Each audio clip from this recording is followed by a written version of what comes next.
shit, like, I have faith in, like, the younger generation. Even though I don't agree with all of his shit. But dude, this guy's never had a fucking girlfriend. It's known that he's, there's a couple of other people that he was known to have, to do stuff with on the right that were not straight.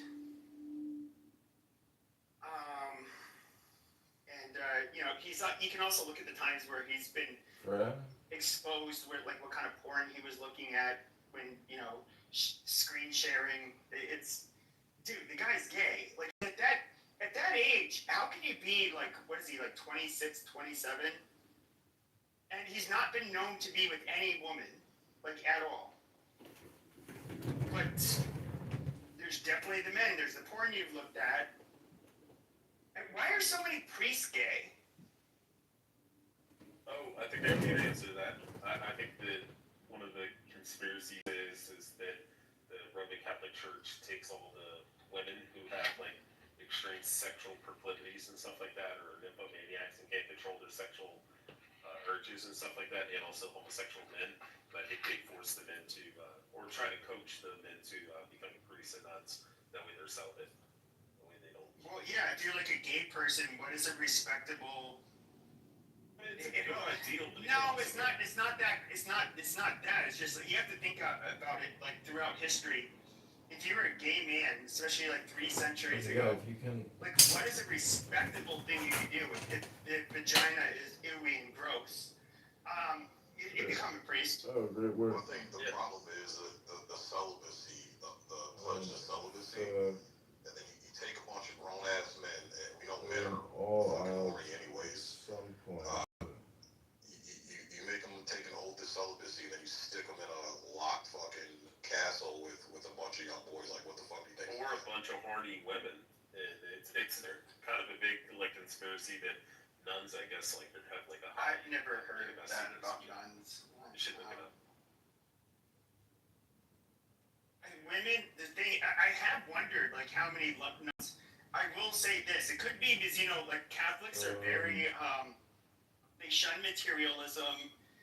They're if you were to look at like who is somebody that's like heavily revered, it's like Mother Teresa. She's somebody who gave up all comforts to help the poor. And so like I'm not gonna lie, like in going to Catholic school, most of the nuns look like Butch Dykes, literally. Now, could it be that they were actual Butch Dykes? Possibly. But I don't know. Like I can't prove that, really. So where did you? Or maybe they were like so unmaterialistic and just so for serving God that they didn't care about trying to appear good looking. Also, where did you get the 6?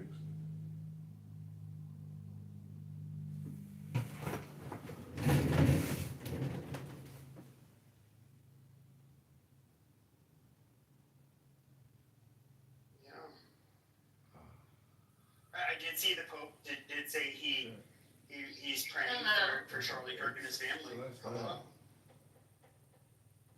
a nice night, even 30 minutes.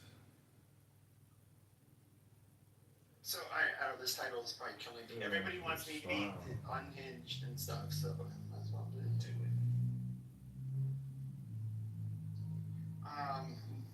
Absolutely, it's good. It's just a great time to extend that, yeah. So for me, I think it would be, or it should be, somebody who graduated from this BLS program. The Black Leadership Summit program. You should replace him? Yes, it's not even really going to give a replacement, but be the person turning point forward to the extent that the whole argument, like everything I hear about, Charlie is he was raped, he was like, he was this, he was like, I'm like, yo, what the fuck are y'all talking about? Did you watch or listen? And I agree. Here's one of the weirdest things is even like before I kind of went down my, and I'm not going to say that the summer of brotherly love or summer of love, whatever the fuck you called it, where black people were trooping out over the country. and that kind of like radicalized me, not because of rhetoric, but I'm just like, oh, you fucking animals, naughty, naughty. Christina You know, Huffman. that made, and then I had to hear their sassy rhetoric, and I was just like, oh, wow, you guys are just, that was what radicalized me.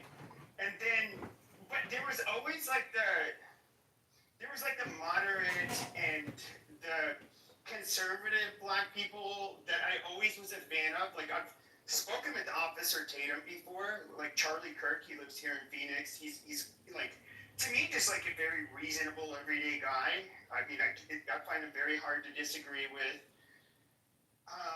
But even like moderates, like what is it, like Chris McWhorter? I think so. It is very difficult. It is difficult to disagree with him when you're listening to what he's saying, not taking little tidbits that might make you feel uncomfortable because he's holding you accountable. Like in everything that I've heard him say about black people, so to speak. And look, I'm African, so most of black people want to delineate from first generation immigrants, so to speak. But I'm an American born East Africa. Let's just put it that way. My ancestry is from East Africa, but I was born in America, and I appreciate what America is. You know what I'm saying? These people that don't understand where you live, like it's like do you know where you live? There is nowhere else on earth that, especially if you're gonna bring up the black, you wanna live in your skin, okay, you're black. Pack up your bags and go anywhere else on planet Earth and make something of yourself. I think that would be. I need you to do that. I think that would be like a radicalization or de-radicalization program. Is you take all the blacks that like to bitch about the United States, and you say, okay, Uganda, you go. Go somewhere else. Here you go, Zimbabwe. And they're like, what do you mean, motherfucker?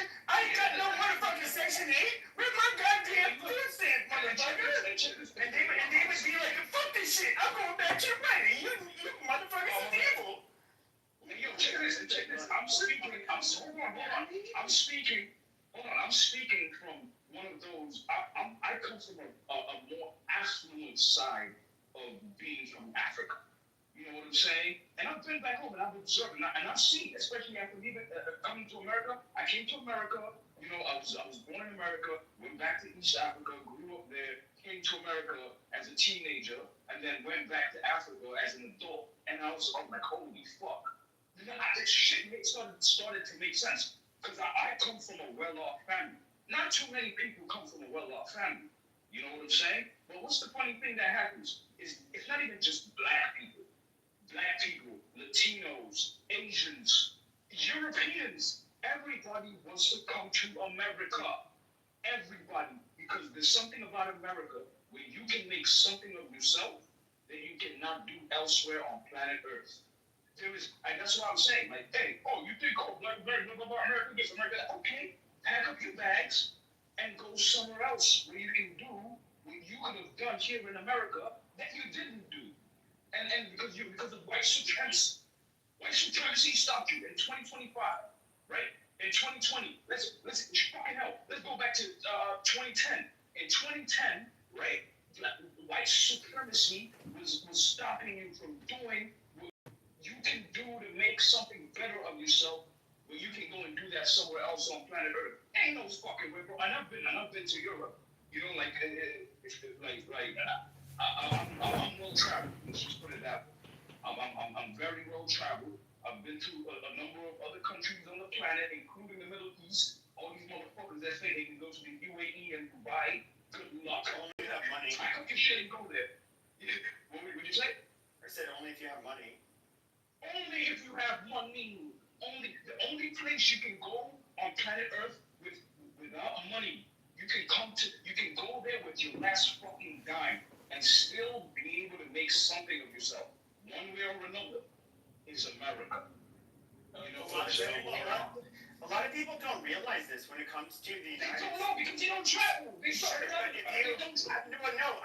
is not from traveling, but if you look at the economic mobility, for example, even in the country that spawned ours, which were the UK, the economic mobility there has always been horrible. You've always had, You've always had a two-tier health system, two-tier school system. You've always Bro. the chance of you remaining like lower class or working class and being able to move your way up, it is so much different in the United Have you States. been to UK? We're a Have you place been to that UK? no, I haven't. But hold on a second. Bro, UK is Hold on a second. Hold on a second. But like it is a lot easier to move yourself up into a different economic class here in the United States. Like that is something that everybody, and part of the reason why we're so successful is because we do make it easier for very intelligent people, because not everybody, I'm not going to be the next Mark Zuckerberg because I'm not as smart as him or, whatever, or as sleazy as him, a combination of both. But he, if you are a very promising person, you can definitely come here, and that's why entrepreneurs come here from all over the world, because it's a lot easier to make to blow up here in the United States as opposed to the rest of the world. So, Lord, I have a question about Charlie Kirk for you. I just have a quick question. Do you agree with Charlie Kirk's statements that Islam is demonic and evil and false, and that Muhammad was a pedophile? Islam is what? Demonic and false, and that Muhammad was a pedophile. I wouldn't, phrase it the way that he did. This is so unrelated. Who cares? I don't know. Just asking. I didn't know. You can bash Muslims all you want, but like we're not even talking. I don't. It's like he had a surah in his. It's like if we're talking about economics, and just like, hey, do you think it's okay to call black people the N-word? Do you mind if I say the N-word? If Charlie Kirk said that, I would ask black people. Page 4. Like to your question, look, and I think you said that because you looked at my profile, and if we read that Surah 282, it's about contracts. So there are particular principles, from the Quran that are viable and that make sense to the extent that it's still tied into the Christian or the Judeo-Christian traditions. But at the end of the day, Islam is very militant. Islam is a militant religion that, and like I said, I'm from East Africa, right? I'll just get clarification. Are you a Christian or Hold on, I give clarification. So before the transatlantic slave trade, there was the Indian Ocean slave trade, and they used to come to that portion of East Africa where I'm from, that coastline, and they used to take people that looked like me and force them to either convert into Islam. If they didn't, they would get castrated and then be sold into some type of slavery. They would castrate you. You get your dick chopped off. You know what I'm saying? So yeah, hey, look, what he said, it was, I'd be more careful when it comes to, expressing, my disparities with particular religions, because once you start attacking people's religion, you're going into how they govern your spirituality, and then you have to be prepared to explain and prove and show them what it is they're doing wrong relating to the spirituality. Christianity was used to enslave black people, so to speak, but not today. You cannot use Christianity today to enslave black people. We were the first to also outlaw it, and I would say this, a lot of black people say, chattel slavery was the worst form of fucking slavery, it was so horrible. No, if you look at the North African slave trade, where it didn't matter if you were black or European, there were actually more people from Europe taken as slaves by North Africans than ended up making it to the United States. Yes, they chopped, if you were male, they chopped your dicks off. They take cotton off your penis and sew it up. That's so fucking ridiculous, bro. No, that's true. And then what they would also do is they would, so what they did, especially, I'm sure they did it to blacks, but Europeans in particular, they would chain you in the galleys of a ship. So you had to shit, eat, and row like where you were sitting. And once you were too sick or weak to continue rowing, they just threw you overboard and you drowned. It's just like, oh yeah, but chattel slavery is so much fucking worse. And it's not that I'm trying to make light of chattel slavery. It's just like their rhetoric makes it so that you have to have this extreme empathy for them. And if you disagree at all, it's just like, no, it's bullshit. Exactly. It's like, oh, this just happened to you. You're the only one that that have experienced, this type of atrocity, relating to, colonial powers or imperial powers that are going around colonizing and trying to take over people's shit. You're not the fucking only ones. Yeah, and that's the thing. Like, even for me, like, part of my disparity, especially, on the Black American side, is that they try to negate the fact that, yo, bro, I look like you. I'm in America in 2025, so it doesn't fucking matter my heritage. Like, nobody told me. And especially because I have locks. I have locks right now. You know what I'm saying? So I look just like any other nigga. I'm just any other nigga over here until I start speaking, until we have a conversation, and then you'll start being able to know, oh shit, you're not actually a nigga. You're from here. You're from away here. You know what I'm saying? And that shit is the dumbest shit ever to the extent again. And this is the thing. Like I was saying, like even going back to the title, who is going to replace Charlie? And like I was saying, I think it should be someone that was in his BLS program, right? His Black Leadership Summit program. That's who it should be, so that it can. Wait.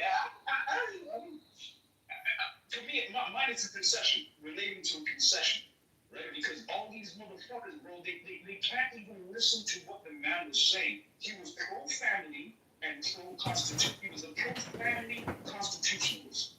And these motherfuckers don't understand. And that's one of the things that I think that you missed. I mean, that you just said that people do not understand. As somebody who's been around the far right for fucking years, what the far right will always say is take your fucking constitution, shove it up your fucking ass. Your constitution is what has led for your country to be the way it is. And especially a lot of them end up taking a fascist bend where it's just like freedom of speech. Like, what? So you can say to let the enemy speak? No, absolutely not. These are not people that are tolerant, and so I guess they're not even people that are educated to the extent that people that speak against the Constitution. Have you read it? Read the Constitution? You know what I'm saying? There's some declaration. There are some. No. Hold on. No. Trust me when I say this. There are smart fascists, and even like. If you were to go to like the most extreme end of the far right, which I've spoken with a few of them, they're probably in prison now. But like neo-Nazi accelerationists, which they have a very bizarre formula for how they want to achieve their utopia, and that is basically. Before I describe their what their formula is, what they seek. Or I should say, some of their let's just look at their qualifications. Like William A. Pierce, he's a doctor. He was a physicist, very intelligent man. Nobody would call him a dumbass. I believe he wrote the Turner Diaries, and it kind of serves as like a way. It serves as a fiction novel on how to achieve. Accelerationism, at least if you're a neo-Nazi. There's other forms of accelerationism. Even there's libertarian, like, accelerationism. I wouldn't call them actual libertarians, but they are, the fuck do you call those people? They were really big. It's what the Boogaloo Boys were. Oh, anarcho-capitalists. But so basically, what they advocate for is for terrorist attacks. And so their whole idea is that you go into like, I don't know, a supermarket, wherever there's people of color, and you just start, mow them down, kill them, stack up a body count. You just do this kind of shit. And then eventually, what they think will end up happening is that, well, it'll create a stronger and stronger backlash against white people. And then they'll want to try to strip white people of their guns, and then white people will be kind of forced to resist and say, like, well, I'm not giving up my guns, go fuck yourself. You guys see how violent it is? Because at that point, they think that, well, like, black people, brown people, whatever people are going to be retaliated. Basically, be on the offensive. Hold on a second. But they're going to be on the offensive at that point. And then basically it forces like a racial / holy war. And so like one of the acronyms, 159. it's what is it? Roha. It says like racial holy war now. It's when it's like the less known acronyms that I don't know. I've never heard anybody talk about it on here on Clubhouse. But that's what they believe. Like I've always looked at these people as like complete like schizos and psychopaths. But I mean, I think it's like it's a hypothetical thing. If you're like a truly evil person, possibly achieve their goals. I have no fucking way of knowing. But it is, these people do exist. Timothy McVeigh was an example of an extremist that was a big fan of the Turner Diaries, and he's the one that like just set off a bomb in Oklahoma City and killed, I don't know how many people. I mean, like these people exist, and they're pretty horrible. Hello to Cleto. What's up, Bagger? Yeah, 150 now. Challenging week on many fronts. And so, what I can say is honestly, I think that to the topic, I don't think anybody will, and I think that it's going to be the Republican constituency holding firm. There was a post that was made that says there were no cities burned down, there was no super aggressive things that happened the past 4 days, and that's basically is if this happened to a Democrat, I mean, if the cities would have burned down, I absolutely agree with that 100%. That's unquestionable logic. And so I think that God-fearing people just need to let ones that aren't just kind of, sizzle and fizzle out, and it did, and that'll be that. So.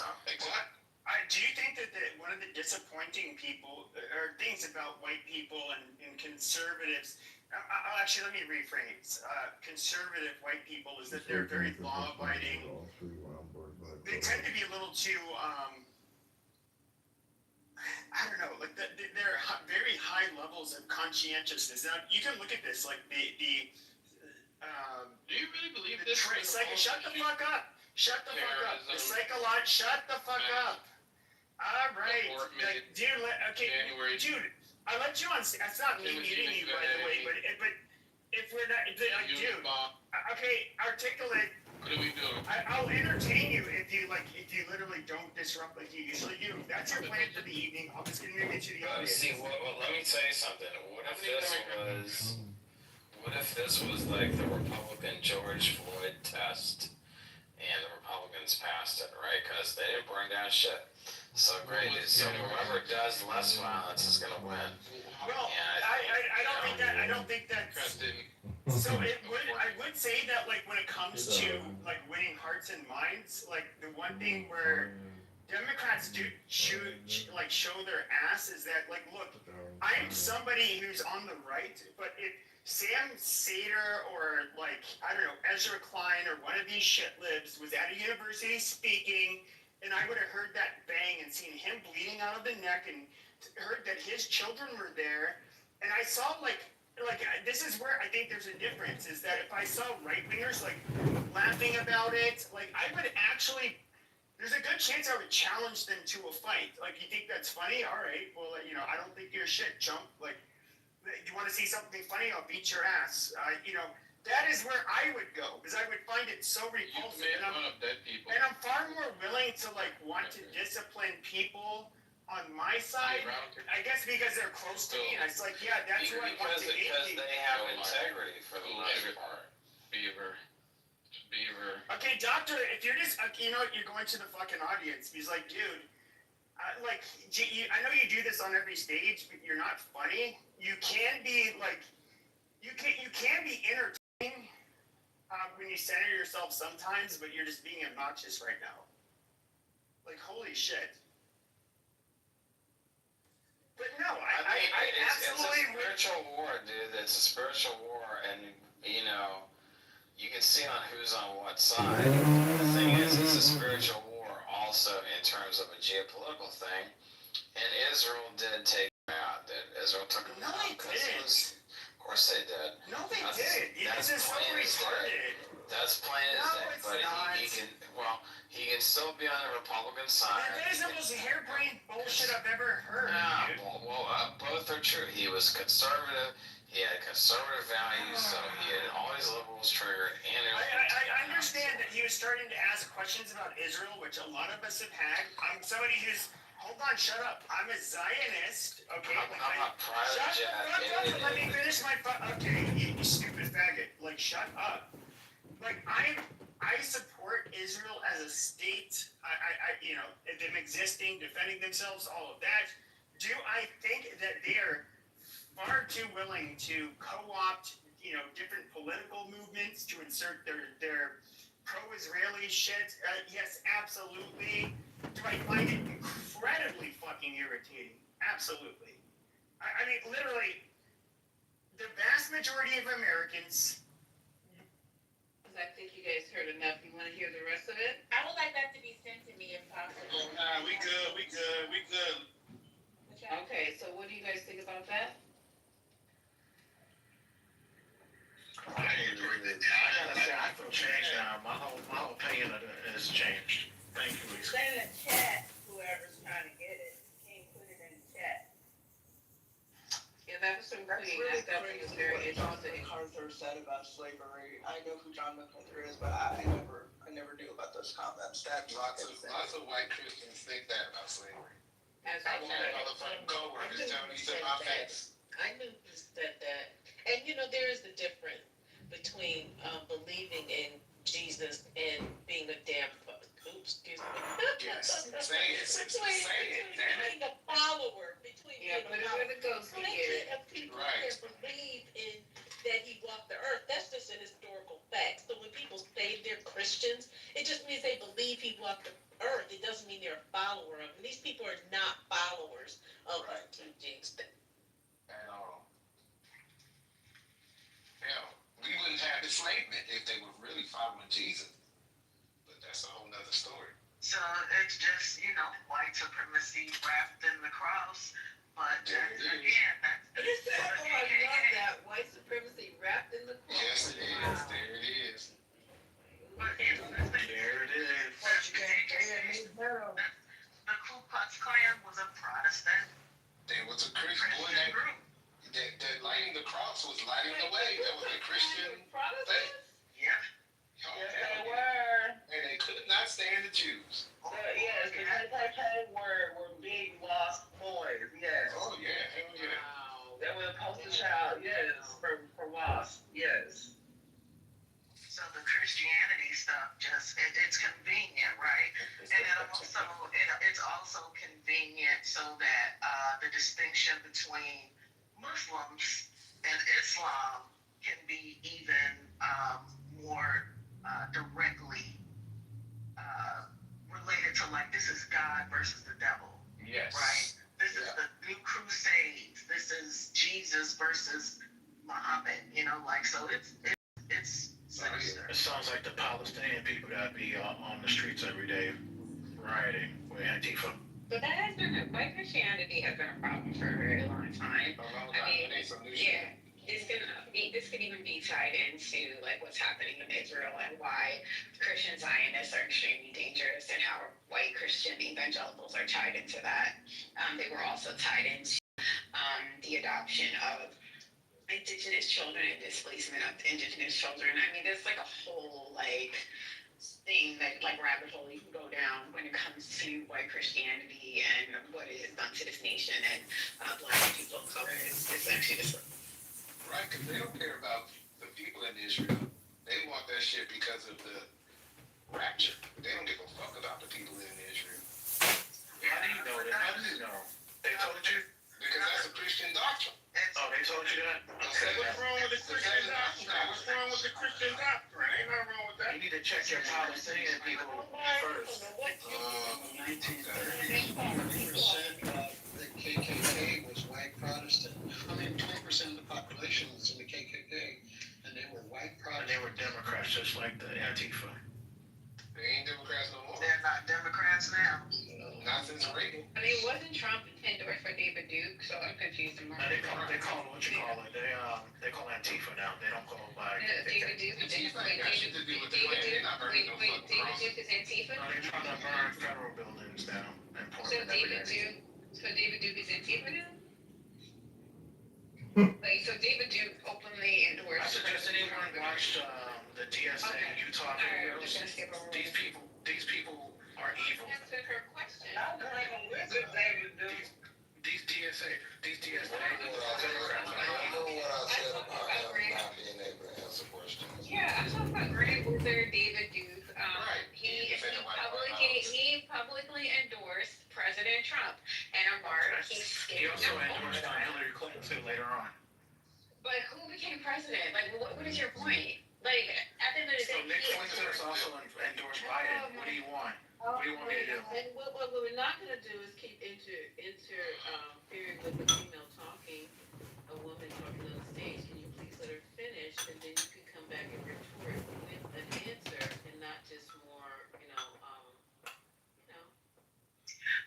But I think the important point to take away is that because this has been so intricately linked with religion, that yeah, we do have to be careful in the ways we approach both talking to people who have been radicalized in this bullshit, but also making sure that we can't, not letting people rewrite history and idolize this person, because they're gonna try and make a statue for him or something. They are.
today, that's on you.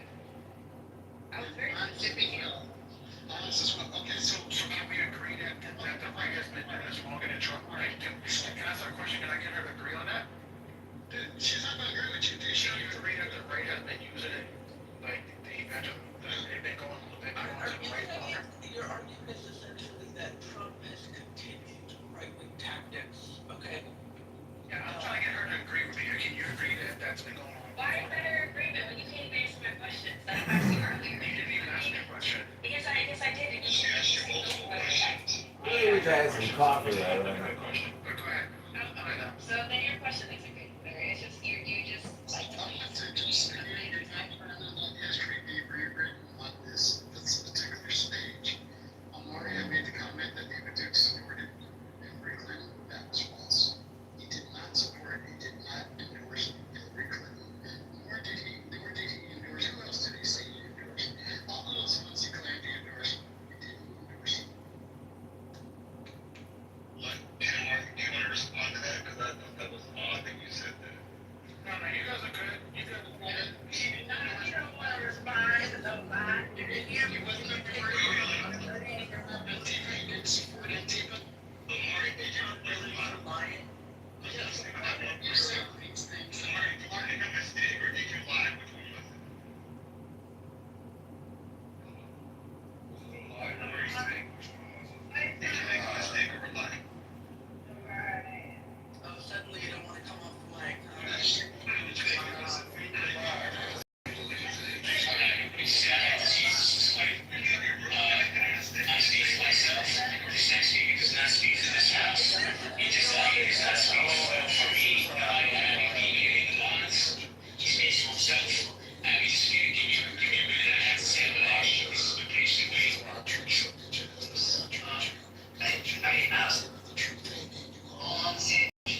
I don't consent to recording at Kitover, like, once again, people recording photos. I absolutely do not consent to it. Thank you very much.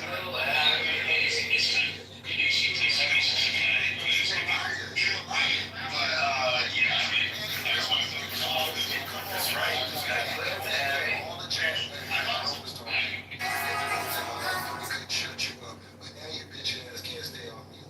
It's a shame that I'm the gay one and I'm the realest nigga here. Come on, man. You wanna come on? You don't want to contradict me. Did you lie or not? Did you lie or not? Accountability for hold on. I answered her question. I'm checking this man. I'm checking this man. Did you lie or not? Did you lie or not? Did you lie or not? Sitting there over there like, did you lie or not? Yeah, that's why I'm telling you, you bitch. You softy ice cream ass. Yeah, I run you niggas. Queens run you niggas, bitch. Queen, you are a queen. You right, and I run you. That's why I said it. You are a queen. You don't run anything, bitch.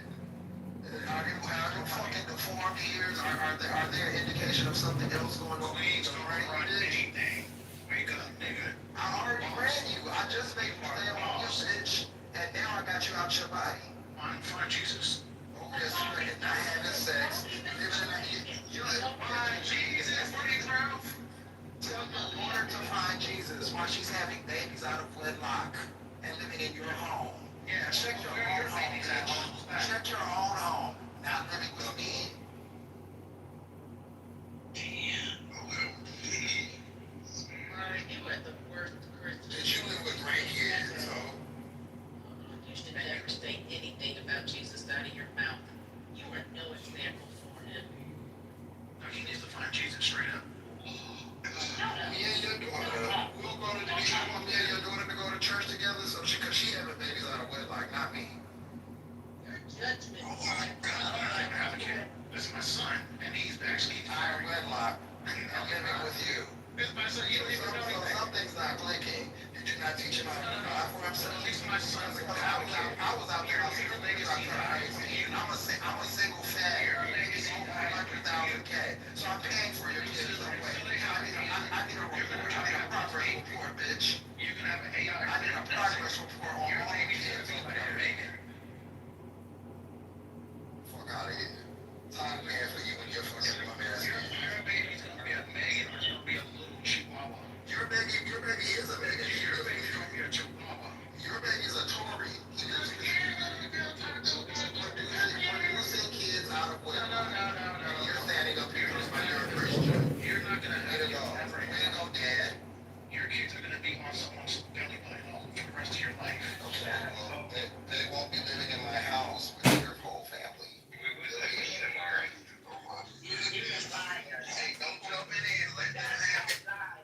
It's gonna be living on your belly I was button. gonna have to stand there until I was like, that's all it is. Y'all niggas be trying, and I try to go Kids is on your I'm going personal with you. That's fine. That's where their kids are at. All that niece. I got the money. I got the money to afford it. Can you pay for your kids' apartment? On your chin. Can you put your kids in an apartment or do they live with you? Your kids are on Can your they put your face. kid? That's cool. I can afford it. I can afford You it. can afford to have I can someone afford it. pop their kids on your I face. can afford it. So you pay for people to pop their kids on your I face? can afford it. I can pay for your kids. Like a donation.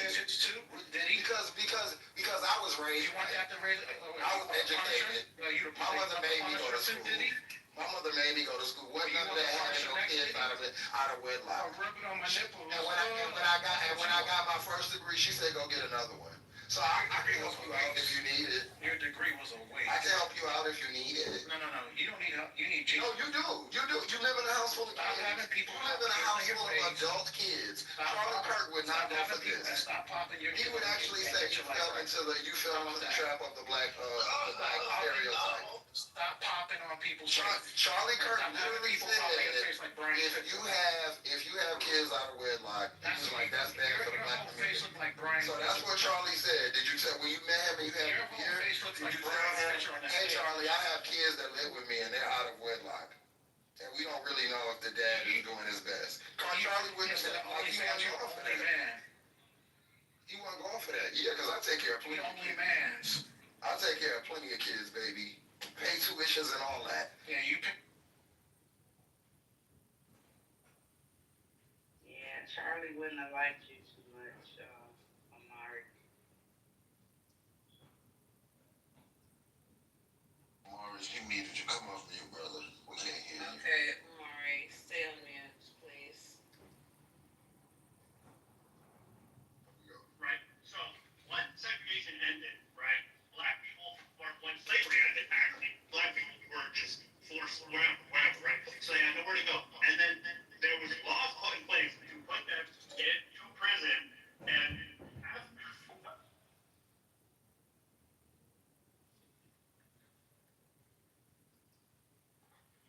Okay, no. What's your name? What's your name? Jackson.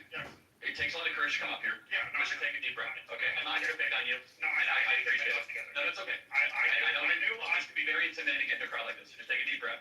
Let me make your argument. I'm going to make your argument for you, and I'm going to tell you why I think it's wrong. Okay, yeah. Is that fair? Yeah. Okay, so the argument that is being made, that you want to make, is that there's legacies of injustice. Yes. And that those legacies impact one generation after the other. And when those things get handed down, you have what is a system or a systemic issue that isn't just isolated in 2024. So the argument that you're making is that what happened in 1954 does impact 2024 of decade after decade after decade. Let me tell you my response to that. Of course, there is some truth to that. However, every culture, every person in this audience can point to issues that families or generations prior had that were able to overcome. So the question is, why is it that Black America is one of the only populations, that and Native American populations, that have not been able to overcome such evil, horrors, and injustices? Here's my perspective, and I want to hear what you have to say, is that the number one way to keep people out of poverty, lower the crime rate, and have a better society is whether or not you have a mom and a dad around, which we agree that's an ideal. Yeah.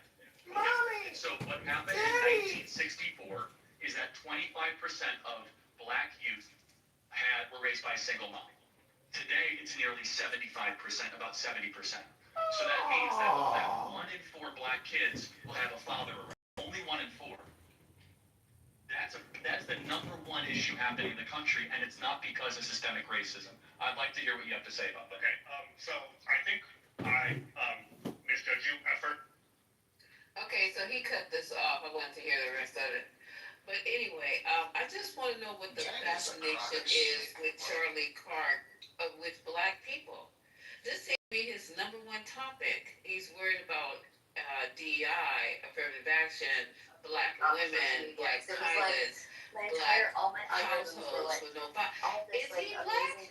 No. Does he have a Black child or a Black woman? What is going on here? Even if you go back to Awarded for the racism, them white folks sent on money, you know.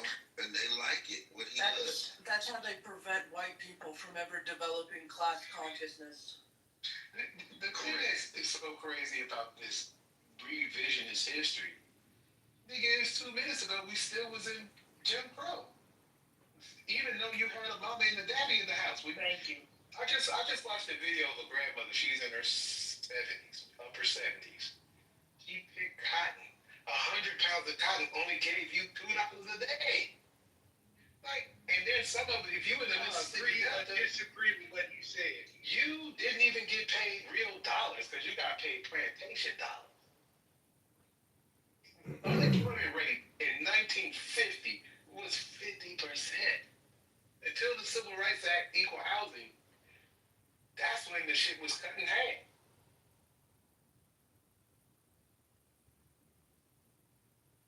We used to get arrested and beat up. No one should have Not seen that getting shit. off the sidewalk. No, I agree, but I would say, Beating for black people back in the day. I would say, like, I saw it, and then, to me, it was, you know, he lives in Phoenix, like myself. I'm somebody who came from like more farther right. Well, that's y'all part of the problem. I used to make fun of him.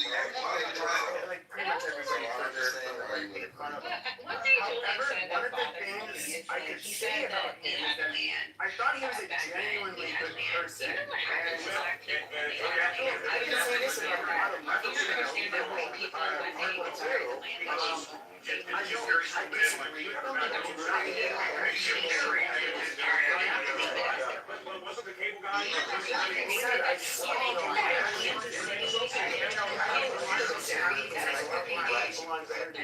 They saw it as prime land, it was mostly black people living there, and they turned around and chased them out, these people ran to the railroads, and that's why they were all displaced. Ran to the railroad, jumped on whatever train cars that they basically other people with much different to avoid getting political views than us that are just like so blameless or cheerful.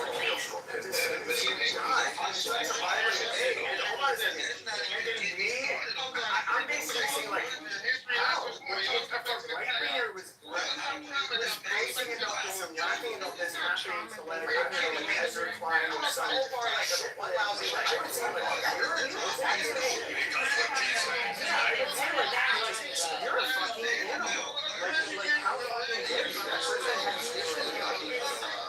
100 years ago, we were just having 100 years ago. oh my God, that's 1912, and it's we're not happening talking in about 1955.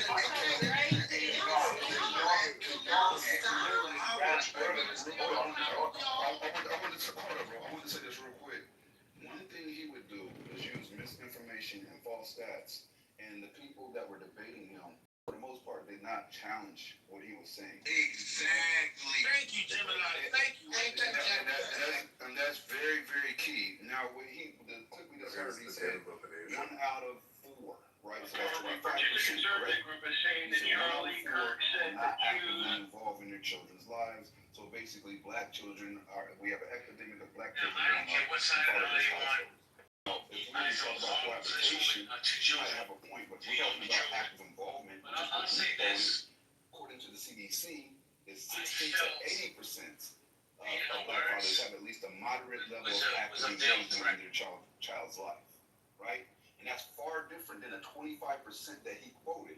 But the gentleman that he was debating conceded without challenging the stats and took it at face value. And that's how you get over when you're debating. Use confidence in lieu of fact. And he did that.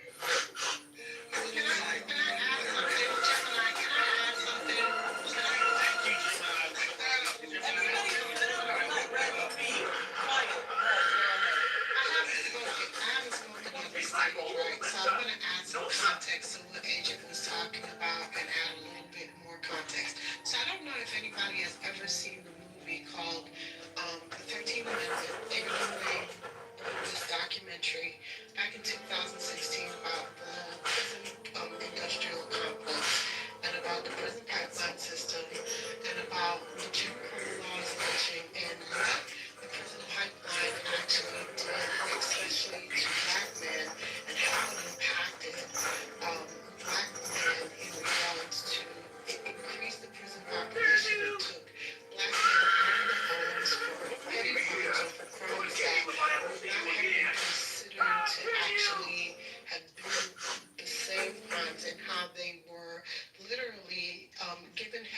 sentences, and the sentencing guidelines and structures were not given the same.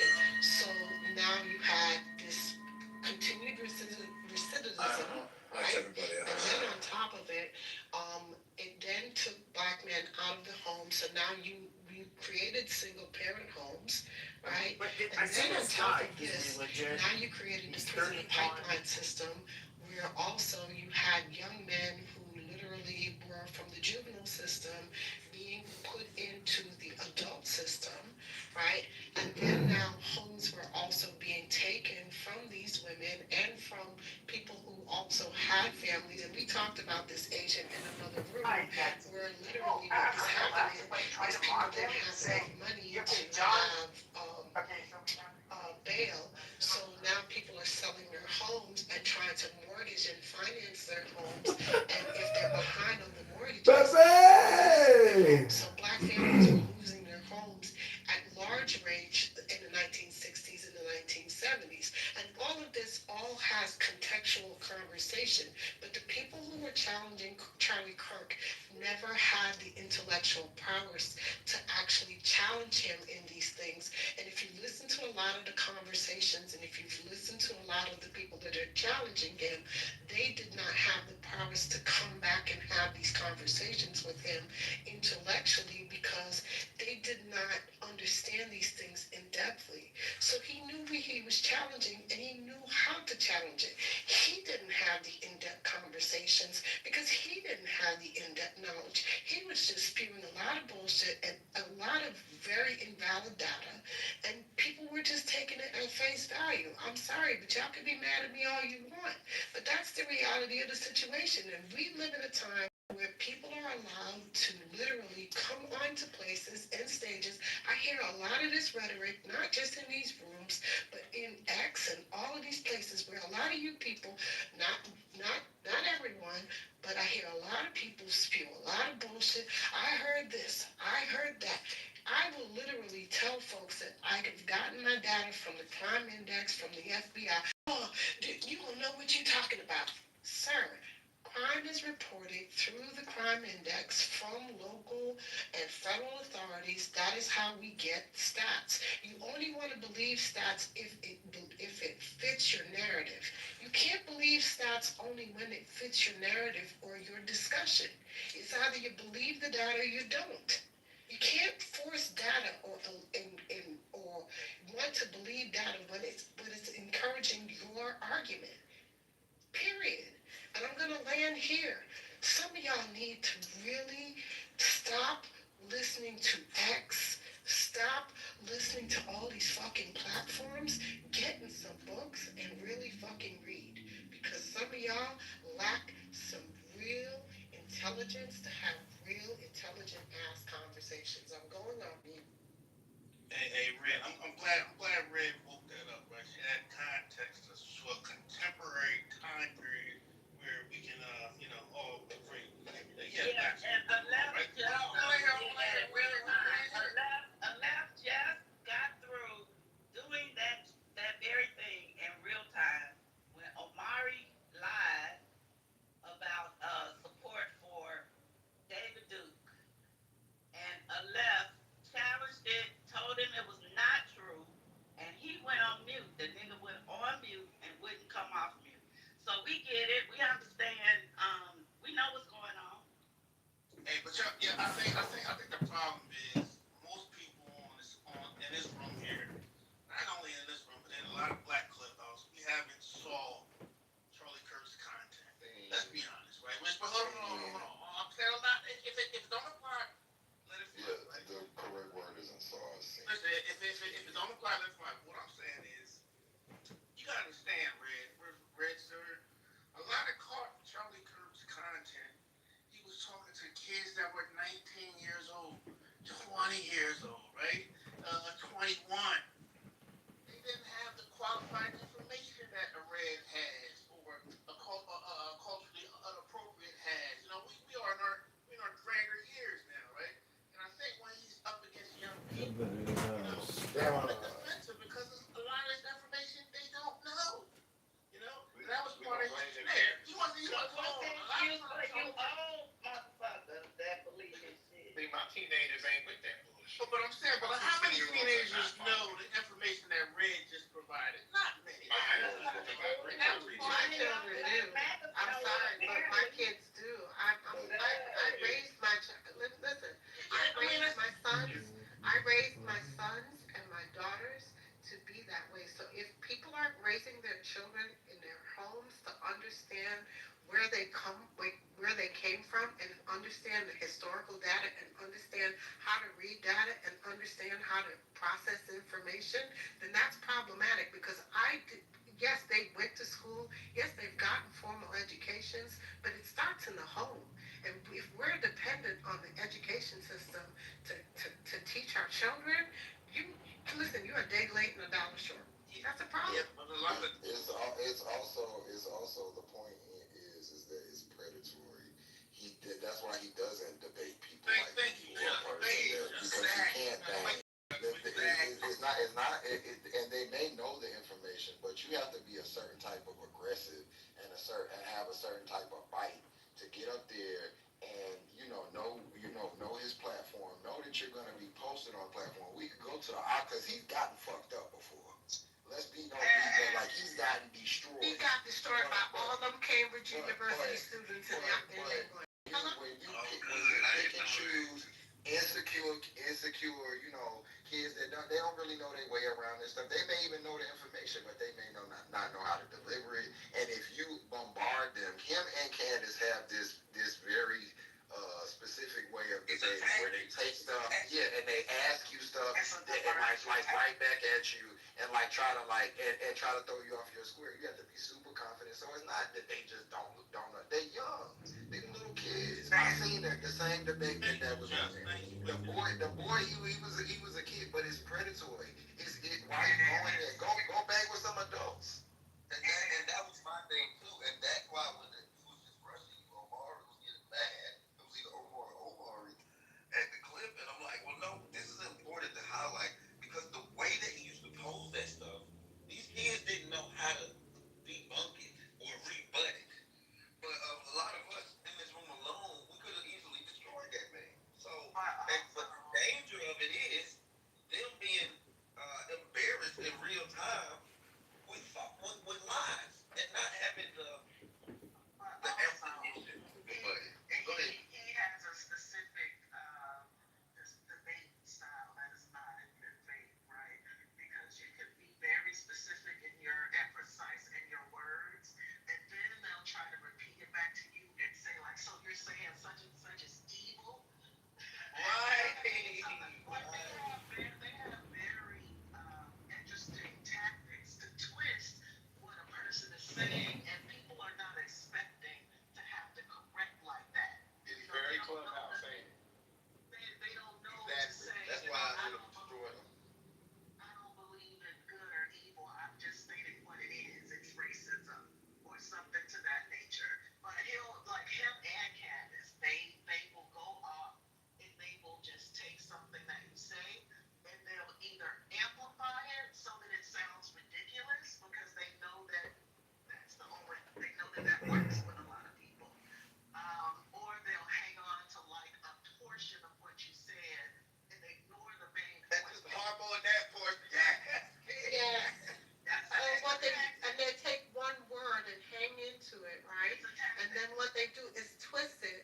So what they do is for a young person, it's hard to regurgitate. And so what they'll do is they'll spin and spin and spin in that situation. So it's hard for them to get off of it. And then the person doesn't know how to redirect. And if you're not sure how to redirect and debate, it's very hard. So if you don't understand debate decorum, you're not going to be able to challenge somebody because you don't understand debate decorum. If you never took debate in school, or if you never did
cross intersect, right, with Manosphere and what Charlie Kirk was doing. But remember, it was a reason why Charlie Kirk is doing this, right? And think about it, Charlie Kirk, Queen, is only 31 years old. Imagine all of us in this room at 31 years old and how we've changed to be a better person, or some of us worse. I just turned 32, and I don't know. No, let her respond. I'm saying it. Yeah, he's 31 years old, right? He had the ability to change. I guess we're not going to know now, right? Who among us was not a racist when we were 31? Right. Listen. We are never going to see his development, or as Julian said, his growth and development. Like shout out to Chicago, right? We're never going to see that, right? So I do agree with you, Queen, that some of it is a manosphere intersect, and it's a reason why. Democrats pretty much said, we ain't thinking about men, particularly young ones. Who told Right? you that? So there was a void that filled. Hold on. That's why Obama had my brother's keeper. Wait, hold on. It was a void that was filled. When you had young, I'm gonna say in this case, white males who felt left out of society, right? Shamed to be football players, shamed to drink a beer, shamed for these different things. So this is what you do, and this is what the country produced. A Charlie Kirk, right? This is what the country produced. An Andrew Tate. And I can go on and on like that. Hold on, yes he is. Father's African American. She's gonna be first to respond to him, then the rest of y'all. Yeah, and I'm done here. 5 seconds. You know, I got short submissions, right? So, Charlie Kirk is what America's been wanting, right? And he appealed to the Generation Z, and I'm not mad at it. He wasn't my cup of tea, but I understand the assignment. And he's not here now, so he's gonna live as a martyr now. It's gonna be even worse now. What is the assignment? Queen went over. Anyway, I have a clip of Charlie Kirk getting folded up, which doesn't appear. Go ahead. Miz, if you want to respond first, or do you want to go ahead and let me get it? Alright, hold on, let somebody want to.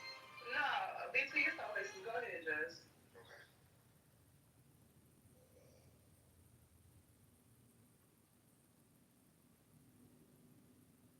When he does, he pretends with his fake thought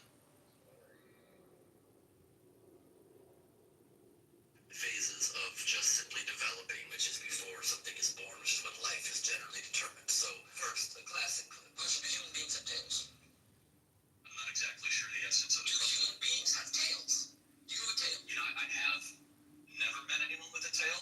I'm not exactly sure the essence. Exactly. But fetuses have tails kind of proves that at that phase they are not a human being. They got tails. Humans don't have tails. We're not dinosaurs. Let me even show you a photo if I may, okay? Do you truly, in your heart of hearts, truly believe that this is a human being? This? Without a doubt. Without a doubt? Yes. This is a dolphin fetus. So let me... Without a doubt, a dolphin fetus is a human being. This is a human fetus. Look how similar they look. But quite different. Dolphin. You just confirmed that a dolphin... In life, you confuse dolphins for human babies often. So let me ask you... You're like, somebody's got human babies in that aquarium. Get the human babies out of the aquarium. Well, you labeled it as a human fetus. No, I did not. Dishonest. No, I did not. So there was that. That one set the internet on fire, and...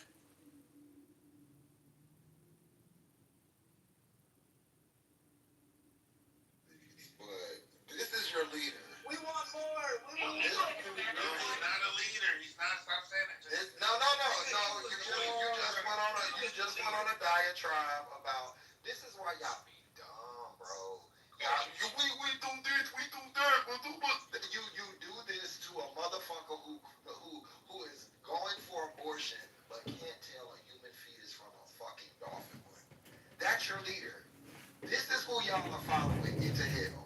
Listen, we've heard his racist comments so much. Please give us more. Well, yeah, talk so much yourself. I gotta cue it up because it's like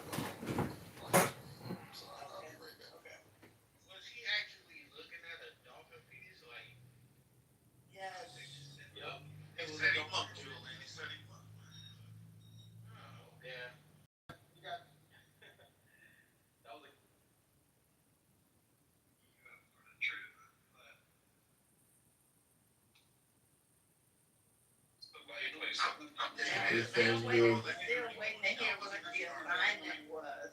Hold on, y'all. I gotta play some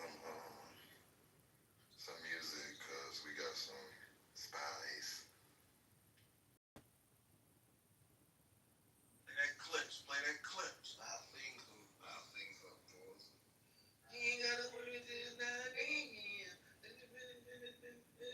Play that clips, Coffee, and appropriate. Play that clip. Wait a minute. Play that fight code. That clip shit is hard as hell.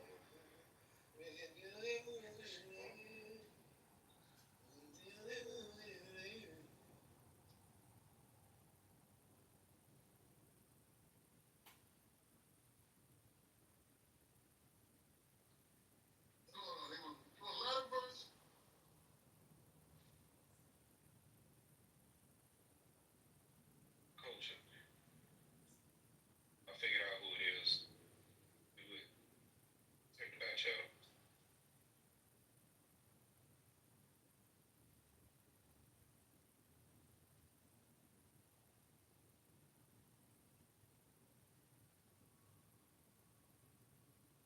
Who dropped that, bro? Who dropped that? Leave in the club. So they hurry up. There you go, your clothes now. Yeah, I've been listening, and it's like, yeah, of course, he had some white supremacist views, and yeah, he was trying to change the young. Yeah, of course, like that's supposed to be a given. Yeah, I'm saying he was.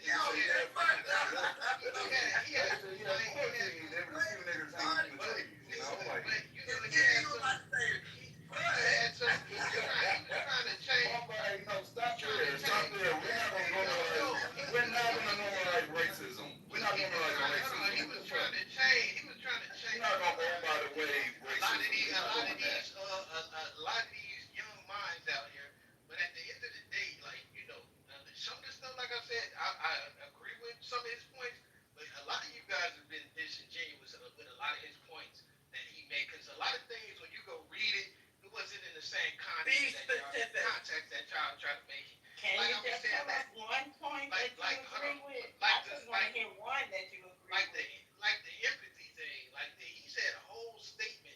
He said he don't believe in empathy, but he said he thinks sympathy is better when you read the whole statement. You guys made it seem like he just, don't have any empathy. He just, said I don't care about nobody. He said we shouldn't be fighting planes because we're not smart enough. No, what are you talking about? What Lisa played earlier, he was talking in the context of that lady saying that she was had affirmative action or whatever, and she got into the, her position with affirmative action. He used that plane. He used that pilot saying basically if it's a pilot that's not qualified, I don't want a person that's just black not flying a plane. See, that's what you guys take things out of context and then try to make it seem like they make the you guys Wasn't response to the plane that crashed, and they automatically assumed that like the pilot was a woman and that the pilot was black? The stories are like mixed up. Yeah, the helicopter. That was response to the helicopter crash, right? But you know what? When he said what he said, what I heard, the way I heard it, was like if it was back in the day, it's the equivalent of saying, of course there's a few niggers swinging in the trees, and the master does, which a lot of them out there, but he does say some good things sometimes. He said chicken is good, and you know what? Chicken is good. So, and I'm saying, you guys don't have to make things up to me. Y'all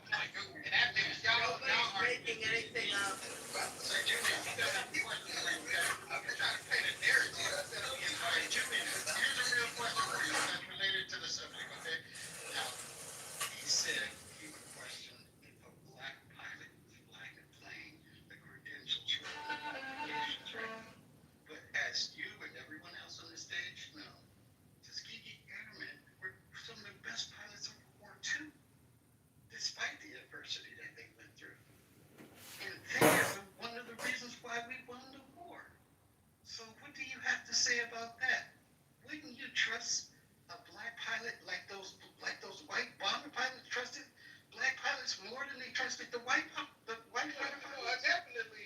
I definitely trust the Tuskegee Airmen and black pilots that they was some of the best pilots, like you said. But I don't trust you guys. You guys took a lot of his stuff out of context. You're like, No, they didn't take it out of context. He took us out of context. I want to listen. Hold on. I want to know that, brother. You can really get it into the best go. Hold up, let him finish what he's saying. Go ahead, Alef. Okay, so you know how Will Chamberlain was one of the best basketball players of his day.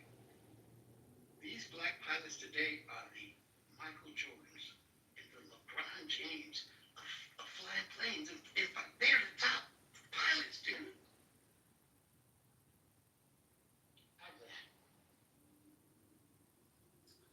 what's your point? If you taking his words out of context with things he say, then I look at y'all disingenuous because when I go look at Listen, if you're It gonna wasn't take no that, context. It wasn't no right context for some racist bullshit. if you're gonna say that, then you have to come with the full context.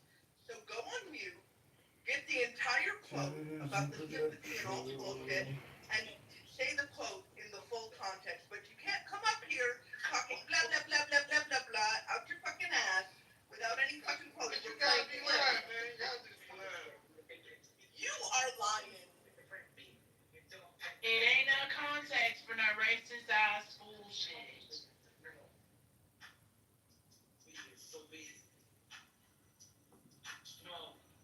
This nigga is naked, streaming the room. Good evening, clean black people. I'm naked. I'm wearing Philip and Quinn bathing suit over here. What's Tony watching on? I see that there's one black person that's not on code. Y'all feel like the bus can't go anywhere until they get on code? Yeah, we gotta kick their ass off the bus.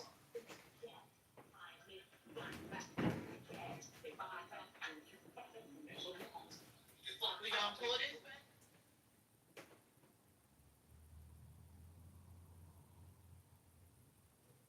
As a teenager, it doesn't even really count. It's like we weren't really trying to hurt each other, but it was like my brother and I, when in our 20s, when we got into a fist fight.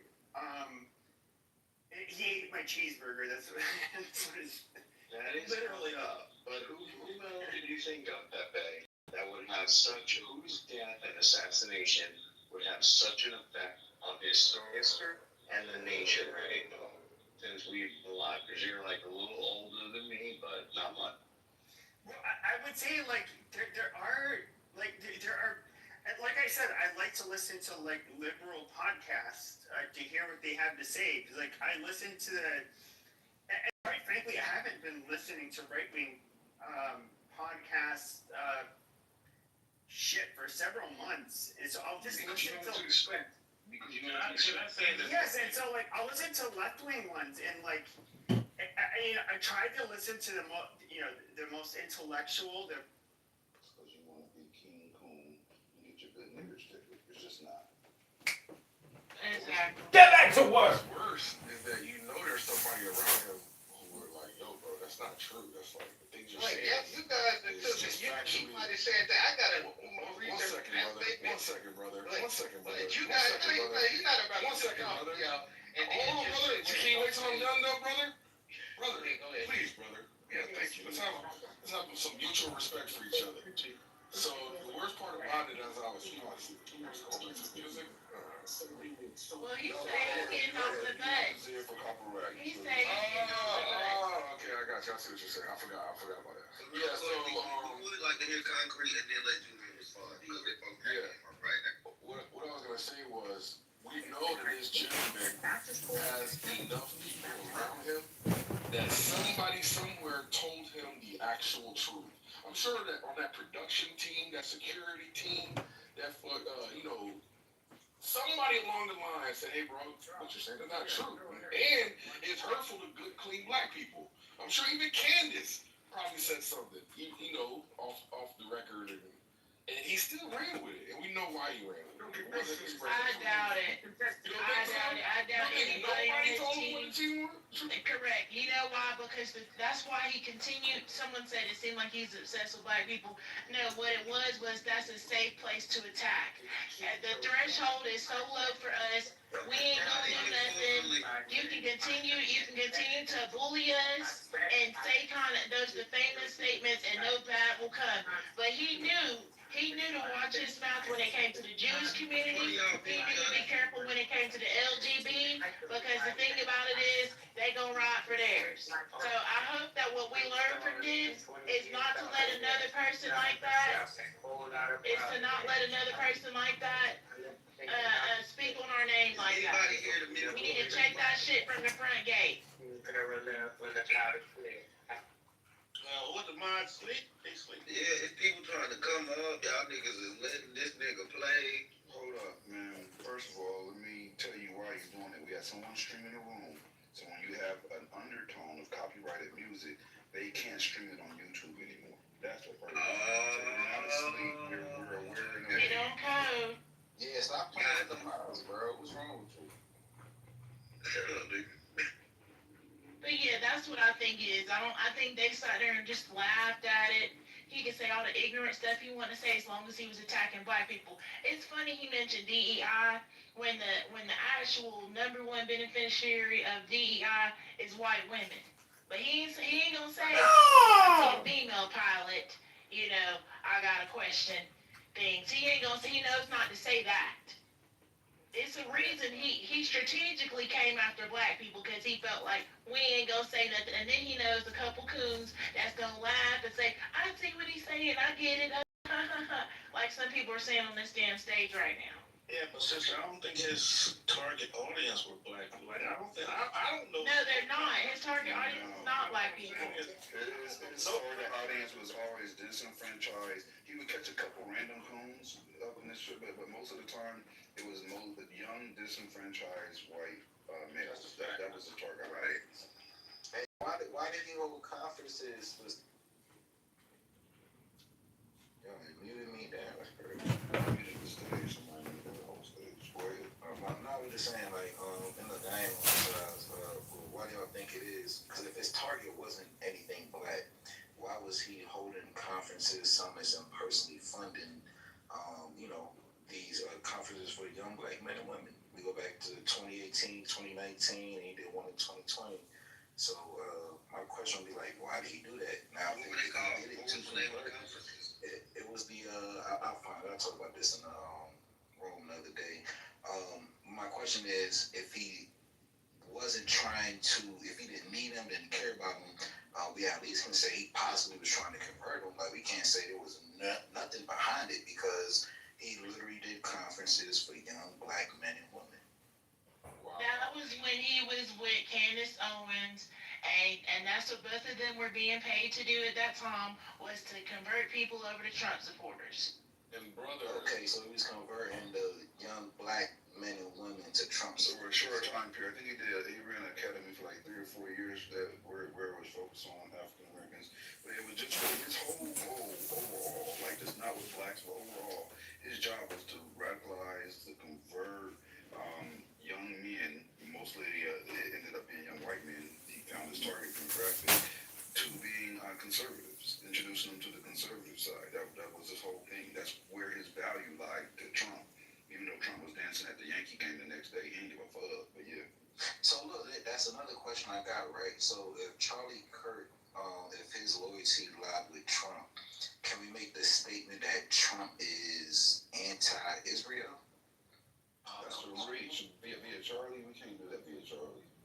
Okay, so if we can't say he wasn't anti-Israel, so how do we explain, if we're gonna make the connection that Charlie Kirk to Trump, his anti-Israel rhetoric he been on for the past 90, 120 days before this shit popped off? Run that back. So, all right. So if he's the mouthpiece for Trump, and he's speaking for Trump, and he's trying to convert people to get onto the side of Trump, But the mouthpiece for Trump, he was just a recruiter. So his political views probably didn't always exactly align or reflect what Trump's exact political views may be. He was a recruiter. His job was to bring in new blood, young. Okay, yeah. I was emphasizing that's a turning point. He turned them into conservatives.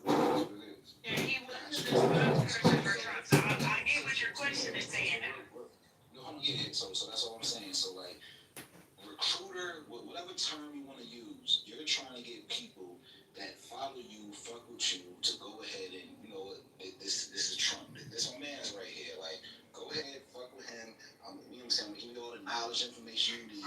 This is the way we're Trump. So if that's what we're saying, then what's the conversation? Where do we feel like this shit go left? This shit get sticky, because that's why I asked the question. So is Trump anti-Israel? Because we're connecting him to Trump.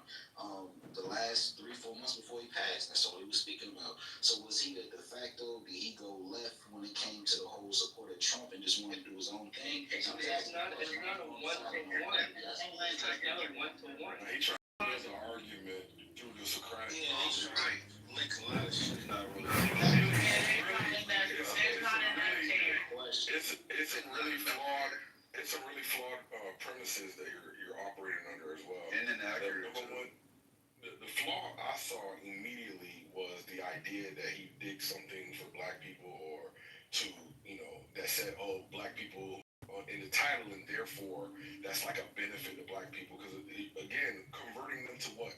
To be MAGA? Do you think that's beneficial for blacks? Even if he were to get, even if, one second, Let concrete land. Go ahead, concrete. Thank you, appreciate it.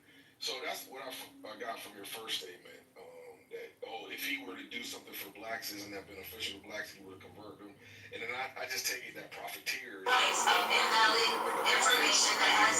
in what would ostensibly be the enemy's home, they have no problem doing that. If they want to convert you, if they have some susceptible people who are willing to patronize them and convert to their ideology, even though it's destructive to the person that's converting, they have no problem with that either. It's called being a useful idiot. So I just take it that you were trying to make an argument that he's probably a beneficial aspect to blacks. I don't see it. Unless you can say something right there, Yeah, I'm go ahead. I want to respond to you on this. Like, he was not anti-Israel before he died. He was still pro-Israel before he died.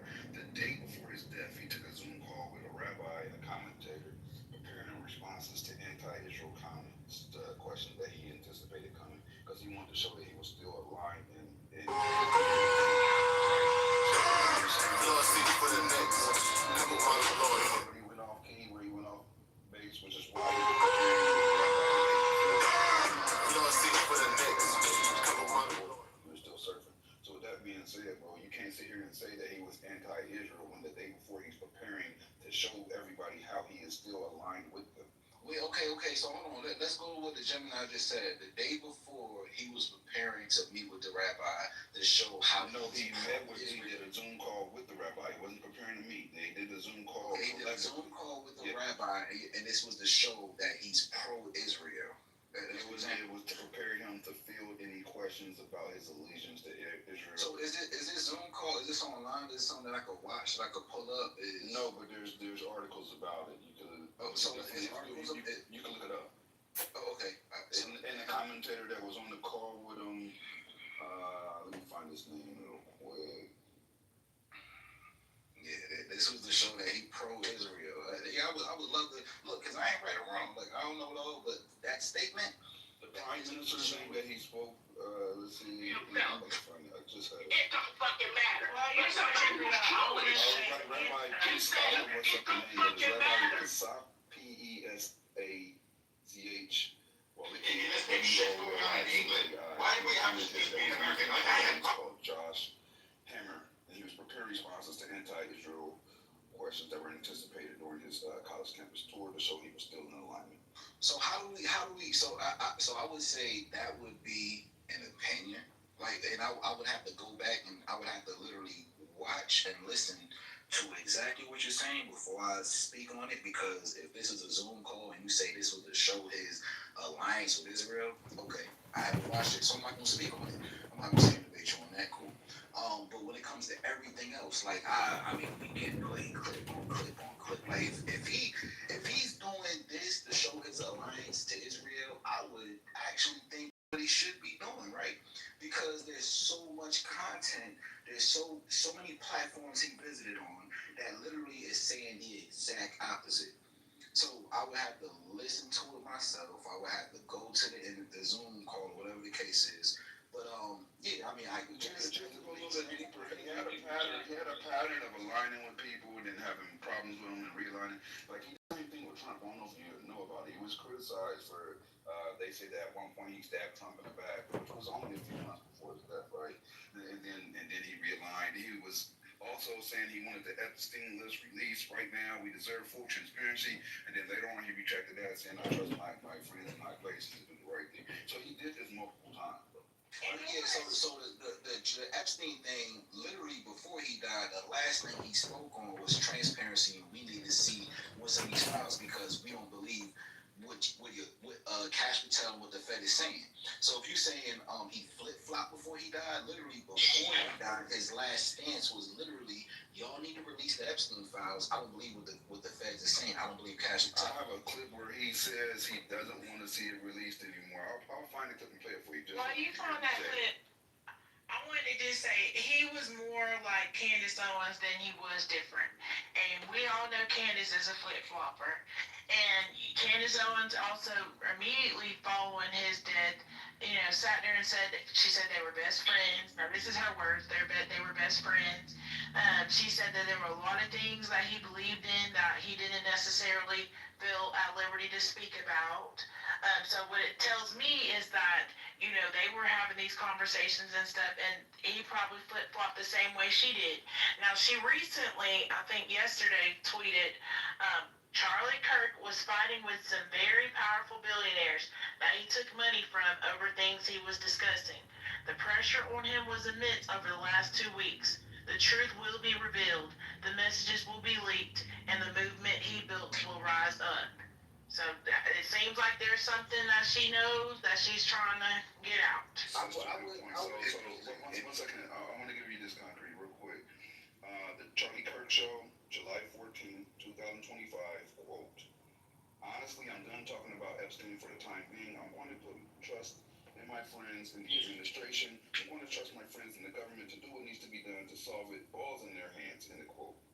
Okay, mine is from the end of August, so let me get this and drop this in the chat. And that's what I'm saying. So go ahead, sis. I just wanted to understand, like, why does any of this matter? He started Turning Point USA, which is a Christian conservative group, and they endorsed Trump not once but twice. And they use their organization to, endorse conservative politicians. So, like, are you trying to get at the fact, or are you trying to make a claim that Charlie Kirk was not a Trump supporter simply because they had that one disagreement? I think she's talking to Gemini. No, I'm not talking to Gemini. I'm talking to you. Whoever. What? You talking to me? Yeah. Oh wait. The guy who was speaking earlier. Yeah, you probably federal agent. Yeah. I'm sorry. Sorry. Yeah. Me? What was the question? Because that's the question that I literally posed. I literally posed the question when it came to Trump's alliance with Israel. My question was, so are we saying that Trump is anti-Israel? And I asked that Trump question isn't because... anti-Israel.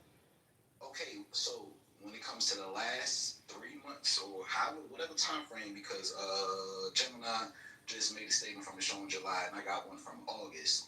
So Charlie was starting to become anti-Israel. So when did he stop becoming the mouthpiece or cheerleader, whatever you want to call it, for Trump? Because he was never the mouthpiece. He was never the mouthpiece for Trump. He just started an organization that endorsed conservative politicians. So that's all they were. They wanted. So him going to these campuses and passing Trump hats throughout the crowd says what? That he endorses Trump. Okay, so are we gonna do semantics when it comes to a mouthpiece versus? Because Charlie Kirk had an agenda. His movement, he had his own movement.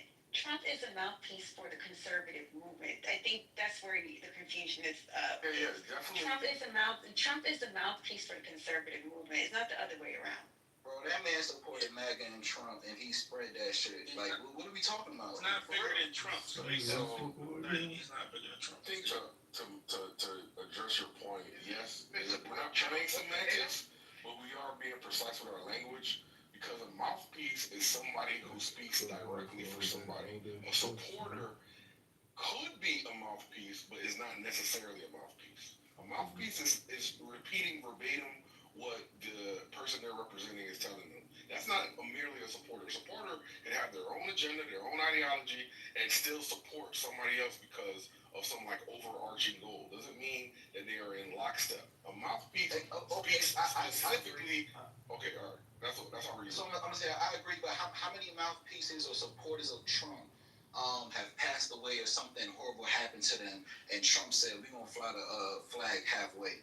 Like, come on, let's be for real. Are you just saying? Charlie Kirk. All right. So you let's use the definition or the term.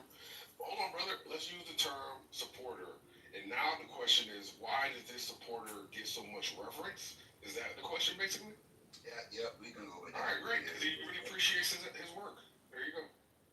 He really appreciates it.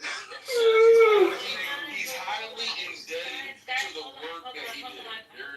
Gemini, are you there? Gemini? Any of the mods there? I'm right here. I'm right here. Can you remove John Kitover? He's saying he's going to report everyone in this room. He's in the group. I'm gonna give him too much attention. Yeah, him got no power. He feeds off of that. I don't want him. He's got 1,000 accounts. I don't want him adding me. I don't. He's gone. He's got 1,000 accounts. He's gone. He's live streaming in the room right now. He's still streaming. Oh, it's on my YouTube channel. I believe what the last gentleman was saying about he was indebted. I agree. It will look really bad given all the rhetoric and all the stuff that Charlie was saying pro-Trump. It will look really bad if, something wasn't done. Some type of commemoration or whatever. But I also think this is the right's weak attempt, I'm going to put it like that, to try to turn this man into a martyr, to try to make it look like we put him on the level of a JFK or MLK, and to rewrite history. Because many of us were not that familiar with Charlie, but I'm hearing that now it's getting global attention. I was in a room where a girl who lives in Denmark said that they held a moment of silence in Denmark for Charlie. We've been hearing about the protests happening in the UK and how there were more than 100,000 people that were basically also aligned with Charlie. Japan, So South Korea, it's just a lot of, South Korea. I mean, and it goes on hearing people in Nigeria that's getting online and crying about it. So it just seems like they're trying to, make this into something else. So that was a good point you brought up, right? So let me ask you a question. Let's be for real. Like, don't do no phony shit. The black community, how privy was the black community to Barack Obama before he started running for president? Was the black community following Barack Obama? Let's just be for real. You asked the same question. What's your point? No, Okay. I'm trying to give a fuck. We was like, Okay, yo, so I don't care who it is. We was happy Obama got there. We was happy with Andy. Hold Hold up. Let's bring it back so we get one mic at a time. What's the relevance? Okay, so I mean, shit. His birthday was coming up next month. So 2028 elections, he could have ran for president. Now we have conversations amongst ourselves, and just like with any industry, whether we talking about the fashion industry, the music industry, whatever industry, there are conversations that have. Hold on, let me just. I won't be long. He couldn't have ran. Hold up, stop. You're saying something that's false. You have to be 36 years old to be able to run for president. He was 31, so in 2028 he could not run for president. You're wrong. All right, so I'm wrong. All right, hey, I'm wrong. Thanks, Gemini. Yeah, he definitely wasn't like that, Steve. Yeah, he could have ran the next time, but Yeah, but he's not even presidential material. What are we There's no political resume. What are we talking about? Yeah. I saw the nigga rap. The white folks was crying, saying he was gonna be our next president. Yeah, they said that, but he had no political resume. No, hold on. Wait. Is somebody lying to me on stage? So hold on, real quick. To be president of the United States, the Constitution says 3 main requirements: age, you must be at least 35 years old, citizenship, and residency. Right, he's born on the soil. Yeah. He was only 31. He should have been president. He's 31 years old, bro. He was literally about to, hold on, when is Charlie Kirk's birthday? He was literally about to turn 32, and in 2028, but okay, I'm just saying, if it's 36, what I'm saying is out of reach, but if it's 35, you're saying he couldn't reign, he couldn't. No, he was still too young, bro. Still too young. I'm trying to figure it out. Yeah, I don't get it. Like, let's move forward. What's going on? Like, I feel like the women when they say that. Jumping around, you asking a lot of questions, but you trying to like hide your position on this. Are you a Charlie? Yeah, let's get to You might not know me, but everybody know my position. Are you a Charlie Kirk? What were you trying to get to? Like, what was your overarching point? Let's concede. Okay, he can run. Okay, now what? Like, where were you on with it? I actually forgot, bro. Go ahead, John. We was having like a lot of people. Concede to your point just to try to help you get to your next point. Like, fuck it, I'm not going to contest at this point. Let's go ahead and see where you was going with it. Real gentleman. Hey, Gemini, I was going somewhere. that car is driving in a circle, bro. That's all right. Come up. It was swerving. It was looking. Hey, he pulled up and pulled off. It be like that sometimes. We crashed into some I power. feel like blacks want to support Charlie Kirk, and I don't get it because he was so blatantly against us. I know. Why anybody would find the time to support this young man? No, I wouldn't even say blacks are trying to support Charlie Kirk. For one, blacks being in a conversation or having conversations about it shows the plague off for it, because this is a conservative white man that got killed by a white man, but somehow they need the energy of black people, right? So somehow now, Clubhouse, media, wherever we want to talk about it, we're deeply involved in this conversation. HBCUs are getting shut down, black people are speaking out, making their videos. I speak about the play. I'm not really a side person. I speak about I speak about the play, and the play is literally trying to garner the energy of the black community. Because why did this white man get killed by a white man, and the black community is so involved in this situation? That's the white people. This is harvesting the They energy have of a black room people. right now, the white people, called "Who is Going to Replace Charlie?" Sad face. It's the same thing that happened with Rittenhouse. If you remember, Rittenhouse didn't shoot any blacks. He wasn't attacked. Well, he was attacked. I don't think he was ever hit by a black. It was a black dude that was there, I think, with a skateboard. I don't know, but he didn't shoot any blacks. But the thing is, he was like black adjacent because he was patrolling the George Floyd protests. So that's why we're involved with Charlie Kirk, is because he was an outspoken, harsh critic of the black community. So obviously we're pulled into the fray with his assassination, because it could have possibly been one of the Negroes to have done it, even though we know that that's not our type of shit. It's still something that we could have been involved with because of his outspokenness against us. Still involved because, again, it's his outspokenness. Man, most blacks are really Conversation. I have a question, right? Because we are hyper focused on someone that's not here anymore and is creating a larger impact in his passing than he did when he was alive. But on our side of the fence, our side being anyone that is not pro-Trump, right? Do we have anyone that is our Charlie Kirk, that is actively recruiting, effectively recruiting the younger generation that's going to come in, the new blood? Like, do Dr. Umar. Absolutely not. Dr. Yeah, Dr. Umar. I would think, like, Absolutely no. after seeing how impactful and effective he was and how pertinent he was to their campaign, that we would duplicate that or improve that and utilize it on our side at the same time. Like, you have to fight fire with fire. You can't just sit back and see, okay, they're obviously going to run that play again. That play is working. Matter of fact, they don't even got to run it again. They're going to improve and enhance what's already there. So we need to be doing the same thing so that we can have new energy, new blood, new people coming in on our side with fresh, younger ideas on how to campaign and market, on reach a newer generation. We need to focus on that. I think that would be a better thing than to keep talking about somebody that's already done their job and is still doing their job in post-mortem. And Jim and I, will the Democrats have a person that wants to recruit young men? That's ultimately what it comes down to. And that's what Charlie Kirk did. That was his superpower, right? Because the man's dead now. I'm just giving maybe a little teeny bit of flowers, right? His superpower was galvanizing young white males. And that's what the Democrats do not want to do. You know, they telling y'all, them white male or guys like BT, what they call it, masculinity, toxic masculinity. Oh, boys shouldn't play football. And that's the culture war that Charlie Kirk was fighting. I don't know if the Democrats want to ever do that.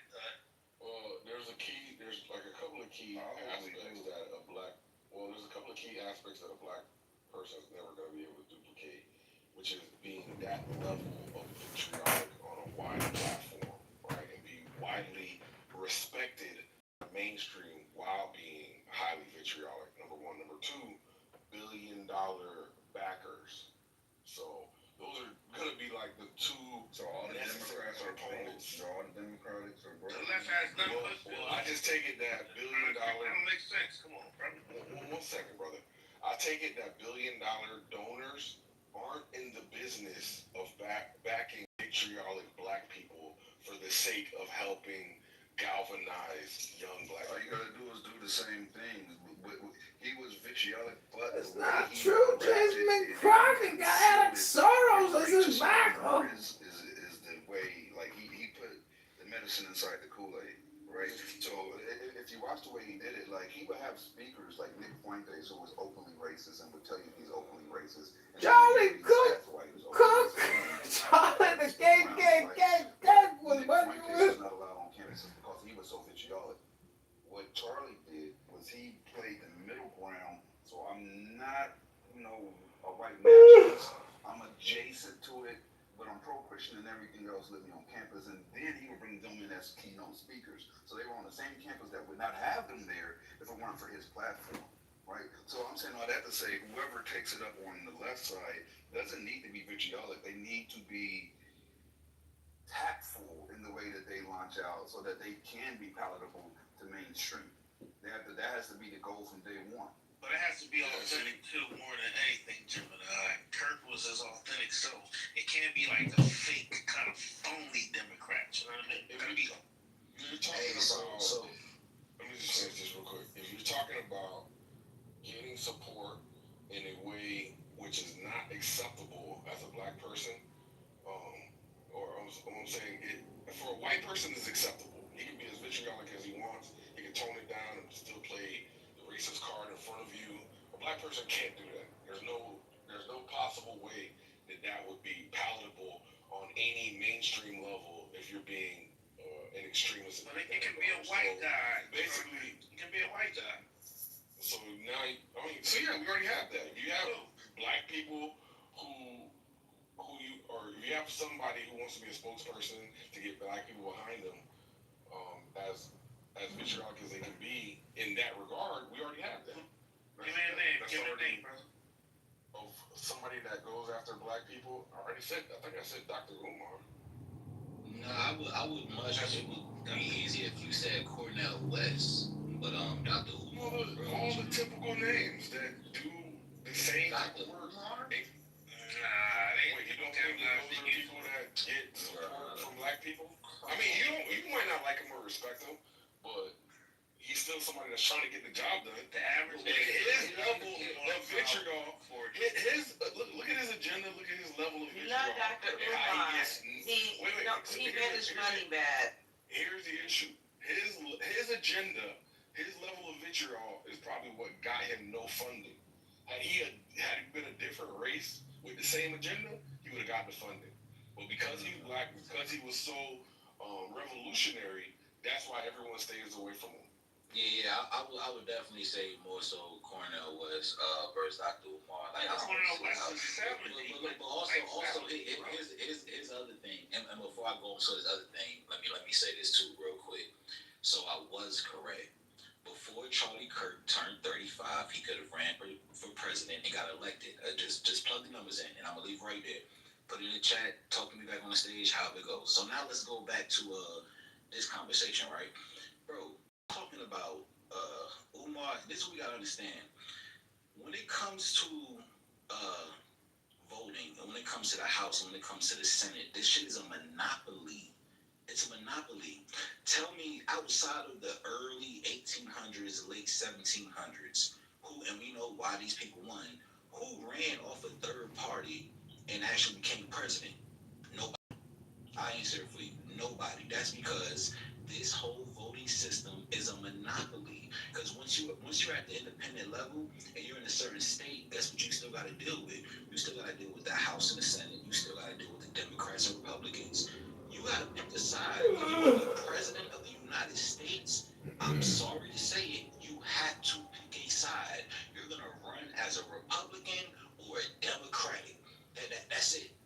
There's no in between. There's no gray areas. There's nobody you can tell me in history before that like solely just did an independent campaign and became president outside of what I just said. So that's just how this shit is set up. It's a monopoly, and yeah, it's fucked up, but this is the world we live in. Well, yeah, but to Gemini's original question, I'm gonna say the Democrats loosely, right? They don't have no one that's 31 years old, first of all, right?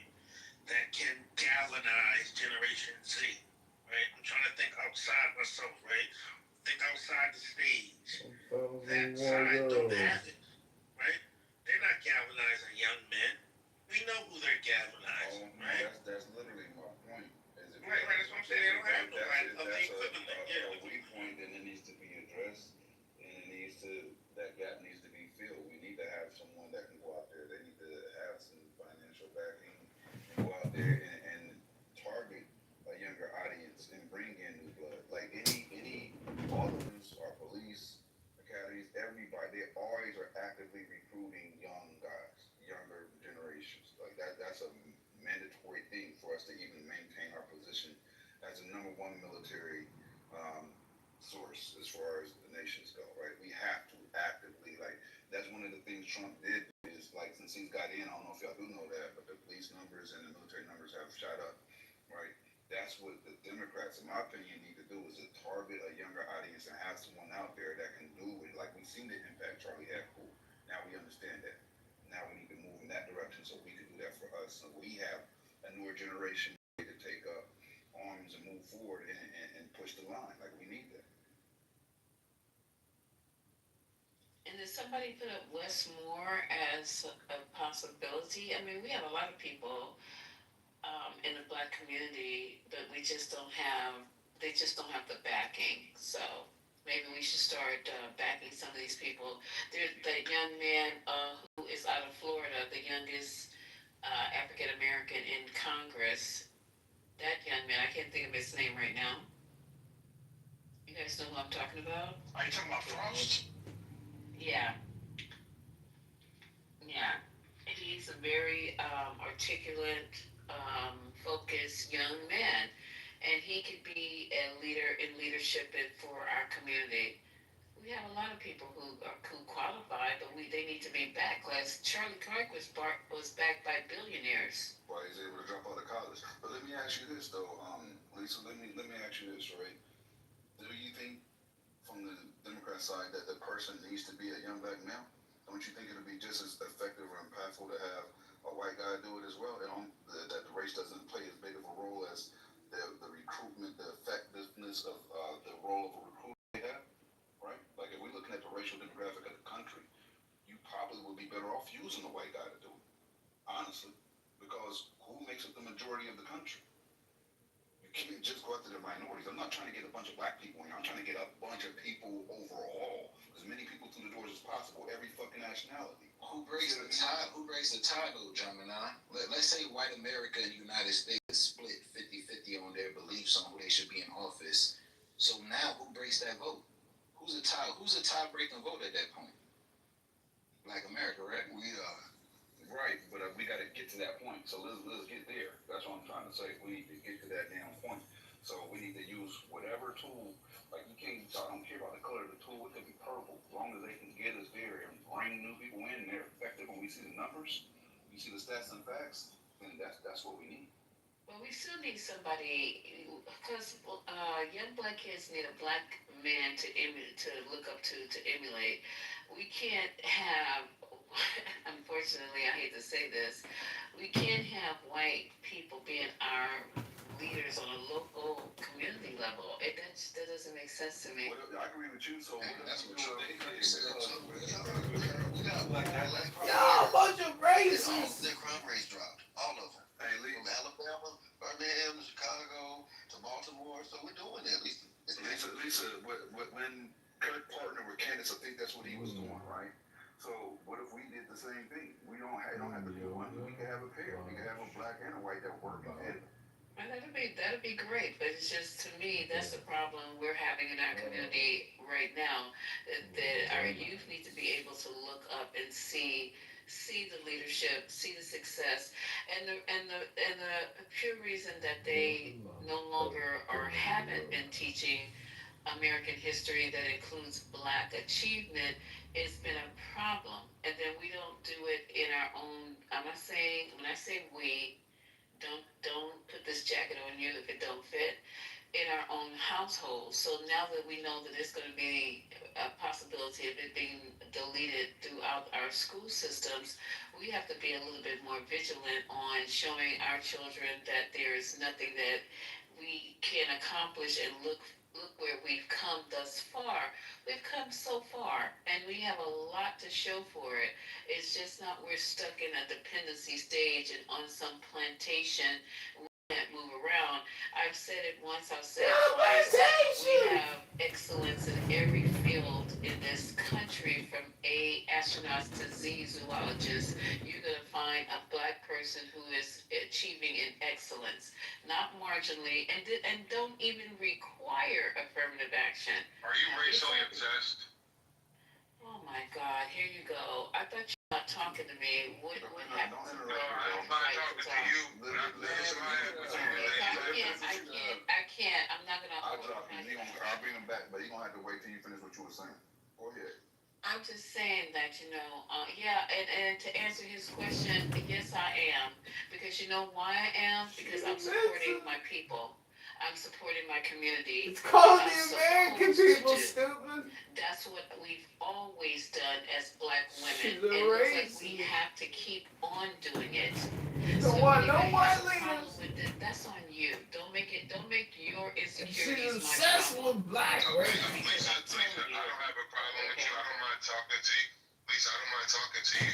The only reason I left the room the other night is because you were swearing every other word and it was disrupting my spirit. Okay, Moving well, forward, yes, ma'am. Excuse me.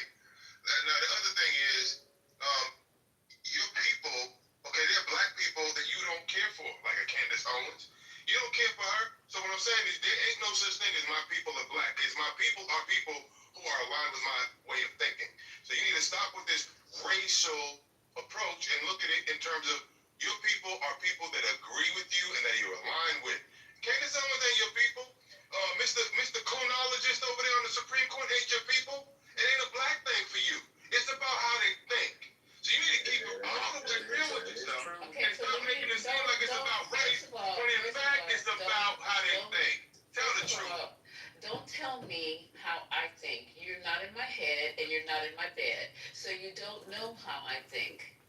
I'm telling you, I have always uplifted black people. Now, when they're not uplifting and being positive to the race, to the community, you get none from me. You definitely get none from me. But when they're in line with what we need to have done in our community, our tangibles, like you guys like to say, what we need to have accomplished, then everybody is. he is right about that. Oh my God, I don't care what you guys think. You guys can speak for me. You guys cannot speak for me. Speak for yourself. You're not gonna overtalk me though. You're not gonna do it. You're not gonna overtalk me. I don't speak the whole night. Then y'all niggas wanna come off mic and interrupt me. Let me tell you something. Speak for yourself. Don't come on this stage and speak for nobody else because you don't know them. Speak for yourself in the first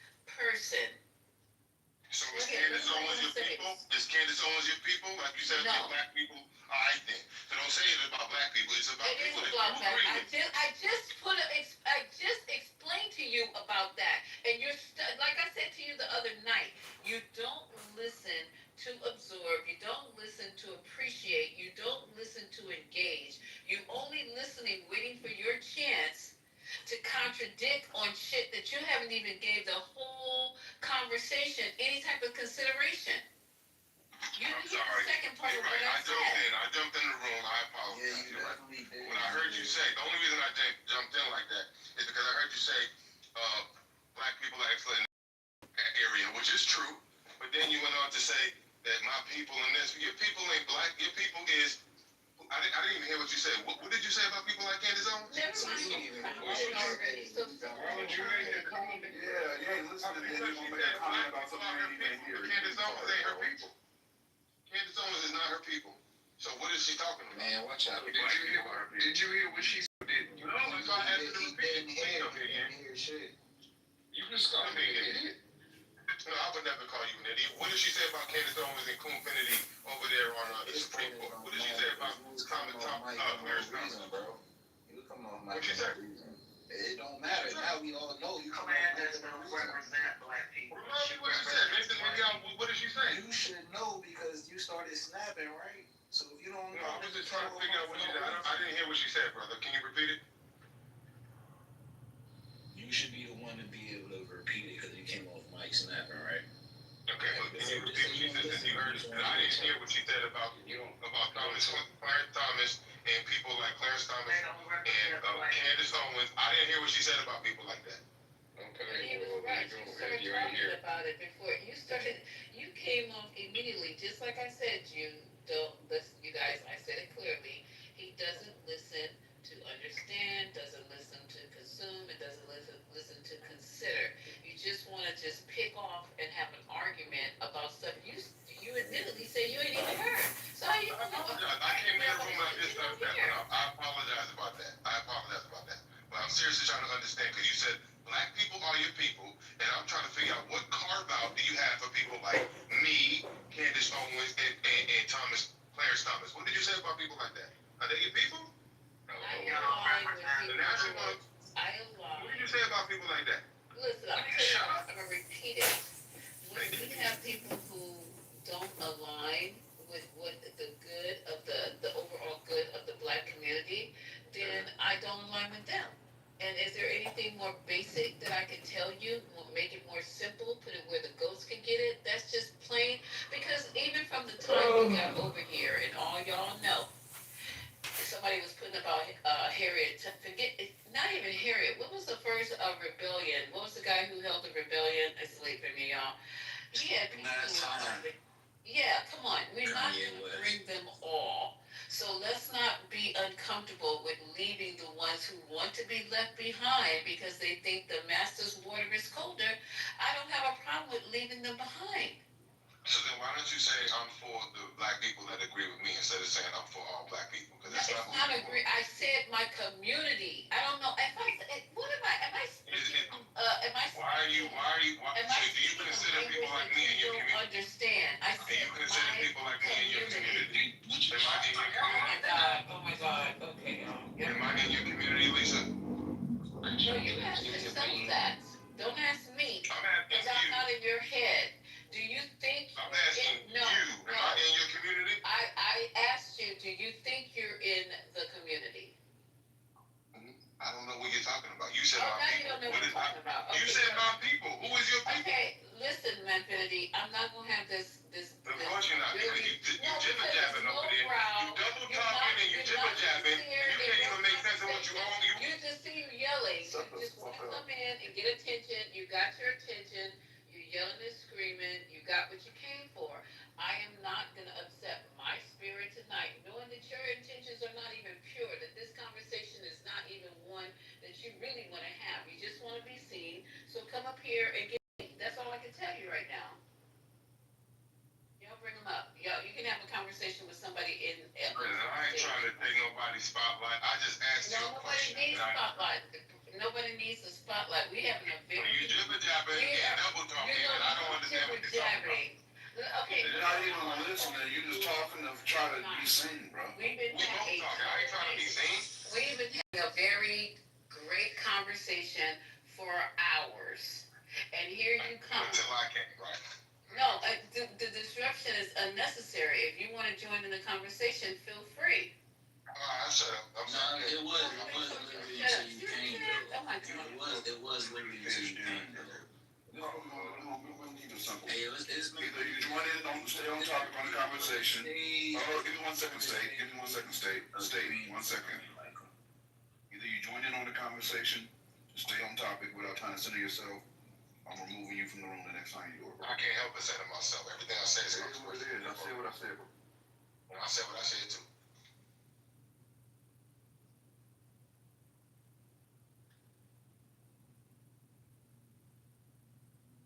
Where were we? Okay, so can we move the record around? Who was speaking? There was somebody speaking so eloquently before we. Yeah, somebody was speaking. I was trying to remember where were we. Yeah, that was me speaking so eloquently, but I forgot what I was saying. No, I don't think you're talking about you, State. I really don't.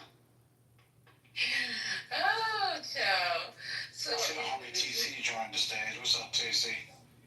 Oh, okay. What's going on? What's going on? What's going on?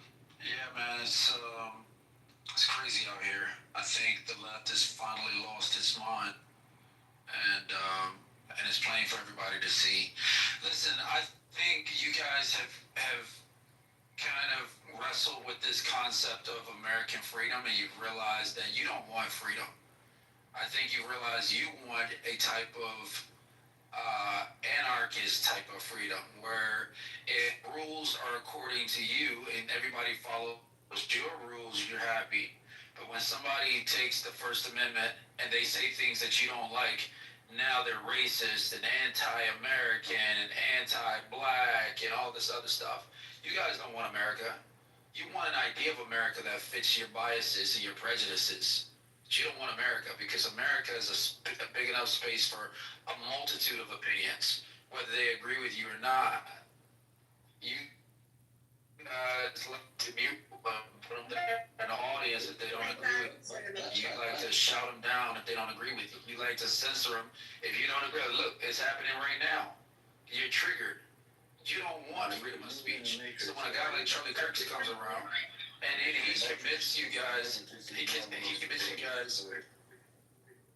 Yeah, when a guy like Charlie Kirk comes around and commits to the First Amendment principles that this country was founded upon, and challenges your presuppositions and your perspective on the world, you come away thinking he's a racist and he's a bigot and he's a misogynist and he's anti-black.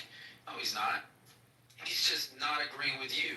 And if you come to a debate with him and he has a more informed position and you walk away with a bit of information that you didn't have before you came to the conversation, you don't denigrate him. You don't try and celebrate his death. You don't celebrate his assassination. I got you.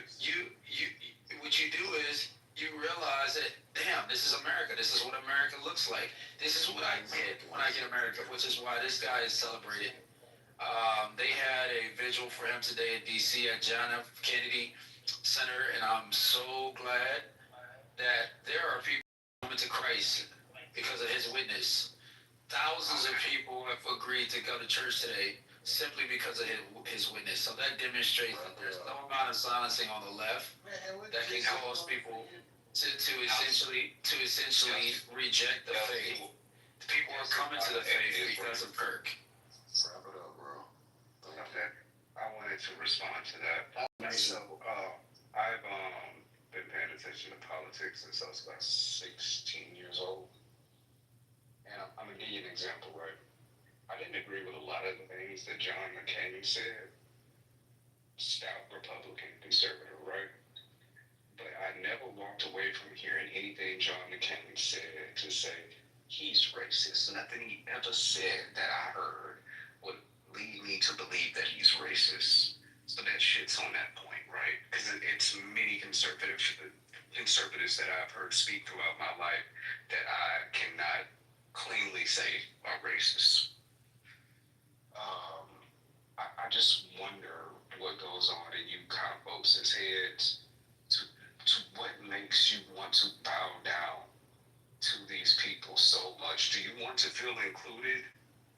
Is that your way? And I notice on your PTR, you have multiple pictures of Dak Prescott, which would make you a Cowboys fan, which would make me understand why you're, you know, why you think the way you think. Stay on subject. I did stay on subject. The team that he likes proves his personality. Man, stop making it personal, yo. That's why y'all lose debates. What are you talking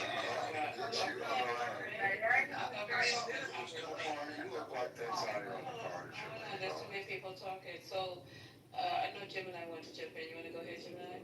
I mean, go ahead. I can Respond to that slander. Okay, so, what the thing about it is, first of all, I like the way you guys come in here and announce what we're thinking. There's no one in here celebrating anything. Maybe you were celebrating and you don't want to say it out loud. So I think you should speak for I don't have to announce it. You announce it for yourself. No, I don't announce shit. You ain't heard me say nothing about celebrating anything. There's nothing in the title. There's nothing that came through my mouth. Play the clip of me celebrating anyone's death. I'm in the business of healing. I don't celebrate death. So I wish you would speak for yourself and stop speaking. You guys come in here all the time. We don't go into your spaces and start speaking for you.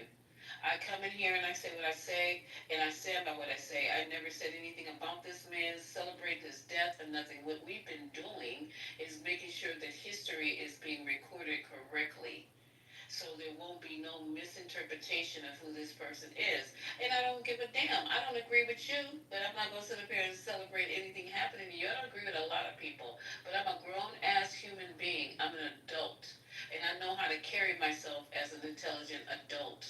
I don't need to pander. I don't need to kiss nobody's ass. If somebody says something I don't like, I don't need to fuck them. What the fuck is wrong with y'all? I said that some of the things that he says I don't agree with. And just like he has the right to say them, I have the right to disagree with them. And there we are. So what's next? Well, I think you interplay we and I. When you're defensive, you say I. When you're offensive, you say we. And I think if you take an inventory of how you use the words we and I, you'll realize that you're actually defending yourselves when you say I didn't do it, but then you say we don't do this here. Yes, you certainly do. I don't care what you think. Think the worst no matter what. Okay, now you're trying to tell me which pronouns. You don't know how I think. So don't do that. It's not a one-way street. So let me hop in there. And I can witness this. When people did come in and celebrate, she immediately reprimanded them. Great, but that's my point. When she says we don't do it, she's speaking for a group. When she says I don't do it, she's speaking for herself. So which one is it? Is it we or is it I? Exactly what we do. Because I know I was certainly in this room and they were celebrating her his death. Put a name on it, TC.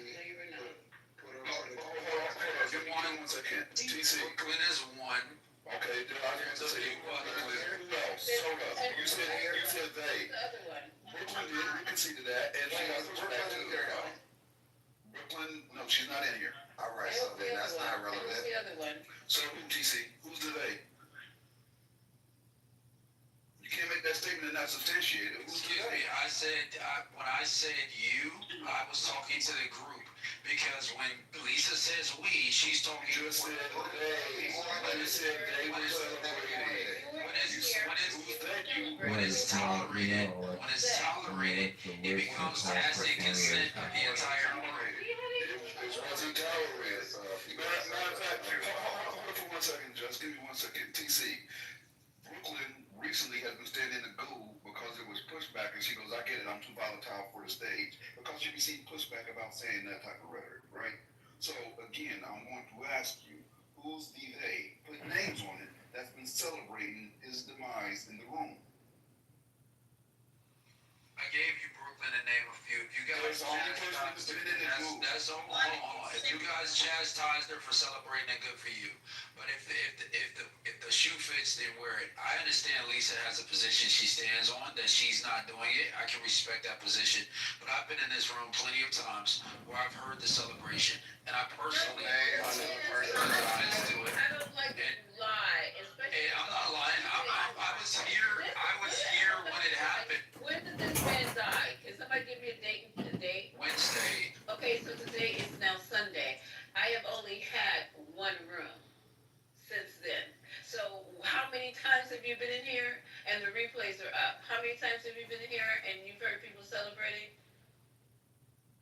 And you know what's funny? Moving on. No. We're not gonna move yet because he chastised you for using we and I interchangeably. But he is inaccurately and only has named one person. I've come in here plenty of times, and his death has been celebrated. Only one room. By who? It was only one room since the death happened, so you came here plenty of times.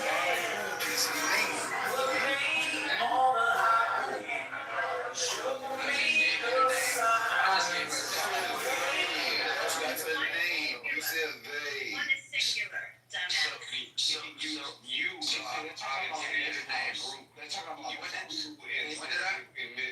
When I say you, I'm talking to the collective group because there's tacit consent. When I hear somebody celebrating it and it's permissible and there's no pushback in the room, when I was here specifically, there was no pushback. That gives tacit consent for somebody else to participate.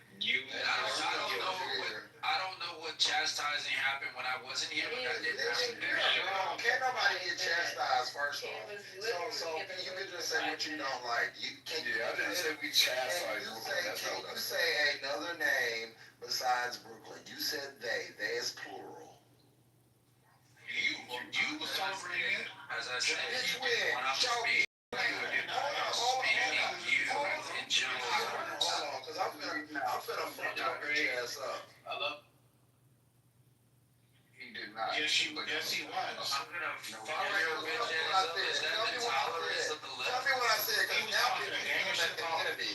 Now bitch, you're finna make an enemy, so you better be motherfucking accurate. Because bitch, I had a motherfucking She was calling him all these names and shit. Matt G. Both Bitch, you are a fucking racist. That's not celebrating his death. You fucking lying, bitch. Don't get fucked up, bitch. Oh, he's a racist. Don't get fucked up. Oh, you out of your body now, huh? Because you know it's true. You was calling him all I'm gonna these beat names. you out your body if you keep on You was fucking. calling him all Hey, these names. just give me 1 second, brother. Like, You playing with the wrong one, bitch. I'm for real. I'll twist you up out your Just you ain't gonna get out your body. Let me handle it, fucking Russ. playing with me, Hey, bro. just give me 1 second, brother. Omari, he asked you when was he celebrating his death. Your response to that, right? Because I want to stay on topic. You're not gonna worm your way out of this shit. Your response to that was he was saying some negative remarks about Matt. He didn't ask you about Matt. He said when was he celebrating Curtis? Who said that? That's the question. Who's talking about Matt? We're talking about, okay, that's what I heard you say. When was No, Just we're celebrating talking his death? Because I didn't hear Just do that at all. So in the rooms prior to not in the 420 rooms and the other rooms, they was talking about, oh, he's a racist, he's a piece of shit, he was this, he's that. A lot of people have said there's a difference. The day he died. Omari, I want you to be able to differentiate because you're intelligent. I want you to hear me. If somebody disagrees with someone else's rhetoric, that's a lot different than celebrating their demise. If you say, I don't believe in what he was saying, I believe he was X, I believe he was Y, I believe in Z, you have a right to have your opinion about that person. That's a lot different than ding dong, that's way different. He said, I don't give a fuck that he's dead. Indifference, that's still not celebrating. Show me where I said it. And Omari, let me tell you something. You playing with the right bitch, but you got the wrong fucking idea. I'm telling you right now, I'm not the one to play with, bitch. I'm not. You play tag with all these motherfuckers. You patronize all these other people. I'm the wrong one to play with. You saying some very flagrant shit, and I'm not the fucking one. So you better say what I said verbatim, bitch, and I'm recording it. Because we're gonna take this to task, you bitch. I got your fucking ass, bitch. So repeat it. Come up off mute, bitch. Pussy. I'm just say that he. No, hold up, Ray. I'm gonna give this bitch some time. Come Come up off mute.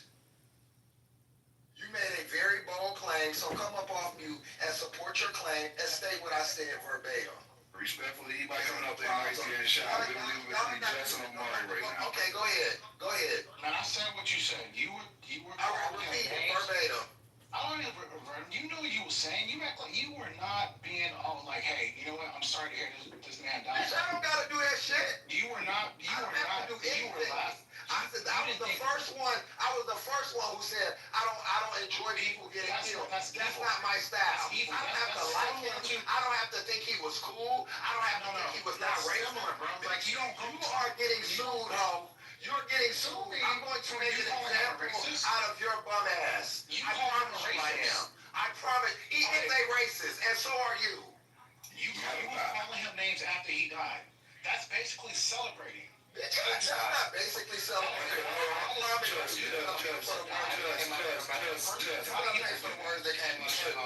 Give me 1 second. I promise you, you're gonna pay for everything you said. Okay, fine. Hey, Omari, I want you to give me Bitch, I'm gonna rip your ears out the side of your head. Omari, listen. Saying the name, right? Let's say, I'm gonna use a random person because I don't even deal with Kirk. Let's say Jamal died. And later on, I'm like, you know what? Jamal was a real fucking racist. That's not me celebrating his demise. Me celebrating Jamal's demise sound like, yay, Jamal is fucking dead. Fuck that nigga, I'm glad he's fucking dead. That's me celebrating his demise. Me saying, no, well, I thought he was an asshole.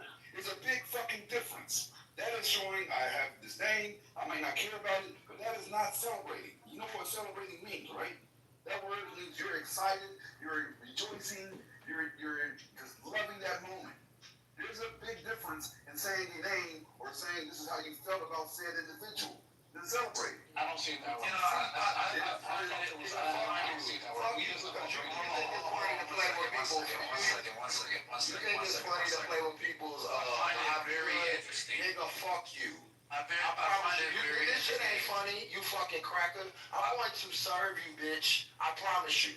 You play with the wrong motherfucker. You won't never get around me. You won't put on you. I promise you, bitch. I don't give a fuck what you talking about. You won't never get in a room with me. You won't never get in a room with me. I don't give a fuck what you talking about. You admit to that. Fucking hoe ass nigga. You gonna sue me for your racist statement? Yes, bitch. Okay. Yes. Do that.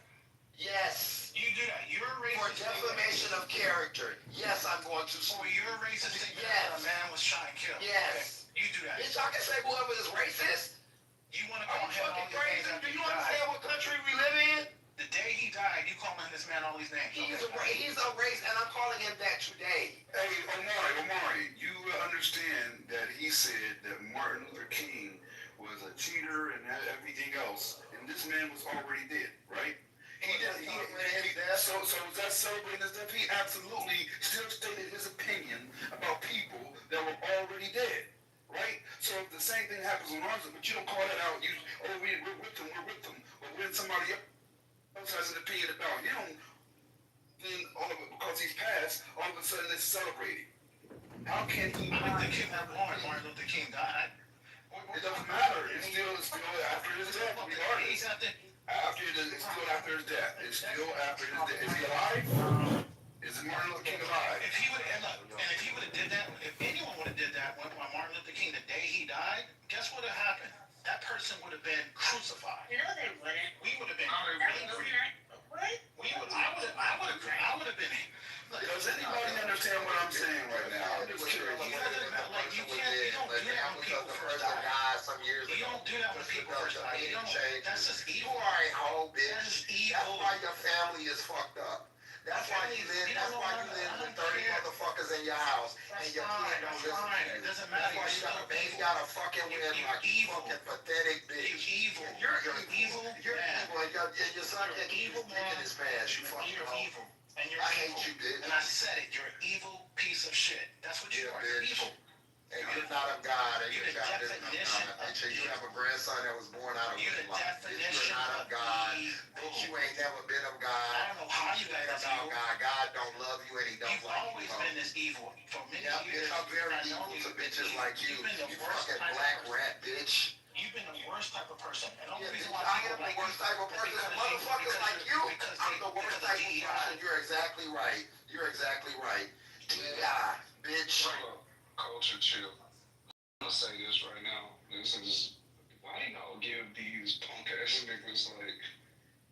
space to be punk ass niggas. Like, it was completely. You won't get another chance. I'm gonna be up writing early in every room to block your bitch ass out. Bitch, them funny looking ears won't never hear another word. Like, look, man. I remember when my grandma had shit and we stopped letting her do the prayer at Thanksgiving because we would be there for 20 minutes talking about Job and Noah and all that. Just took the mic away from her. No, Ray, Please do this. Man, this man allowed this dude Ray, allowed Ray, that. hold up, Omari. Hold up, Ray, no, hold up, Omari. he would hang me on the Hold tree. up, Omari. Ray, you have a point, but there's just people like TC, where TC usually, even though I don't agree with a lot of his viewpoints, he articulates himself well, and he'll be intellectually honest. If you corner him and he's wrong on something, he'll concede. He did it earlier, right? Omari moves the goalposts again and again and again, and doesn't even stick to his own conversation, like his own points that he'll mark the line, and after you corner him at that line and prove him wrong with his own logic, he'll refute it and move the goalposts again, which is not honest as far as having a real discourse. Right? But if you want to say you can't have an opinion about somebody after their death, then that should go both ways. Otherwise, don't say it. But you had no problem when the other side was doing it. But if he does have an opinion about him after his death, which is far from celebrating, which is another way that you try to get away from the conversation that we were initially having, that's the first goalpost move. Because first you said he was celebrating. Because he had an opinion about the man, he's celebrating. That's having an opinion. It's a big difference. Man, they were fucking laughing, bro. Like, come on, man. Now, mind you, And I did when they were doing the law, if three becomes against the law when something happens, this man will play. Shit, you better get the fuck out if you don't shut the fuck up. And I'm dead ass serious. Whatever, I don't care. Bitch, shut the fuck up. That's what needs Bitch, you keep on fucking playing with people's livelihoods. Now, if something turns out to be illegal with this shit, you done set up on here and play with my name. Bitch, I don't play like that. You think being antagonistic and making jokes and shit is funny? Bitch, I do not play like that. You will be in court for the rest of your life, ho. Judge, don't forget this is. I promise you, I will turn over every rock to fuck your life up. Don't ever play with me like that, bitch. Anything I said, I stand on. Immediately when he died, I said, I don't believe in people getting shot for what they fucking gotta say. I didn't like him. I said that before he died, and I would be a punk to say I don't believe it after he died. Again, like I said, with the exemption of Gemini and Haitian, I'm consistently one of the realest niggas on this fucking stage, and I stand on whatever I say. You niggas hate yourself, you niggas hate being black, and you wanna come and share that fucking shit on us. Bitch, I would never be pussy, and you'll never threaten me, hoe ass nigga. Yeah, I'm going to say he did not celebrate the death because me and him was talking and said at the same time Charlie Kirk got shot. Somebody shared the video and I was like, oh, that nigga dead. And the next thing out of his mouth, yo, I'm not cool. I don't celebrate people dying. He did not celebrate that man's death, not one fucking time. And has not. It doesn't seem to be a part of his character. And when people did celebrate it, they were immediately reprimanded for those views. And other opinions came out because I started listening to y'all and then my shit changed. So yeah, that's kind of not right. But still, I don't like the shit he said. So, as we say, don't come up here lying on people. For real, y'all playing with people's character, it shows your character when you straight up and down lie on people for entertainment. That's some real housewife shit. Anything happen to me, I promise you, my nigga. I don't align with most of the things he said, but I'm not celebrating his death, and I'm not happy that man died the way he died. That don't mean I'm celebrating his death. But here's the thing, we shouldn't even have to say that, okay? Because Democrats have been trying to push for gun reform for a while. And it's only been MAGA and fucking Republicans that have been stalling it. So now that one of yours got shot by someone who also believes in the Second Amendment, what do you want Democrats to do? What do you want the left to do? They don't want nothing. They just want to sow discontent and shit like that.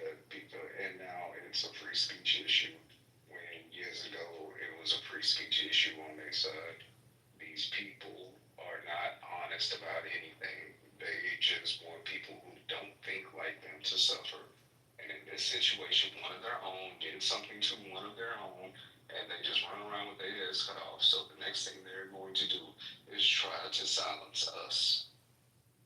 We don't have the same thing when Al Davis died. I said on the same thing.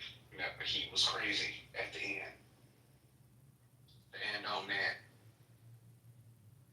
I'm gonna say the same thing about Jerry Jones when he died. He wasn't good. I'm not gonna celebrate him. If I don't like Trump now, and I said I don't like him after he passes, does that mean I'm celebrating his death? Or my opinion has never changed?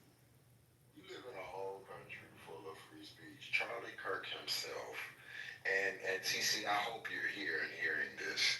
Charlie Kirk himself was an advocate for free speech. I'll tell you why. Because when he started Turning Point and throughout the whole Turning Point career, he had to contend with universities not wanting him to come up there because of the type of rhetoric that he had.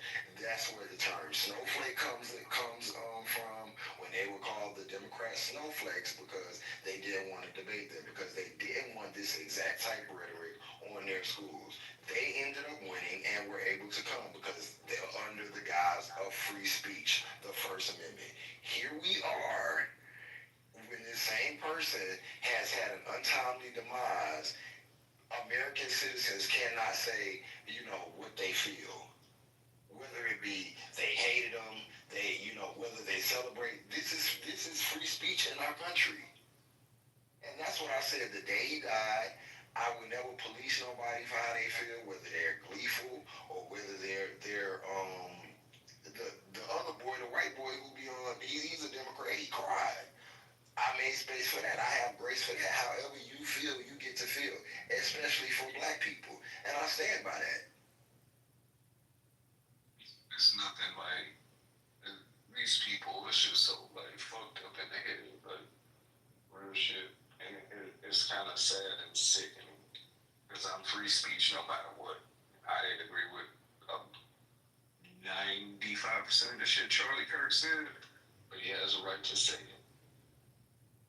And I have a right to not give a fuck about it, but y'all just, I don't know why y'all get off on this so much. Y'all always changing. I can't articulate my thoughts right now, but just my advice, don't even give them niggas a mic. Because you know what they about. I done been in here 2-3 weeks and seen Manfinity's character. I done seen Omarion's character, platform these niggas.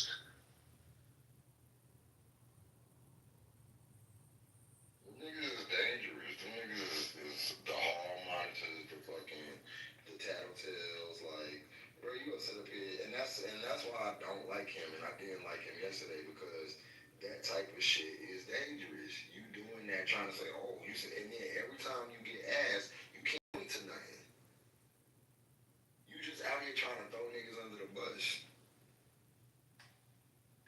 And that shows something else too. That shows he has no sense of fucking community.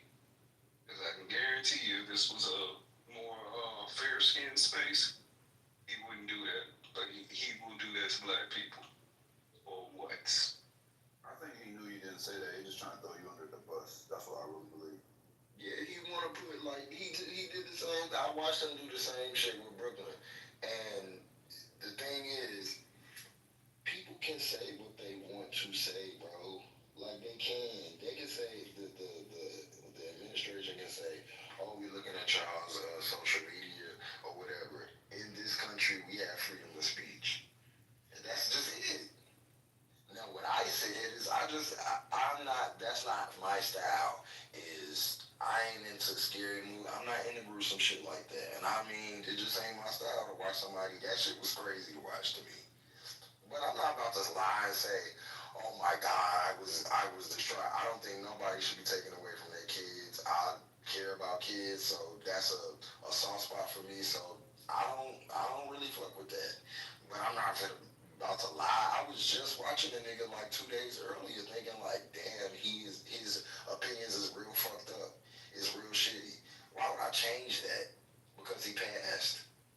What's crazy is most people that be putting their mouth on him don't even know who he he is. They just learned about him 3 days ago. Don't never even follow the guy. They take clips from from somebody chopping up what he said, putting it together to make it seem as if it's more it's harmful and worse than what he actually said. And that's the clips that people are digesting and thinking they know all about him, and they're gonna call him racist and shit like that. The propaganda is really heavy. I've seen Jamal Bryant do it. Shame on him. He calls himself a pastor. Shame on him. He's bringing shame to the faith. I watched the video where he chops up. Kirk's words to say stuff that he did not say in one sentence, taking parts throughout the video, putting it all together in one video to make it seem as if he's saying, you can take my words and break it up into 4 and 5 different parts and put it all together to make it sound like I'm making one continuous statement when I'm not. And that's exactly what Jamal Bryant did. And he's proliferating that shit across social media. He ought to be ashamed of himself. It's ridiculous. Hold up. No. You know what's so funny about that?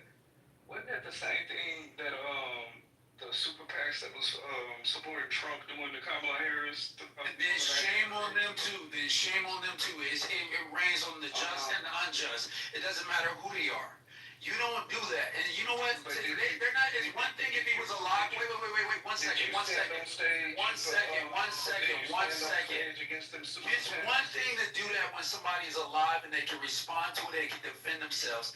It's real grimy to do that shit when that person has been assassinated. What type of human being does that shit?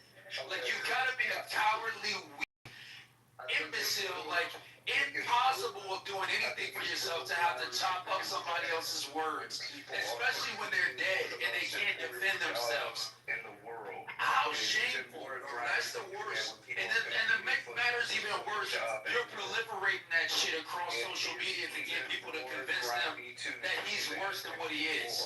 Nobody's perfect. Everybody says stupid shit all the time. And I don't agree with a lot of the stuff that comes out of people's mouths, particularly Kirk. He said some stuff that were problematic. He said some stuff that was probably didn't need to be said. But for you to chop up his words and put it out there for people that never heard of him before to say, oh yeah, this guy's racist, when he can't even defend himself, you're not worthy. You're not worthy of having a debate. They couldn't debate him when he was alive.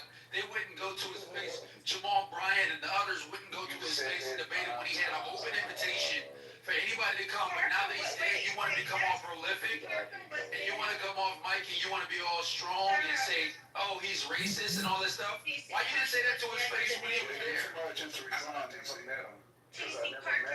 somebody gonna respond, one mic on you, whoever gonna respond. TC, a young man by the name of Parker, he was there to debate him. I mean, they show up. Great, no, more power to Kirk. More power to Parker. They will never be shown on air though, because Parker usually drags the shit out of him. Okay, in all his points, which is very unfortunate. We don't get to see it. But Parker also ran for his life the moment he got shot. He also came on video saying how sad he was for his family. He is also very much a progressive and a leftist. He got a lot of lick back or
something that you don't know. Hey, hold up, man. Hold up. I gotta take it forward.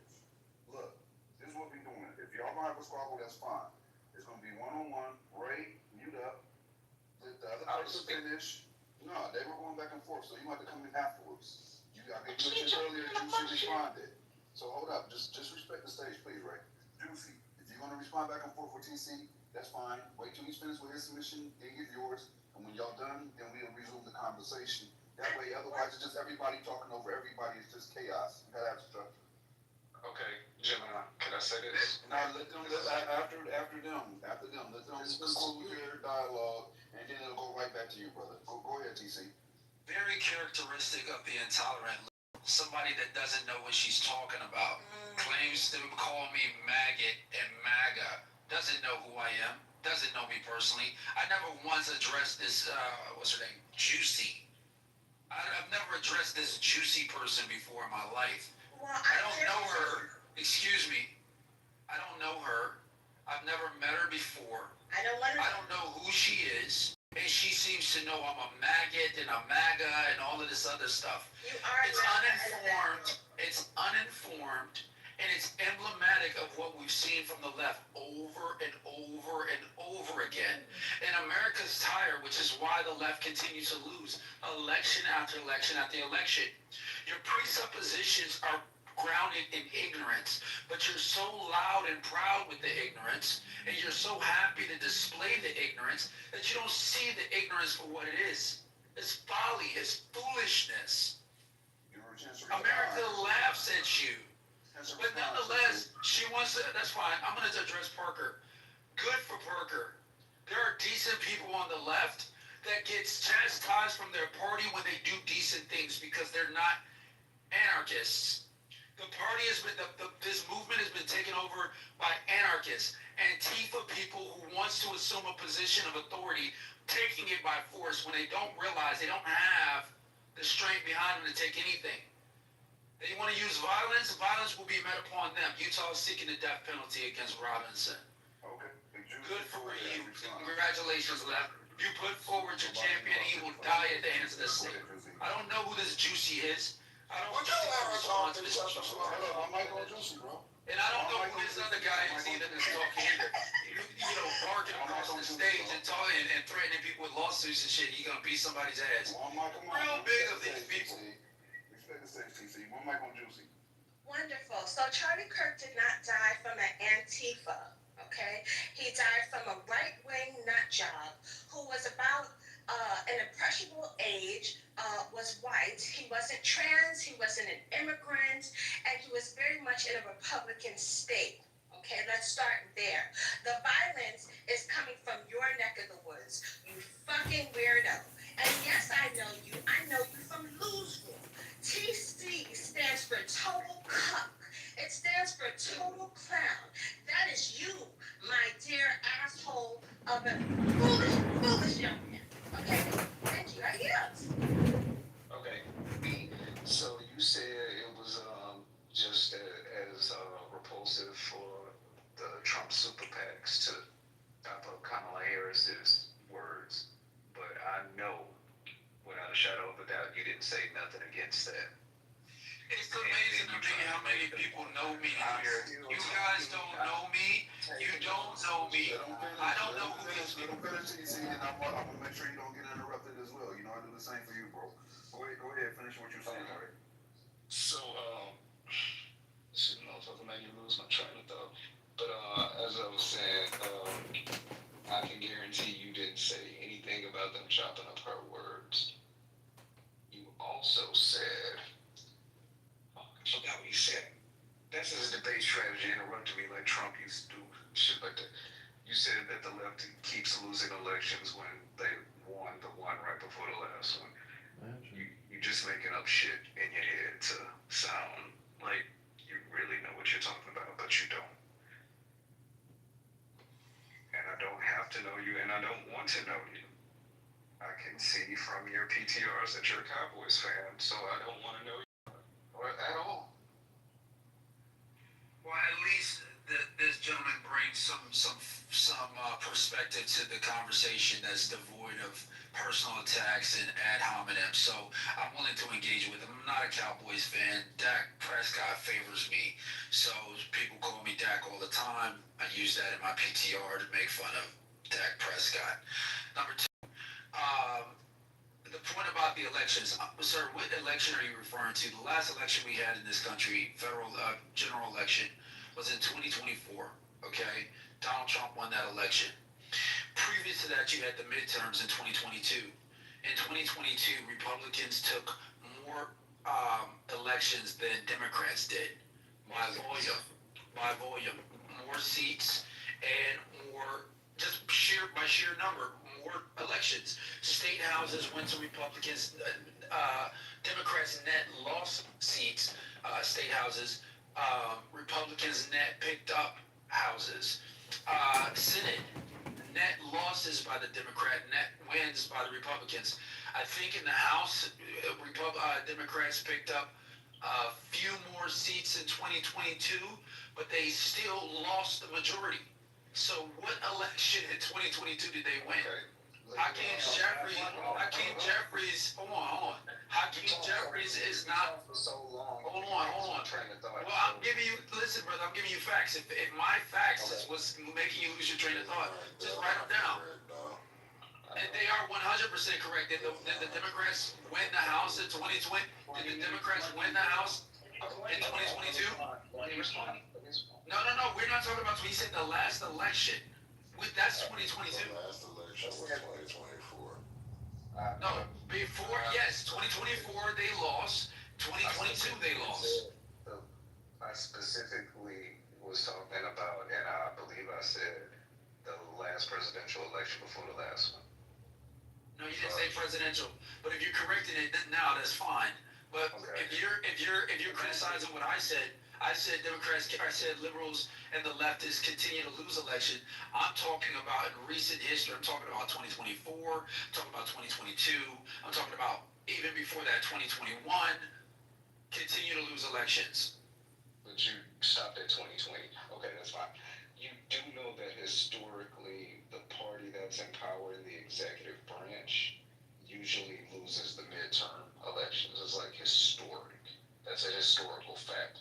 Because the power that's in party usually rests while the party that's not in power, they get to sit up and just make accusations and criticize the president. So they usually do really well in the midterm elections after that. You do know that, right? You do know historically presidents typically enjoy 2 terms. You do know that, right? Yeah, I do. I'm very so why didn't this party win 2 terms? Because he wasn't the same president, and Joe Biden probably has early onset dementia. I agree with you. And so it was you guys that put him up, and it was you guys that put up Kamala Harris. That, even with his early onset dementia, Kamala Harris, she was, you're correct. You're right. You're correct on that. I won't quibble with that. You're 100% correct. You didn't elect her. So why was she selected? Because she was the vice president. And no, she didn't have to take on the nomination just because she was vice president. No, you asked me why was she selected. I agree, but my question, your answer was because she was the vice president. So assumes that there was some sort of obligation for her to take on the nomination simply because she's the vice president. So you know, historically, vice presidents after the president's second term usually run for president and usually wins that party's nomination. No, they don't. We haven't had a vice. No, you're wrong. We've not had a vice president turn president in the last 30 to 40 years. I didn't say that. No, ma'am, respectfully, he said after the presidency, the vice president. I didn't say that. All right, so what did you say? They win the party's nomination. No, you didn't say win the party's nomination. You said wins the presidency. Okay, I'm done. All right, when was the last time we had a vice president? When was the last time we had a vice president win the party's nomination? Al Gore. How many years ago was that? Al Gore was Clinton's vice president. 5 years, bro. No. Exactly. That's not recent political history. We've had 4 presidents since Bill Clinton. Okay. A few presidential elections before. Okay. Let's just set this in. It's going to be Dick Cheney, number one. Dick Cheney didn't win. Biden didn't win. Pence didn't win. Okay. Harris didn't win. Okay. Yeah. Well, Harris did win, I guess, but she was selected. This is why I can't. This is why I say I cannot talk to these people. He is twisting my words around. He knows what I said, and if I didn't say it clear enough, he knows what I mean. Okay, let's go from here. Al Gore, and then Dick Cheney. I know Dick Cheney didn't win because Dick Cheney didn't run. Dick Cheney was never in a position to do that. He wanted to be vice president. That's all he wanted to be. So then the next election after the Bushes was Obama and McCain. So there was no vice presidential nominee to run. Okay, bam. So then Obama's vice president was Biden. He did not win immediately because we know there was a sweetheart deal for Hillary to be the next nominee. Bam. Hillary versus Trump. Trump won. Mike Pence was not in the position because the right wanted to kill him on January 6th. You got a lot of support for your claim here, brother. You've got vice presidents that ran and did not win the nomination of their party. Very few after Al Gore ran. The only one that actually ran was Pence and Biden. And Just the low quality rappers gotta bribe rap room so he can win the rap room. But he did win. He did not run as vice president. Stop it. He not vice president as Long vice time, man, we've been president. over this room. I don't know. But I just explained to you that we all know Hillary Clinton had the sweetheart deal, and it was even in Yeah, you guys reading the gospel? For the sake of argument, I'm willing to concede that on the left, we've had more Democratic candidates, Democratic nominees from that were previously vice presidents. I don't think we need to be destroyed the oppressor. He sounded like Nat Turner at one point. I didn't know that there The point I'm making is It's 2025. Grow the fuck up, fatty. Go to the gym and read a book, dummy. Yeah, I'm not with you. That's your wife. That get together and criticize, but you lose Yeah, I hear this bullshit. Do these women ever rest? Loses elections. Every side consistently loses elections based on the temperature of the country and how they feel like the president is doing. And as I said, Trump had 2 terms. Listen to me. Trump had 2 terms. He can only win against girls. Stop it. Historically, that's what it says. He can only win girls. Trump had 2 terms. Obama had 2 terms. Clinton had 2 terms. Bush had 2 terms. Historically, the power that holds the executive branch loses their midterm elections. Historically, I can't think of very many times where it didn't happen. But what are we talking about? You saying it like that's some new news. We know how to cut rules. The president's in power. The other party gets to do nothing but criticize everything they do when they lose the midterms. But somehow they usually win re-election. Okay, so what's the point? So I just shitted on your point that the left is losing elections. The right loses elections. I can guarantee you in these midterms, the right is going to lose a lot of elections as well. No, they won't. You guys agree that you're all you guys agree that you're in a failed democracy, right? Where the right and the left argue thinking that it matters when it's really the rich and the poor. Like you guys are literally slaves in America. You're poor, don't. No. All right, fine. I don't know what he's talking about. I think we had, this wasn't the highest level debate, but at least it was respectful. I conceded a few points, graciously actually, and that's emblematic of somebody that doesn't have to rely on ignorance to make their points, like the previous speaker. I at least have respect for the guy that he actually was able to bring some legitimate points. Again, it wasn't a high level conversation, but it wasn't riddled with a whole bunch of ad hominem attacks. You see how you have to give yourself credit, like you have to I look like that other stuff. Right? This is coming from. All right, so I see now we're going back to the ad hominem. This is the Why left. don't you do This is better the on ignorance words and and ignorance. This is the uninformed going on belligerence. This is the belligerence. belligerence. He thinks he's smarter than me. He knows he's not smarter than me. I've backed him up plenty of times, and that should say more about me than it says about my college, right? The fact that you don't even have any respect for my college, and I still back you up on a regular basis. Here goes the ad hominem belligerence again, right? The belligerence. Here's the belligerence. Here we go. The belligerence. Here we go. The belligerence. Here we go with the belligerence. There's no substance. There's no defensive positions. There's only belligerence. This is what you have to gain from the left. You're right. Absolutely. You're done. Shut up. Next. Man, Fetty, do you want to get ate the fuck up? You came up here to get beat up too? I will concede that it wasn't the most intelligent debate, but that's because the person I was debating wasn't very intelligent. Imagine a bitch from Liberty College coming and playing with you. Bitch, if you don't go get my fries and leave me the fuck alone. You really a wedding planner, TC? Yes, a wedding planner. A whole wedding planner. The epitome of masculinity is a wedding planner. This is what the left does. They spin out Yeah, lies. this is what they do is fold your ass up. Yeah, Anybody can look me up. I can Anybody can look me up.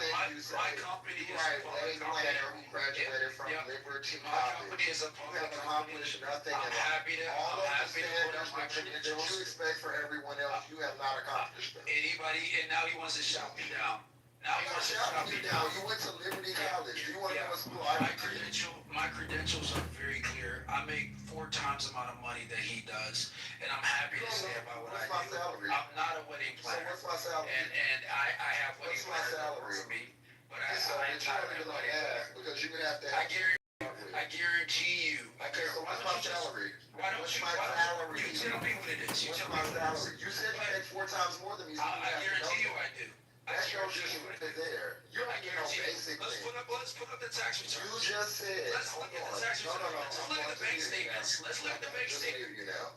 Okay, stupid bitch. You said I make 4 times more than he does.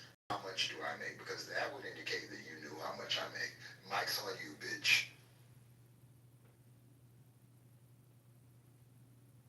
All right, thank you. I'm embarrassing nagas tonight. If anyone else would like to participate, I'll keep these bitches on mute. Bring it on up. I'm up for a while. That's you. That's Omari. I put all you bitches on mute. 4 tires on flat hoe. Period. Can we just take a moment to compliment Jazz's PTR? It's very beautiful. I don't know what it reminds me of, but it's pretty done. There 2 dildos coming out of his head. None of those bill horns. Where your brain at? I just thought it was a dildo. Like I'm a little bit visually impaired. That's why I be. I'm sorry. I got the cataract and glaucoma. It just never feels with them like they never had any type of facts, any type of movement in real life. It's always just, that's a political laugh. Just how you feel. And then don't want to get roasted. But you said all this stuff, everybody's demonic, everybody's this. Then when I flame your ass up, then it's like, oh, ad hominems. Yes, bitch, I'm going to flame you. And I don't give a fuck how you feel about it. Y'all see why I'm an atheist though, right? You fake ass bitch. He ain't touched the church. When the last time you been to church? The hate that I feel coming off like people on the right is one of the reasons why I stand so solid in my religious groups. I will give you shit though. I look those PCRs. This chick is pretty. She's pretty. A little too light skinned for me. I like buying chocolate, but she pretty. I like mine to be like looking like she came straight out the motherland, like looking like she from Sudan, but yours is pretty.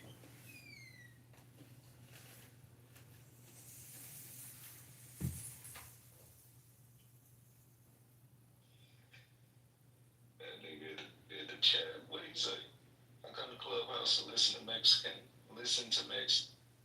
Murder Africans, like I like watching Asian women drive poorly. That's Jeremy, who is another type of crazy. But I also wanted to say, y'all not like man, you're not giving your boy justice. You keep trying to blame the left or the right. Like, why does his political affiliation matter?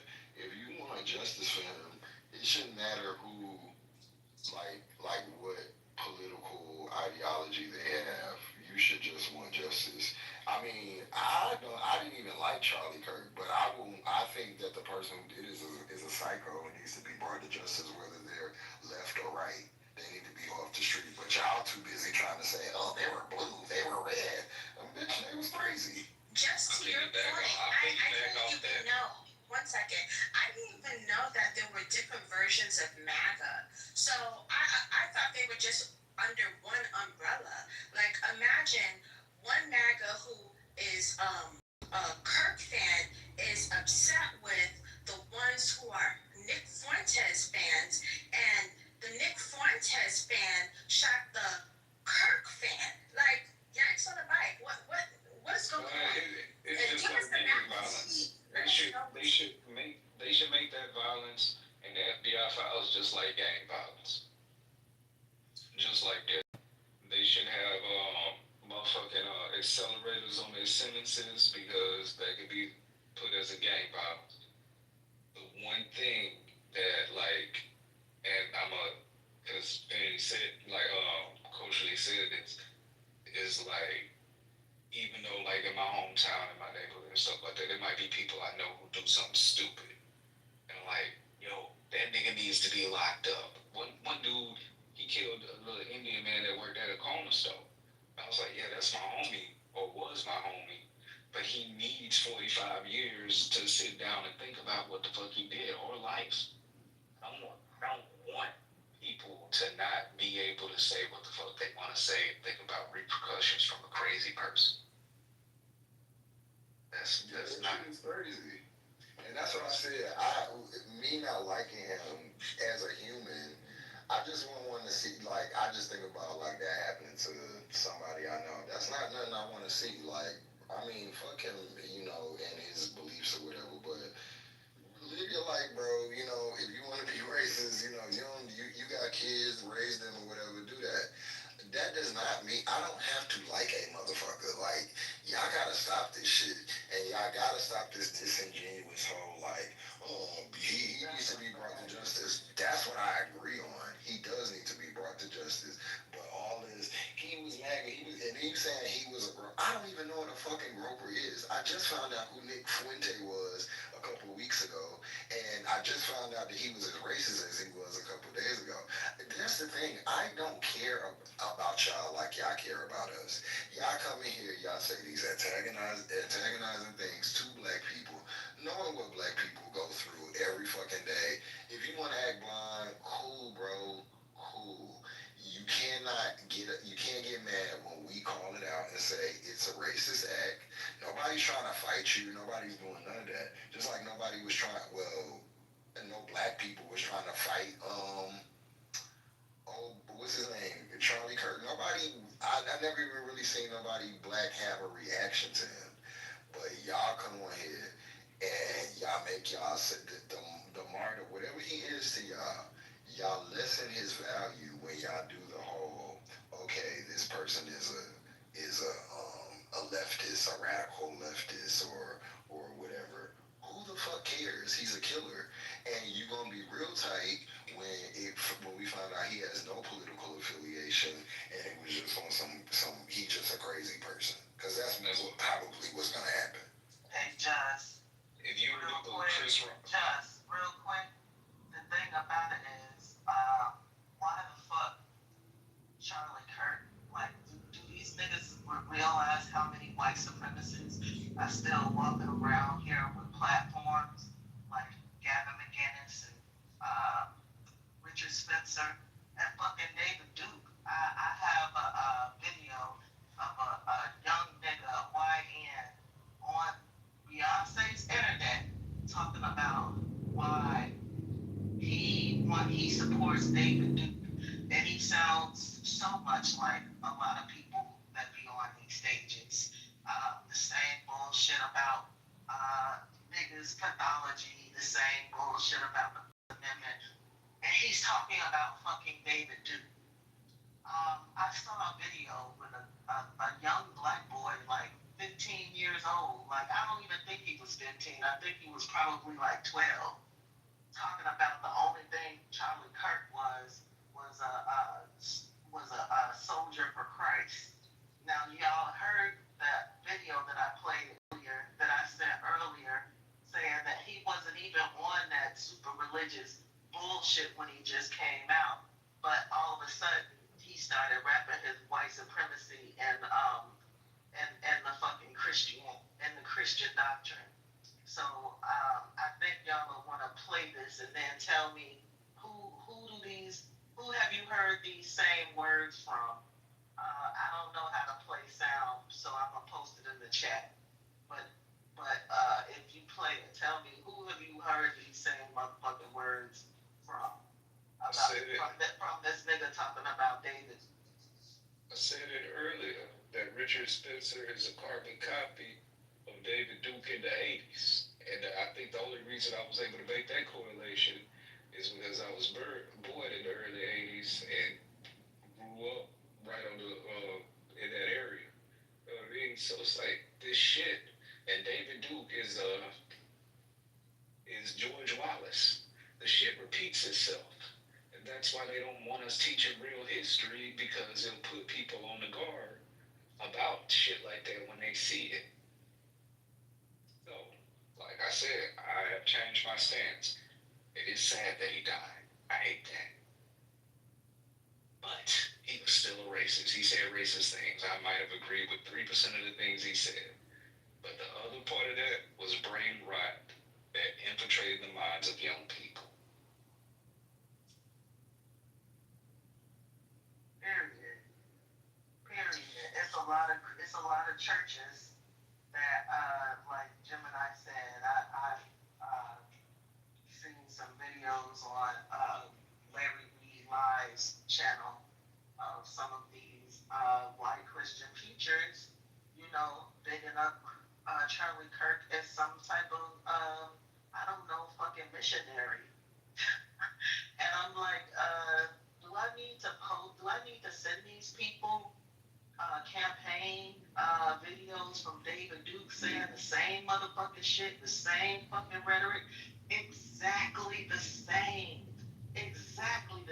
From affirmative action to immigration and being replaced. Like, all of these things are exactly the same script. But these are now soldiers for Christ. Christ didn't talk like that about nobody. It's just so infuriating, man. I hate to God that so many kids are being brainwashed with this bullshit. It's a complete perversion of Christianity, because when you come up to somebody with some fuck shit, the easiest way in America to knock those walls down, and you can do the same thing, you can say the same thing in the Islamic world, is you wrap your hate up in religion. Because the one thing that is near and dear to so many people's hearts on this earth is their religion. So you cloak your racism and your bigotry and your biases in religion, it makes it an easier pill to swallow. To your point, they're not really mad that the man is dead. They're mad that his message might die. That's why they're scrambling to hush up the leftists and the progressives. They don't want that message not to continue. So they have to scramble any way they can. The excuse initially was they thought it was a leftist, even though he died in a red state. Like, just by pure logic, right? An all-white or majority white state, white group, and Christian and Republican, but somehow it was a leftist. I mean, it was so far-fetched to begin with. So, they have to scramble. message is very poignant to them and they want it to continue to anyone's demise. But Juicy, he's already done his job. Like this guy's message is only going to be amplified because it's been mainstream. Like I said, like you don't even know the young men in your family may have been being influenced by this dude. I'm gonna post the link in the chat again. I think y'all should play it because it's sad, but it's like a 12-year-old kid talking about Charlie Kirk and how people are wrong for critiquing him and being, like again, I guess he's in this pipeline. There's nobody celebrating him, but I wish I would motherfucking shed a tear for somebody that said things like black women.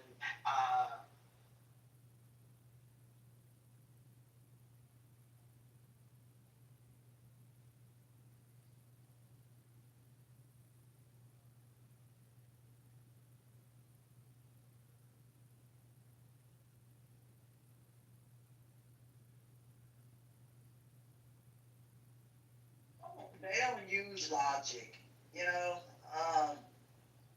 it's really, and I don't like the guy's message. Do I want him to die? No, I'm not saying for somebody to get killed before, some of the Republicans come after me. No. But his message surely stirred up, I would call the backwoods of America, or whatever you want to call it, an ideology that should have been left in the past. That's what I'm going to say. And the way that he talked about women, or how women should essentially, I'm trying to paraphrase, or have a place in the household and essentially nothing else. And but just his message is not something that I would stand for. His message is not something of Christ, seriously, because not all churches and folks are with this mess. Others have spoke out about it. A church here just opened up that celebrated, as far as in another way, I would say, what do you call it, like a celebration of kind of life or something like that, a celebration of life. Whereas that church out here, they are heavily leaning to the right. Mercy Culture is a church out here that leans to the right. I haven't seen any literature from them. They may have posted some stuff online, but it's been pins and needles. I told y'all the other night in this room that somebody got in a fight and arguing at a restaurant here about it, and so it's just a lot of this stuff, y'all. It's concerning, but I don't have to celebrate or any of that. But I can also understand I don't want nobody to die, but I sure don't have to like the comments that has come out of his mouth after looking him up the night y'all talked about him in here. It is embarrassing, and that is no representation, of the Lord Jesus Christ or his message. So the folks who keep saying that, you might want to go find something else to go read. You are missing entire verses and pages of the Bible. I don't know what y'all read. Damn, so everybody divided. Black people, the church, Christians, everybody that's crazy. Black people are divided. But Matt, you got in the chat saying, like, bro, the Republican Party is definitely eating itself. Candace and Laura Loomer had a fight on Twitter earlier. Laura Loomer fights with everyone. Matt Gaetz called Nancy Mace a DEI hire. These people have been fighting. I don't know why y'all act like y'all are so like, oh, we're just saying, y'all been fighting. And if y'all just be delusional, but whatever. And there was a fight at Charlie Kirk's vigil, several of them actually. Somebody did get stabbed. I don't know why y'all choose to ignore the things that happen, but these things do happen. And when you talk about political violence, the far right is like one of the number one terrorist categories in the nation, and it's risen since Trump has gotten in. And if you're honest,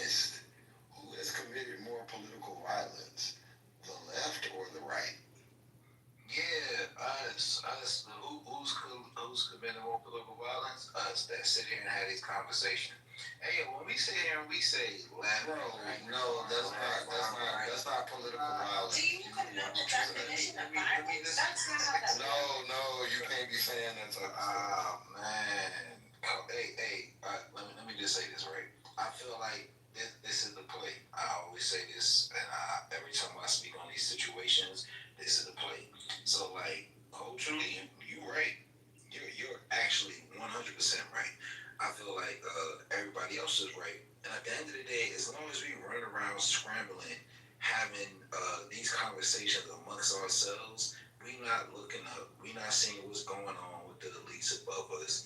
And look, hey, I'm just sitting here and I'm just indulging. I'm just like laughing at what the fuck the conversations is at this point. So why are you Because doing that? look, this is the whole point. But This then is why are you literally the doing whole it? That does point. not make any sense, Nate. Well, it don't make sense, Juicy.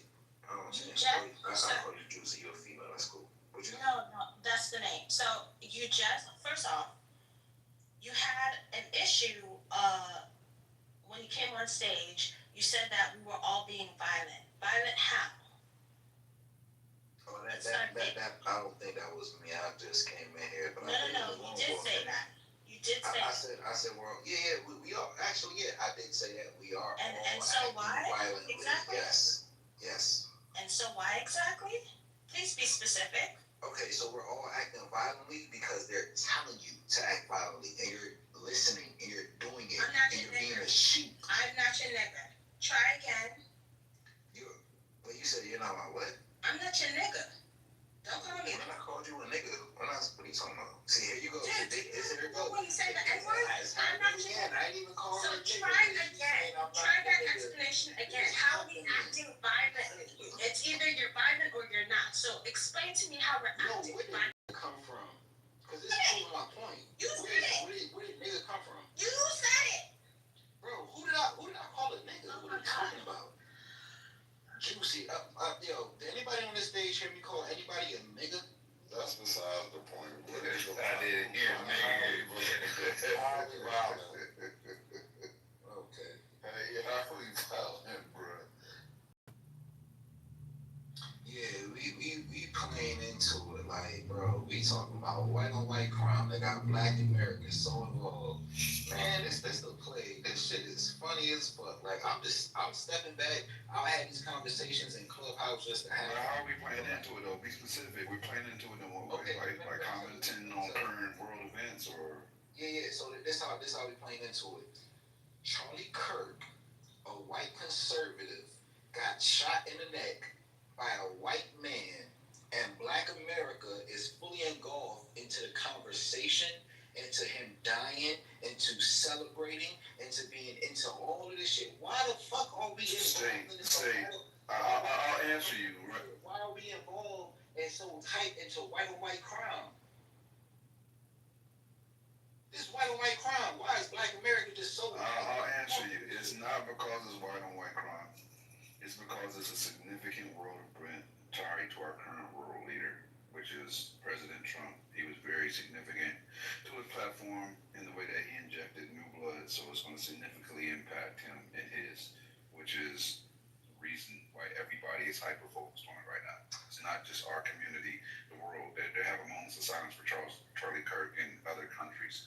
This is world news. So, of course, we're going to discuss world news. Yeah, and I get it's us. a monumental I get event. us on Clubhouse on the app, bro. Like, I definitely get it. We on the app. We gonna talk about whatever. Yeah, not just whatever conversation.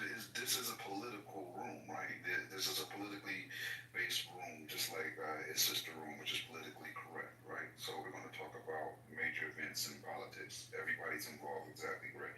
So of course we're going to discuss that. I don't get how we're involving ourselves in something that doesn't involve us. Because Gemini, outside of this room, I'll just say outside of the whole Clubhouse app, we see how Black America is being pulled into something that don't got nothing to do with us, right?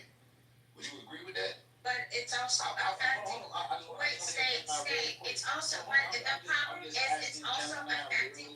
Stay 1 second because you do run on substances. I at least yield. First off, it is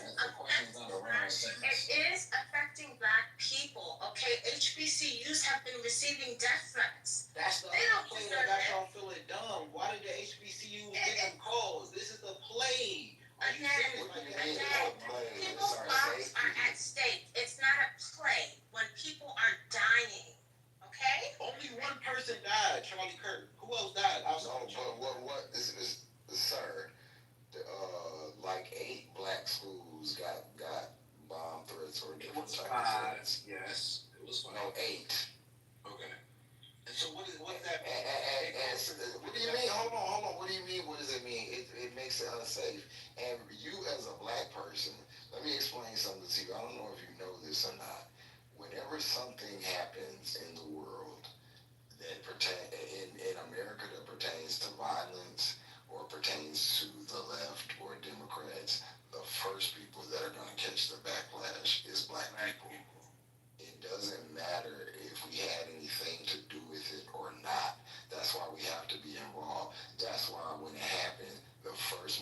condone political violence is Obama and Kamala Harris. That's why, because they have the foresight to know this is going to come back on us, and it always does. And that the reason why people are getting so irritated with you is because as a black man, you should definitely know that. And if you don't, I'm here as an older black man to tell you that that's why. So we have to be involved in everything at all times, or at least vigilant or knowing, because it always falls back on us. Hey, Coach, so you actually saying what I said. So we actually on the same page. Like, literally what you just said, how it falls back on the black culture, that's all I've been talking about. I've been talking about, like, how we are used and they use us to garnish our energy. The black community. If we talking about the black community, why are we put in so many situations that don't got nothing to do with us? And as far as with the whole the HBCUs, hey, when JFK was assassinated, the HBCUs was up. They was standing. They was there. Did they go on? What's this gas thing got to do with this? They were just starting. Let me land. I'm about to land. So even when it comes to JFK, bro, did HBCUs go on lockdown? So what are you talking about? When I'm agreeing with you, culturally, when I say I'm agreeing with you, I'm literally agreeing with you, because when we talk about white on white crime, why are HBCUs getting shut down? Like, there's no evidence. Because there was a threat.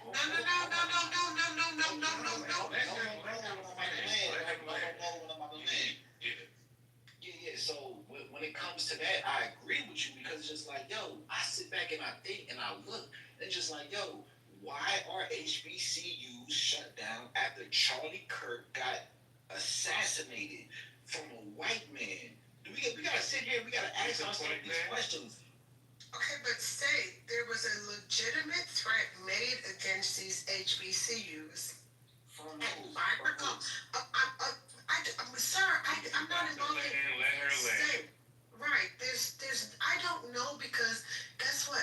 That's what they call investigations for, and the FBI is investigating where the threats came from. So I don't know, and I'm not going to make assumptions. I'm not like you guys who just make all these crazy ass assumptions. Let the investigation play out and we figure it out. But at the end of the day, I don't find that funny. I don't find any of that funny. I find it really revolting and sickening that y'all do this bullshit all the time.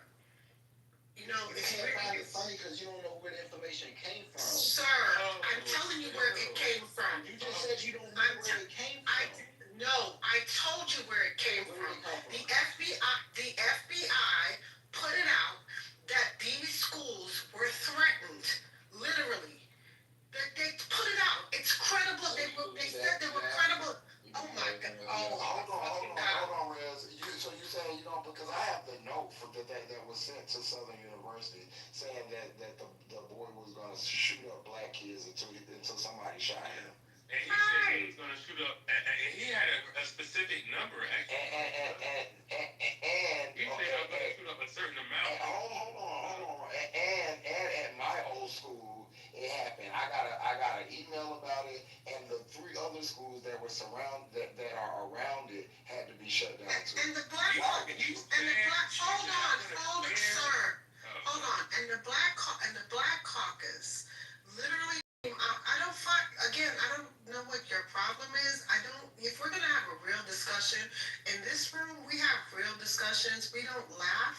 We actually have real discussions. So if you want to do that laughter shit, go someplace else, because we have real, actual intellectual discussions. So if your intellectual prowess isn't strong enough to have an actual real discussion, then you might need to do someplace else. I follow about you. Go ahead, speak. Well, the laughter is not funny. Right? I'm down. Stop being so sensitive. Hey, bro. Sir, I don't know what you're talking to.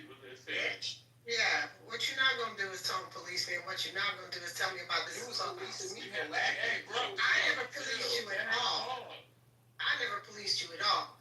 The reality is, at the end of the day, these HBCUs were threatened. Bottom line. And this is what always happens, that there is a black backlash in regards to black people in the black community when these type of things happen. anytime that there is a threat in the white community, that we always tend to be the ones, just like he said, that become the targets. We become the first target. So now they're pivoting in other directions because now they don't have us as the target. So now the trans community is becoming the target because now they re-pivoted the conversation, and now they're saying that his roommate is a trans person, and now it's a trans situation, and now they're trying to stir the pot with the LGBT community. So, like I said, it just goes on, and they go bounding down these rabbit holes. Right? They playing with everybody at the end of the day. That's all I'm saying, right? And but the point of it is that nobody is discussing the fact that in a white community, in a white town, within a purely white state, in Utah, that this white man was shot by another white man who was raised by a white family who raised him to literally play with guns from the time he was 8 years old. And everybody wants to get into whose political affiliation he was involved in when he had no political affiliation. Where does that information come from? That he was raised to play with guns since he was 8? Sir, it's actually out there. It's actually out there. His mother's. It came from his. Yeah, it came from his. Yeah, I'm not gonna. His mother's Facebook pages and everything. I've been trying to be quiet. Rez, you've been on point like a motherfucker, so I ain't trying to be disrespectful. Look, everything Rez said has been on point. On top of that, if you do drop a due diligence, which I would advise you to do if you're going to have a discussion on the subject matter, right? You can see him playing with 50 cals at like 8, 9, 10 years old. Like we're not even talking about your normal high caliber rifle. We're talking about sit down big gun twice as big as him, and he's next to it. Which are two-man gunners, because I was a 50 cal gunner. Exactly. Okay, you shoot that with your thumbs. You hold it with both hands and shoot with your thumbs. Right, okay. Exactly. What should I do to find this information? What should I put in? Go Facebook. Well, what should I put in to find this information? Google Charlie Kirk's killer. They were pretty good. Okay, I'm gonna Google Charlie Kirk. Young family state. That's Rez, by the way, 13 Bravo, so yeah.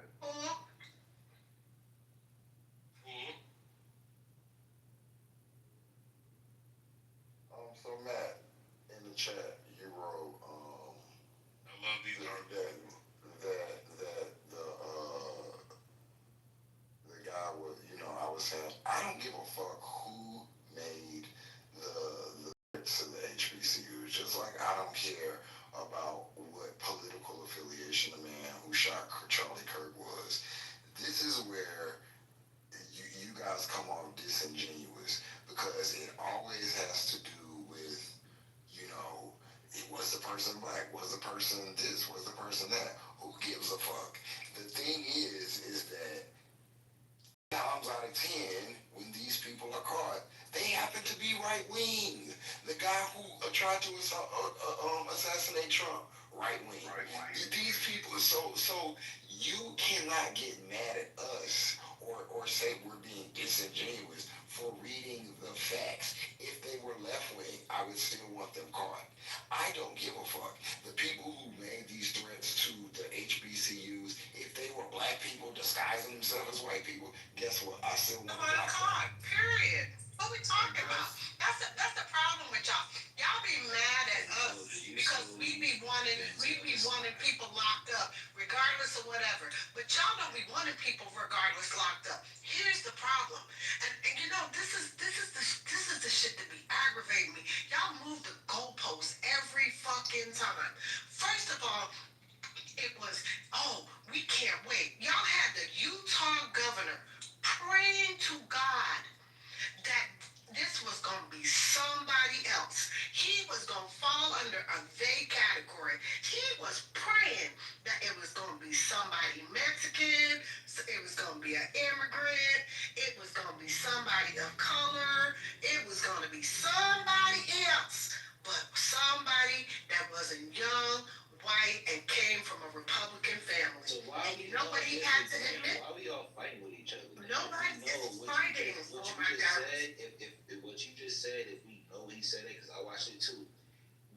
sit back and see the play. Like, bro, this is literally the reason, this should happen for us to have a conversation that we having right now. Not just on Clubhouse, in our communities, in our households, families, all of that. Like, man, The problem is no one's playing. We got kids in these schools. You know, my little cousin goes to a HBCU, so that's not nothing to play with. It's not nothing to be like. It's not nothing to be. Was threatening after Charlie Kirk got sniped, bro. Where are you at? I just told you. Hold on. Let me read this to you. I watched this is the letter that Southern University got, and trigger warning because it is terrible. I watched the full. I don't know how to say her name. The girl that got killed on the bus. Zara two. Y'all know what I'm talking about. Yeah. I watched the full her video on Telegram and decided I've seen enough of your nigger bullshit. What do you think would happen if I killed 40 niggers at Charlotte before I ran into the train? Obviously, the situation would be very different for her. She would likely live today. I am a pussy about attacking in the past, but this time is going to be different. I've decided it's time for real attacks. So let me be very clear. I'm going to shoot every angry nigger, he said I'm going to shoot every nigger, because these words are kind of crossed out or redacted. I'm going to shoot every nigger I see at the Baton Rouge SU campus for your fake HBCU in the short amount of time before your nigger defending pigs come to kill me. I'm coming only for niggers who no whites, no chinks. Then I will finish myself. The nigger lover police will feel embarrassed when 25 calls are zipped up and in warning signs and looked into, and it is seen that this threat is reported not credible. You will be asking all of the warning signs, but you fail. I'm reading as it's written, but you fail to look at your own behaviors. Every person in my life has said to me, my word is not credible until now. Ignore me because the psychological pain of knowing it happened exactly as I warned will be much worse. My manifesto explains everything except specific details about where exactly I am, and it's attached to this email. I explain why I'm choosing to go on a nigger hunt at SUBR and why I don't give a fucking shit about using my real name. I have to do something now, and using my real name forces me to act. There's no going back for me now. I'm going to go for a better score than Dylan Roof. Okay. Now, whether that's a play-in, whether you think that's a joke, that is to be taken at the utmost seriousness. No matter take that serious? Yeah. No. I don't take it serious at all. Well, PTR. So let me. Okay, well, we're gonna move past it. Because if you don't find value, I'm done with this. Yeah. Well, hold on, I can't say why I don't take it. No,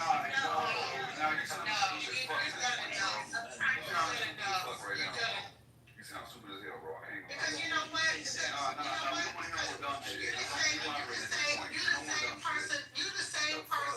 You the same person that listened to Megyn Kelly literally blame President Obama for the state we in today. Like, what this man is. You're talking about a different person. I'm making a. Let me finish my point. You the same black man that will listen to these people continuously blame black people. I'm not finished. You the same black man that will continuously listen to white people cape for black people being the problem in the United States of America and continuously keep pushing the goalposts, and you will continuously keep saying, well, nah, that ain't it. Nah, that ain't it. We will keep laughing, and then what happens is when it happens in your backyard, then you want black people like me to then turn around and say, I need you to come help me because now it doesn't happen in my backyard. Fuck out of here. I'm going. Yeah, that ain't me. I don't know what you talking about. I don't know who you talking to. Well, while you're there, PTR, because this is Tyler Robinson, his one of his first guns, and at that age, to be that young and be a gun owner is absolutely ridiculous. That should be another part of the gun reform. You have to be a certain age to receive a gun, because this is madness. So Well, this is what we gotta learn about white people and white America. You made the statement to be that young and to be a gun owner. Yo, when you in white America, we talking about the South. Like, You're not white. That is not the South. That's the West. Hold on. That's not the South. That's not the South. That is the West. Hold on. Clarify. They live in Utah. That is the West. what are you Calm talking about? down. Calm down. Whether we're talking about the South, whether we're talking about the West, if we're talking about white America, they train their kids to hold these rifles and snipe and do what they do since they're way before they're 18 years old. And now he gets to shoot Charlie Kirk in the neck. So again, it just added up to the violence that you initially talked about. No?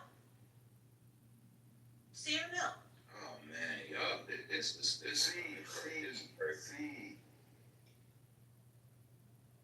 Bro, I gotta admit, man, you don't think that's what I just read? If that, Judge, don't waste your time, bro. Don't waste your time, bro. See, you say don't waste your time, but I like the debate. I like hearing everything speak, but the more you talk, the dumber you get. Like, I'm serious, bro. I'm losing brain. Bro, Like, you say don't waste your time, and you call me an intellectual, like I just don't know what I'm speaking about. You don't. He just gave you a very valid reason that they were concerned. The FBI took that seriously for good reason.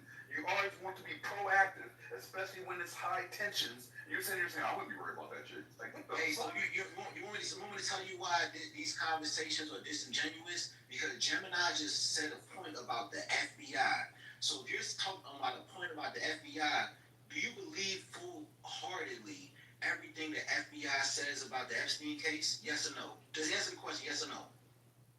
What do you mean? Answer the question. Hold on, wait. Is this Moving the goalposts. the FBI is not the one holding them with Right, the DOJ got the file. The DOJ has the file. The DOJ has. Sir, you don't know what you're talking about. The DOJ has the file. Rez, I'm talking to Gemini. Gemini would tell you the same thing. The DOJ. The DOJ has the file. Oh my God. So The DOJ has the file. Hold on, Gemini just brought this point in this conversation we're having now about the FBI. So my question to Gemini is, when it comes to the Epstein case and the Epstein files, we're not depending on FBI with that's not what we're waiting on right now. Oh my God. The DOJ has the fucking file. What do you not understand? You don't even know the difference in the agencies. This is what this is. I'm talking I don't give a fuck. Because this is disingenuous shit. You motherfuckers don't even know the difference in the fucking agencies. But y'all be talking so much dumb shit. Listen, learn and understand what the fucking government does before you come on these stages talking this dumb shit. Y'all is fucking stupid. Yeah, you gotta do better, Slade. This not a good look. Bro, like not just trying to coach him up, like. Last time he was in here, I thought we had a decent conversation. We had a decent conversation. No, you need to listen to Judge. Listen to Judge. If that letter came to any school, I'm not spazzing on you, I'm telling you. If that letter came to any school, black, white, green, blue, purple, if that shit came to a fucking doggy daycare, they would shut that bitch down. Like, and you talking about, oh no, I wouldn't take this. Hey, Judge, let me make it simpler. If I received that letter to my home, right? I'm out. Yeah, I guarantee I'm gonna take it seriously. If that letter came to my airline, we would shut that motherfucker down. We would shut the tarmac down. We will shut the airport down. We will shut the whole fucking airline down, and we will shut this bitch down. What the fuck are y'all talking about? Let's go down the list of how many times. What is you talking about? Shut down. Let's go through that list, right? That's all I'm saying. Like, I'm not even trying to, hey. But that's not something you don't call bluff on that. Just work with me, bro. Like, I can't work with you on this life. I'm just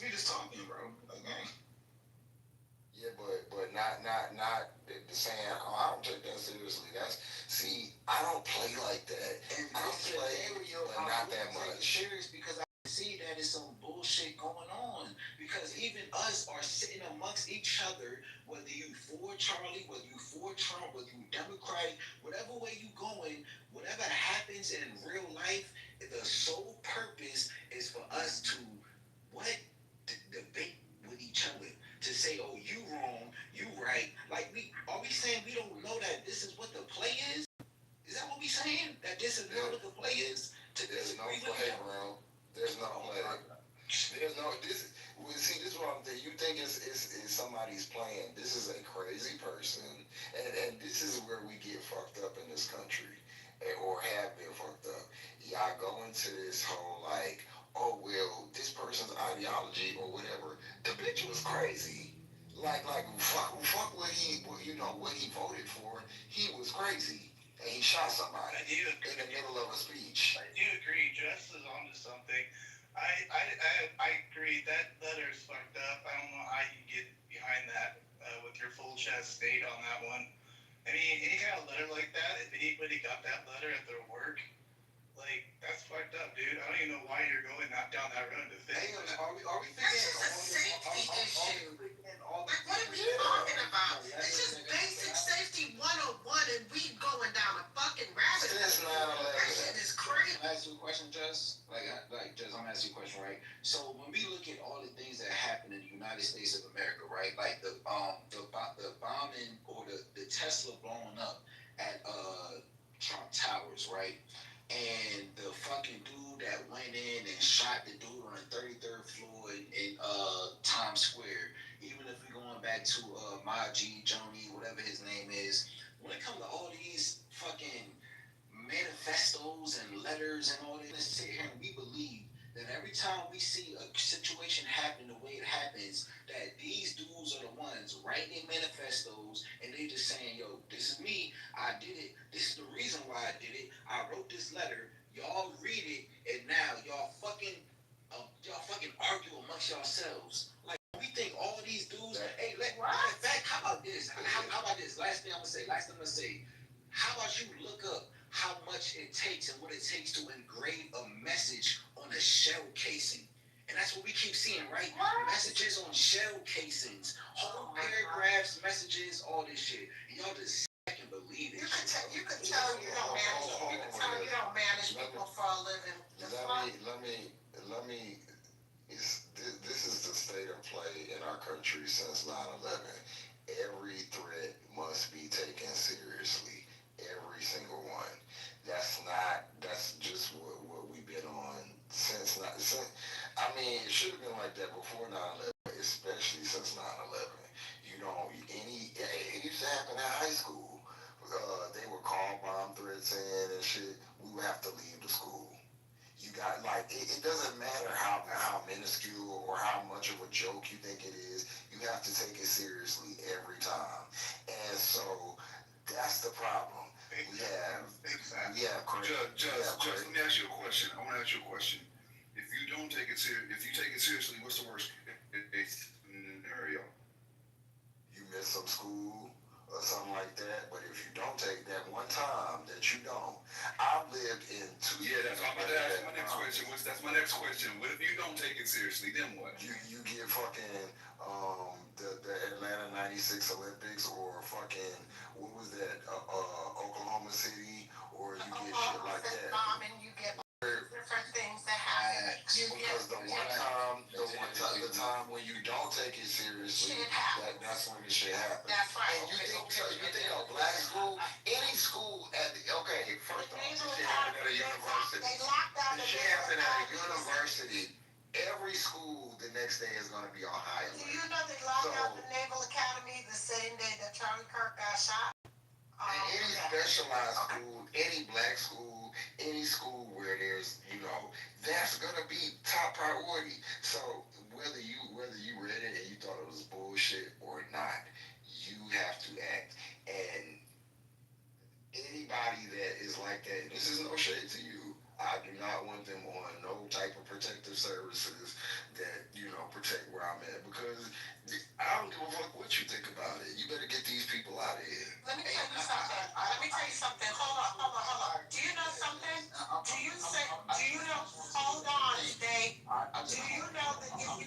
the word bomb, do you know that if you say the word bomb, do you know that if you say the word bomb in the airports, period, point, fucking blank, it will lock and shut the fucking airport down. I don't, right. They take every threat seriously, whether or not it is true or not. I have been at Hartsfield Airport. I have been at SFO. I have been at several airports around the world because I work at a lot of these airports around the world. And I'm going to tell you, we take every fucking threat serious. So anytime we suspect anything, if a motherfucker calls any shit in, we are going to shut the motherfucker down. You should. I agree. That protocol goes for schools. It goes for any fucking thing. So I'm trying to make a point. In my point I'm making to you, and in my summation state, is that what you're saying doesn't make sense. Because every threat, whether it's a HBCU, whether it's an elementary school, whether it's a damn airport, whether it's a apartment building, whatever the threat is, people take security seriously, and they are going to stop anything, and they're going to stop an operation, shut it down until they can secure it and make sure that the threat is not imminent. Period. Point blank. Rez is 100% correct. I agree with you, Rez. All right, so cool. So Gemini and Just, right? I'm gonna ask y'all a question, right? Gemini and Just, if y'all still up. No. Do y'all feel like No, they're not the only ones on stage. They're not the only ones on stage. They stop doing that. They're not going to booty lick for you either, states.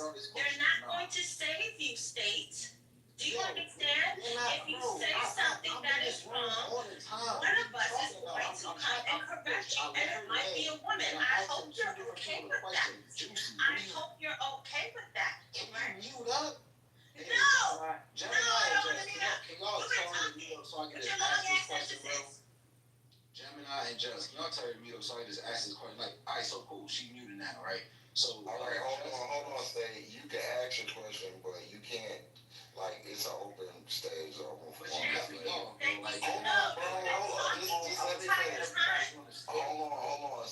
So when you ask your question, somebody, if they have a answer for it, other than me and Gemini, and he might be asleep, so they allow them to answer. Did you ask the question just before she started speaking? Did you even hear my question? You didn't ask the question yet. Exactly.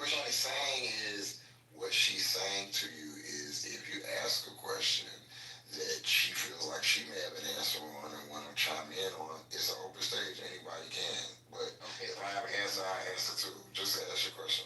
Okay, all right. So my question is, right, Gemini, so whoever's to the stage, right? So based off of what we were just speaking about, of how we have to take all threats serious, do we really believe that Donald Trump actually had a real attempted assassination on his life? Do you believe that? Just. I don't know. I honestly do not know. It seems weird to me, but I do think it should be taken seriously. Just like I think that anything else should be taken seriously. No, it's not. No, you know what to say. I don't look. I could dislike you. I could want to beat you up. I could want to slap you. I don't think people should just be gunned down in the street. That's not my style. I've never been that way. I wasn't raised like that. Y'all think because someone talks harsh and is not afraid to say the things that they are evil.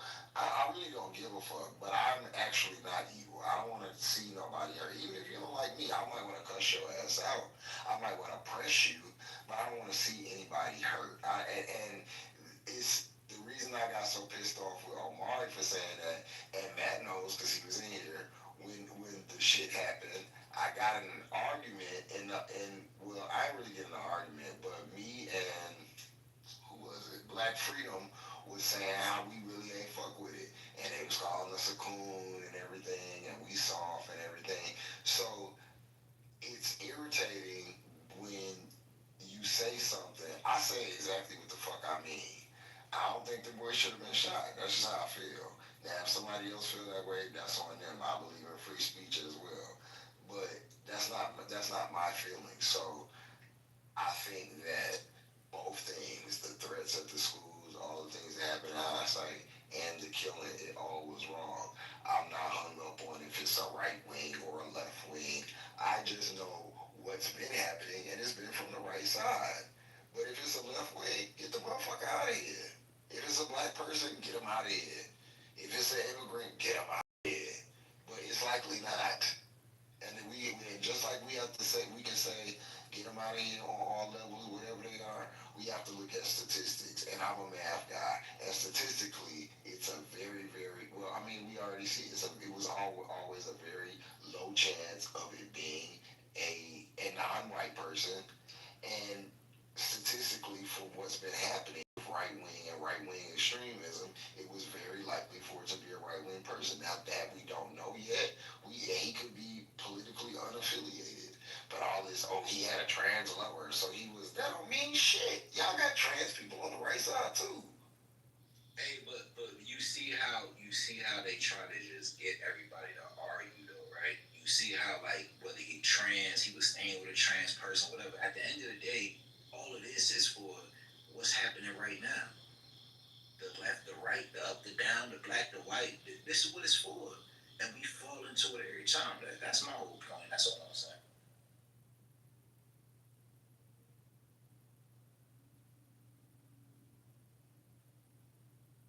I don't think taking heed to a bomb threat is falling into anything. But then we have to ask ourselves the same way we do our deep dives or we go on to ChatGPT, whatever the case is. Now we have to ask ourselves, where did this come from? Who made the call? What was the validity behind the whole situation? Because that will show us more of who's doing what and who's trying to make us go back and forth with each other. That's the FBI job. That's not our job. Come on. Right. So let that be. My God, y'all get into these conspiracy things. That's why we in the place we in now. Because y'all go down these damn rabbit holes. Stop it. Okay, cool. So, all right, cool. We going down these rabbit holes. I asked the question: was Trump assassination attempt real or not? We don't know, because at the end of the day, guess what? No, let me tell you, it was an open and shut case. They didn't do shit. There was no full investigation. They were never transparent about the situation. One man died. They did a whole funeral about it, and they never were transparent about the situation. So we have no fucking idea, and we'll never find out because there was never any FOIA, and nobody did shit. So we don't know. Well, we know what's going on right now with Kirk, though. We know that, though, right? What? We don't. We don't know that either. All we know is that this white man shot him. That's all I'm saying, Rez. That's all I'm saying. I mean, again, I don't know. All we know is a young white man, it was white on white crime. That's what we know. It was white on white crime, but the black community in that room. Go ahead, Gemini. Who went up for? You be smoking? You smoke weed? Yeah, for sure. Okay, it makes sense, gotcha. Make a whole lot of sense. Man, get out of here, bro. Alright, see Gemini. Alright. Yeah, because you be in your own head. That's it. I just checked, I had a feeling, that's all. Thanks.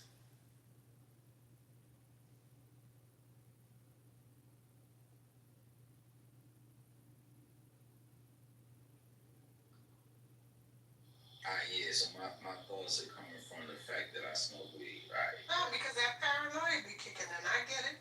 I ain't something just What am I like you. paranoid about? Y'all be paranoid about all kind of shit. What am I paranoid about? I'm not paranoid about nobody doing nothing to me. So what am I paranoid about? I'm not Charlie Kirk. I'm not nobody in any type of position. So what am I paranoid about? Rez? I mean, you came up here and called us violent, so. I ain't hear you, Juicy, my bad. I said you came up here and called us violent, so. I didn't call y'all nothing. I don't. So Juicy and Red, I was talking to Just. I was talking to Gemini. I'm not. You were on the stage talking. You we're on the stage talking. That means even if you're talking to Just and even if you're talking to Gemini, you're on the stage. It's an open stage, so we can all jump in at any time. Of course. Like, did I say you couldn't jump in or you couldn't speak? Did I say that? Again, I don't you even- I don't said even got a you moderator keep badge. Did I say pointing that? out Just and Gemini like they were Because that's going to who I stop asked you the from question saying to. anything. You were asking multiple questions.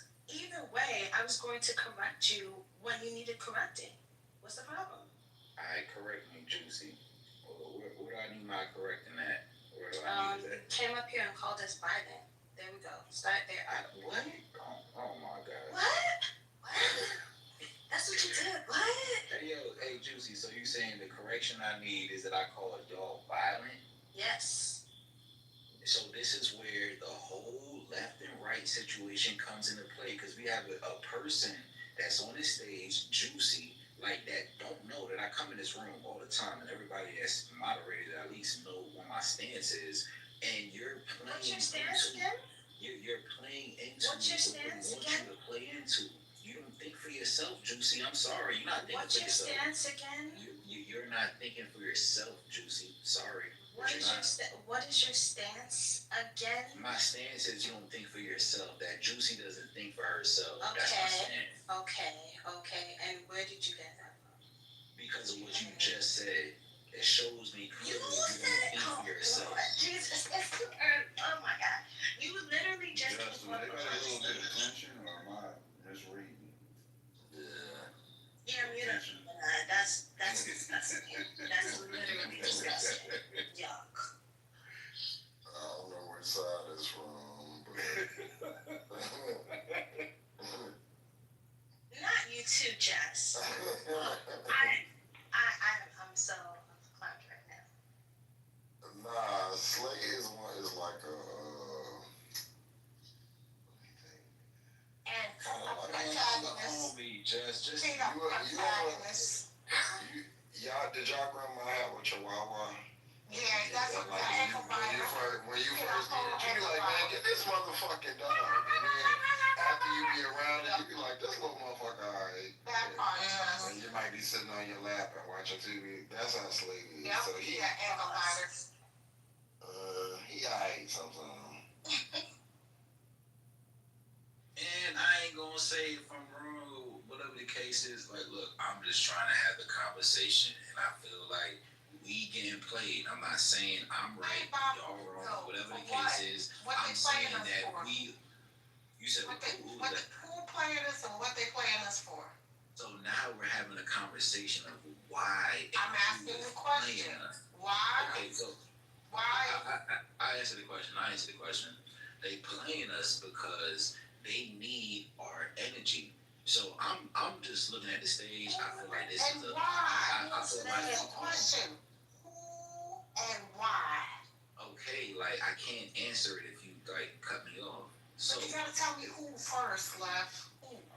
Les, this is what I've been going. Start at the beginning. I don't. Here's the thing. I don't know who, and you don't know who.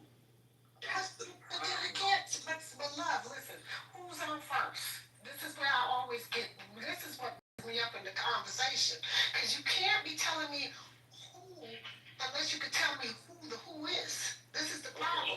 Okay. So let's do this. Who benefits from Charlie Kirk getting sniped in the neck? Rez, who benefits from that? I don't know, because I'm not in Charlie Kirk's Exactly. pockets. So you're in the same boat as me. I don't know. You don't know. We don't know. I'm not in Charlie Kirk's pockets. What? What are you talking about, Charlie Kirk pockets? What I'm saying to you is that I am not a part of his organization, so I don't know who benefits from Charlie Kirk's situation. Facts. That is 100% facts. But you're the one making the summation.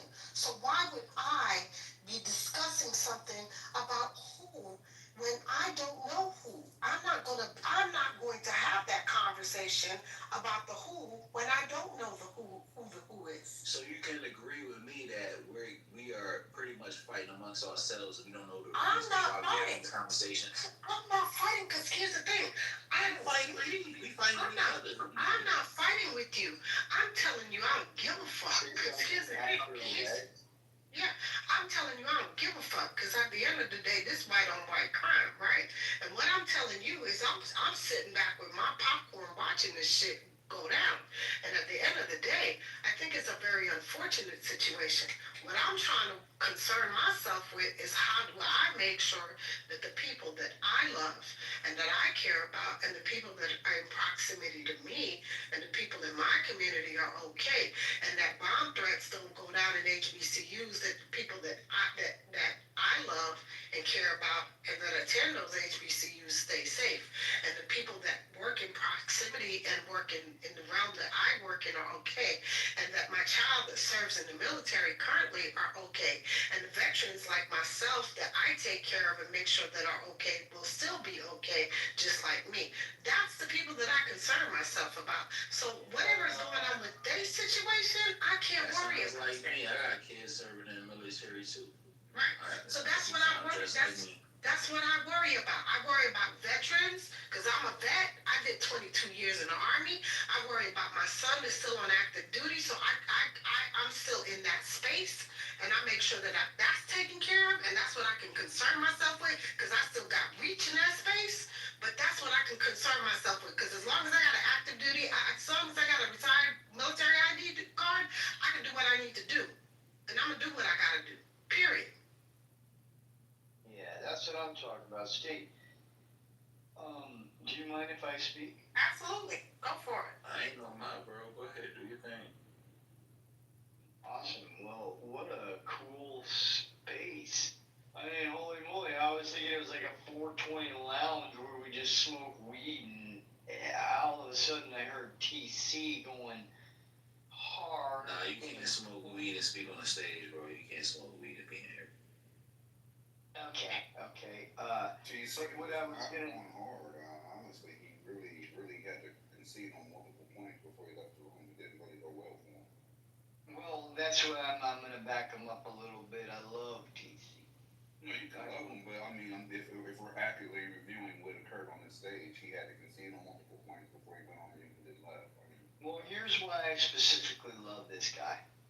Is because no one cares if you love him. Respectfully. Do you have anything that you want to say? Yeah, what about you? What would you like? We don't want, TC is not here, and we don't want to discuss someone that's not here, so why don't you go ahead and give us your submission, sir? Sure, definitely. Thank you for allowing me on stage. I am an absolute stoner galore. I love the weed. Okay. Because, and you know what? I'm on a hiatus. I'm like on a break of it, but it's called a tolerance break. If anybody in the weed space knows that. Why do you say white weed and not weed? Why do you say it like that? No, because I'm in the space, and can I speak, or are you just gonna fucking keep talking? I'm just kind of curious. You just piqued my curiosity. Go ahead. You speak.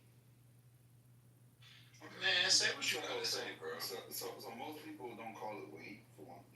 If you truly are a part of the cannabis community, you would refer to it as cannabis. Only like outsiders refer to it as weed. That's what sparked my curiosity. I'm also in the cannabis space. If you go to YouTube and look up G7 Genetics, that's my channel. If you go to the website G7 Genetics, which is currently sold out because my shit moves. That's excellent. Website.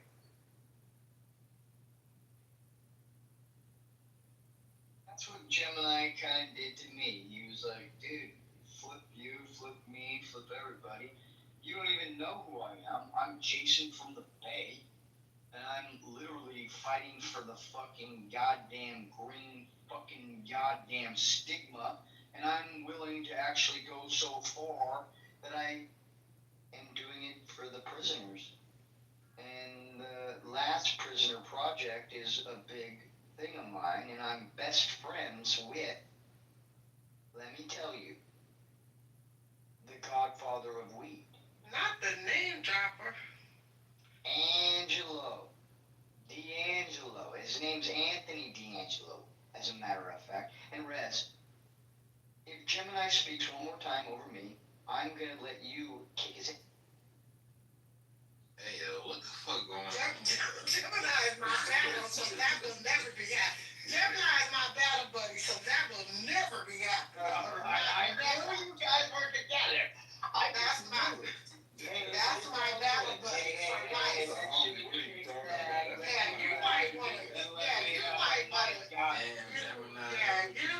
bro. We ain't doing that, bro. They tripping. Go ahead. You want the right Not get the mic, or can I not get the mic? I don't even know what the mic is back in your hand. Go, champ. Go ahead. I'll speak for like 10 seconds and you'll jump in on my ass. Bro, what is talk? Okay, sorry. Hey man, I'm here to say hi. I'm Jason from the Bay. I love weed and I love you.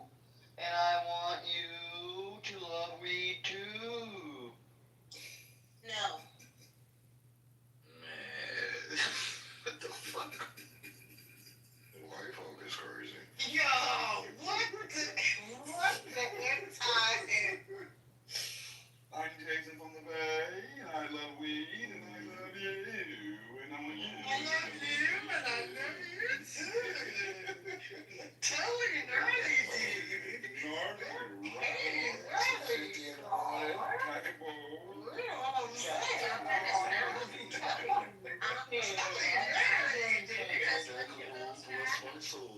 When he goes back to TC and tells his daddy what happened, he's going to blame all of us. That he's going to say that we picked on him, quote unquote, and not that he came up here like a total high-ass doofus.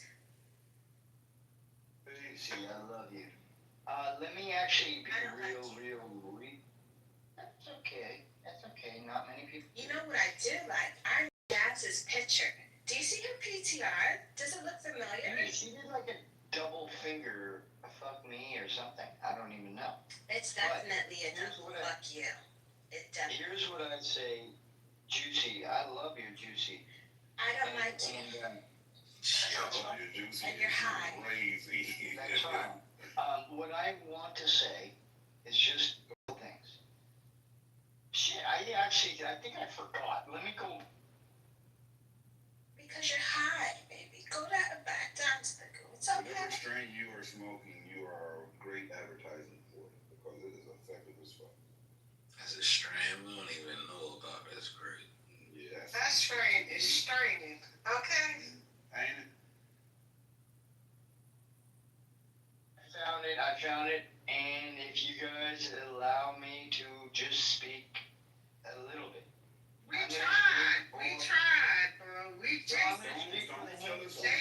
Jason from the Basin. We already know Jason from the Basin. Yeah. Don't tell us who you are. Don't tell us where you from. Jason from the Basin. We got you, Jason. No, from the basement? I love that. Oh, hell yeah. Jason Dude, from it's the a Basin. level of love. You want to be in the basement, Bill. Trust me.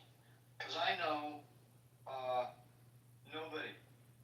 Do you have any intimate love for TC? I know TC. Yeah. TC once in a while shows himself. He's like, Gina, I just made 3.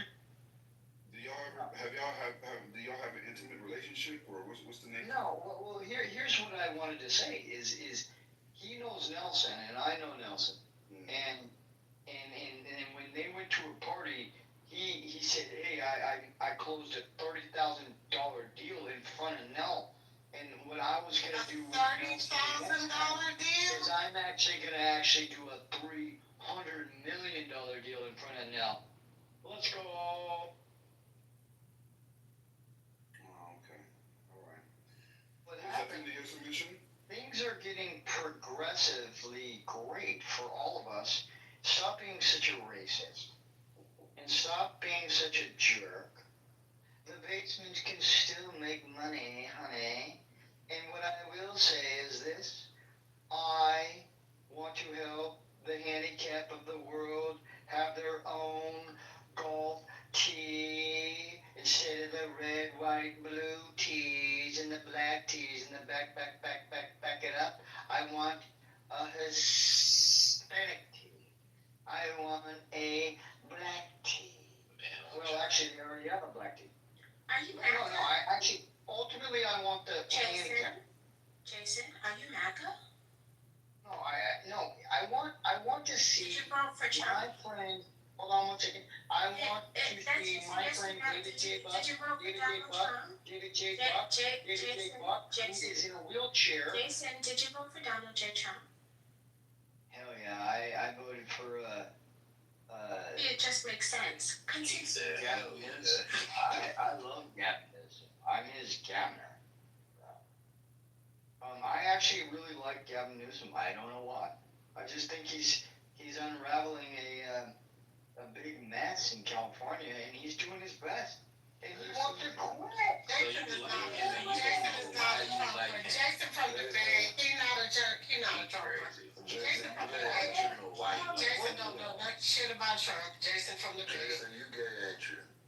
No, I'm happy as fuck, but at the same time, I'm trying to invent something for, like, the handicap, the rollers, the people that are in a wheelchair. I want them to have fun playing golf just like I do. And I want them to have their own tee. Thank you. Ladies have their own tee, so fuck off, bitches. I'm sorry, I got a little hardcore. But I want all you to remember my name, Jason from the Bay. Stood tall, stood fast for the... You know, Jason, I saw in the chat when TC was in here, you were making a lot of passes at him. And man, I've just picked up on some of the other things that you've been saying, and I've come to the conclusion that Jason, you're gay. And it's okay, you do, but I just want to know. Here's something that I've done in life that you haven't done. I don't care though. I was in La Quinta and I was enjoying my life and I was starting my business and I was like, well, there's like a cool tennis tournament and then Kobe Bryant died and I went to the same place and then I was like, God damn, this is fucked up.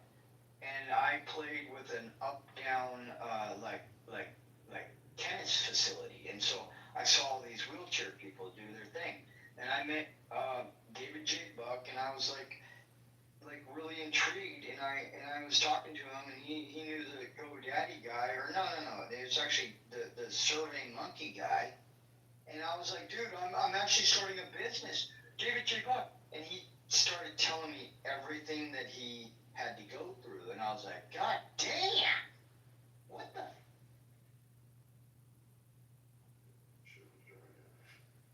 Jason is a little tired. He had to want to relax in Dubai or Dubai, so we're gonna let him hang out.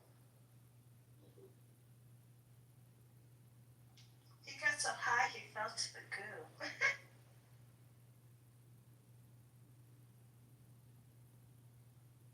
Jason from the Bay, we will remember your name and we appreciate your contributions on the stage this evening. Yeah! We do. Hi to you and the do. Or you're high in the do, actually. See that? Reverse words. So I got secondhand embarrassment for the Bay right now. Even Matt Cool doesn't know how to feel right now.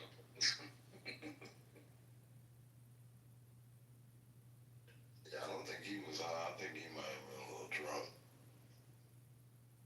Yeah, it really didn't sound like weed. It really didn't. That sounded like it. Or he crossfaded. Could be crossfaded. I'll give him that. That was not weed alone. Weed alone does not make you, no.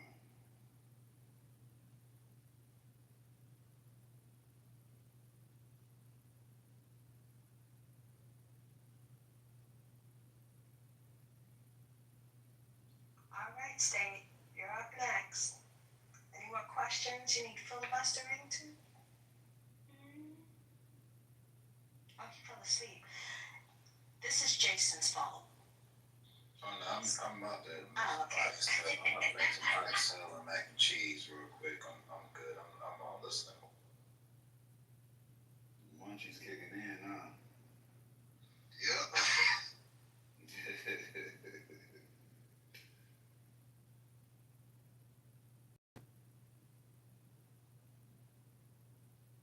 Late night munchies be hitting, though. I ain't gonna hold you.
his return, do you think he'd be deported? Is he here on a work visa or no? I don't think so. I mean, Donald Trump's wife didn't get deported when she was supposed to have a work visa, so probably not. He could get a work visa because he's a carpenter, correct? Yes, he is. So, that's a good question. He'd be working in construction, wouldn't he? He would. Smoking. Everybody on the stage is smoking. He'd probably be at an ICE facility right now, though. If he came back in America. Now, if he came back in Bethlehem, I don't even know if he would be alive right now because he probably get bombed by Israel, right? Yeah, that's sad.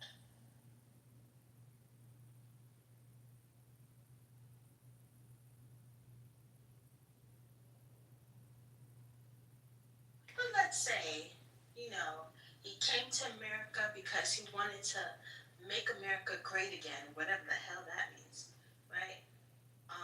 And decided that he wanted to do miracles, right, for the free, because he only did them for the free. He did not need donations. Did you just make Jesus mad at? What are we doing right now? No, he's not mad, but he just wants to make You literally say, I don't think he'd be country specific. Yeah, exactly. He's for everybody.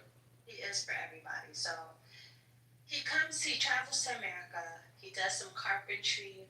Obviously, he needs to work, right? Because, you can't come here and not work.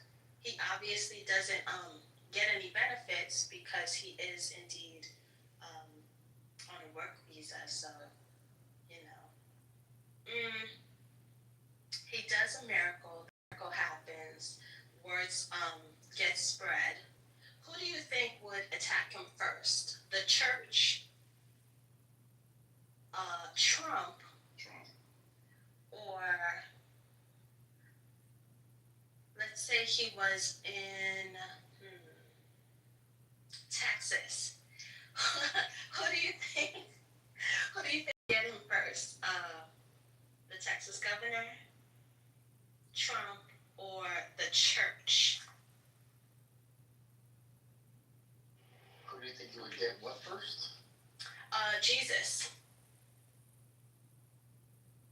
Whether they put him in jail, whether they do something to him. I don't want to assume that anything bad happens, but if you are an immigrant that comes to this country, as of today, yeah, I still would probably pick your ass up. So, who do you think will get to him first? What do you guys think?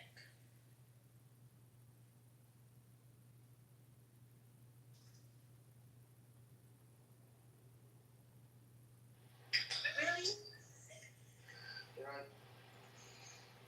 I think Jesus will probably have a podcast and debate people. Oh, yes. He would make a great podcaster. Yes. A Bible debate. Probably live debates on campus, right?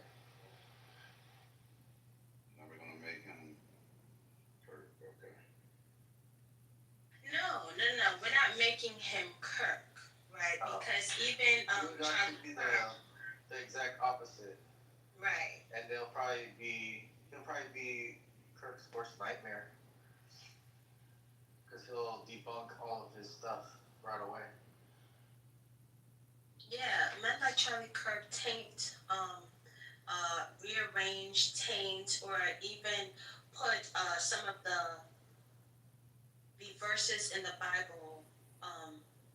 They take it out of context. Like we have to remember the Bible was in BC. It's not 2025, right? So some things will not transfer. But, Jesus would have a lot of opposing views from Charlie Kirk. Because he doesn't love thy neighbor. He does not love thy neighbor. Well,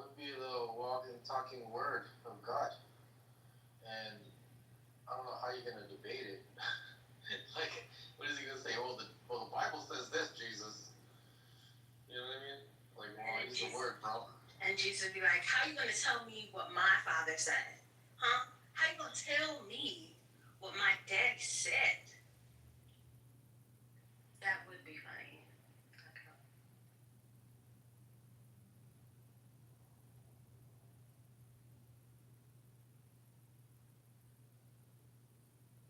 Who said Jesus would be Asian? Like, Asia?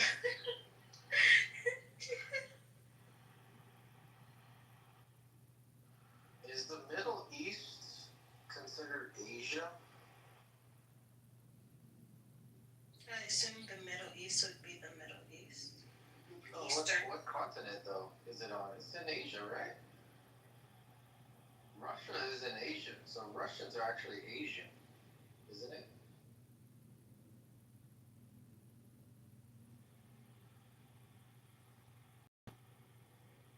Right?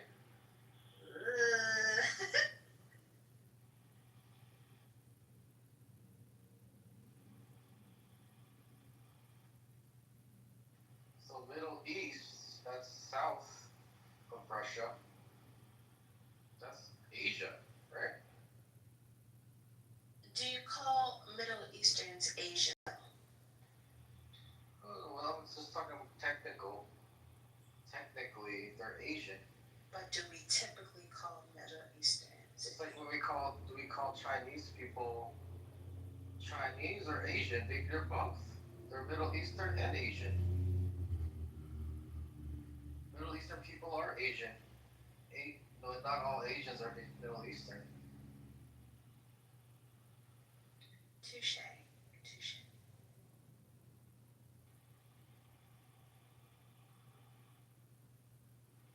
So Middle Easterns are Asians' brothers and sisters.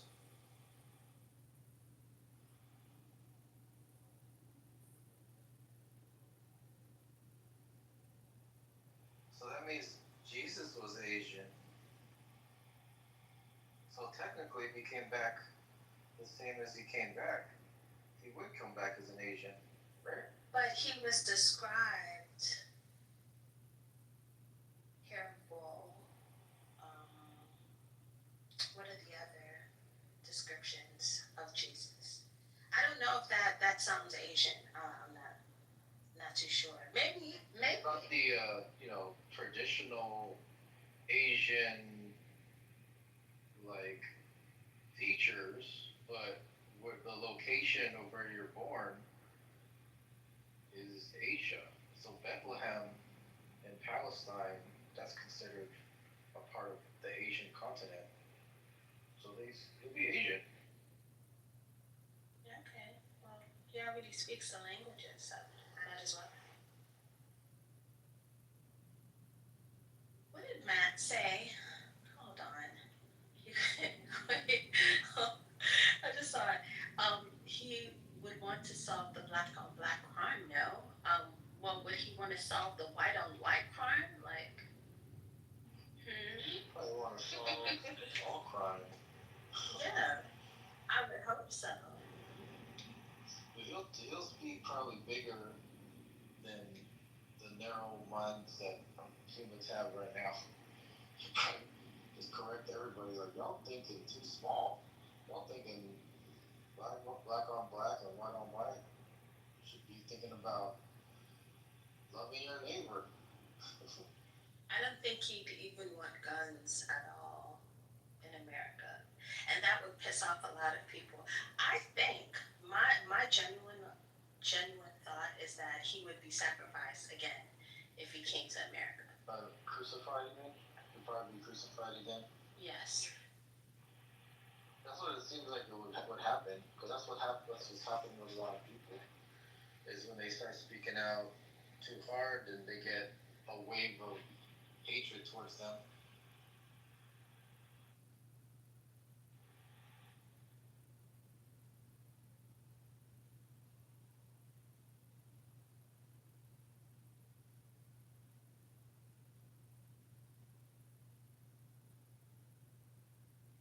All right. That was a good question answer. Thank you, Jeremy, for indulging. Does anyone want to hear any Charlie Kirk talking points or anything of that nature.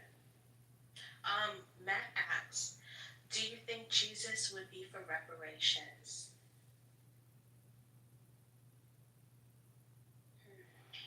Yes, not just on earth and heaven as well.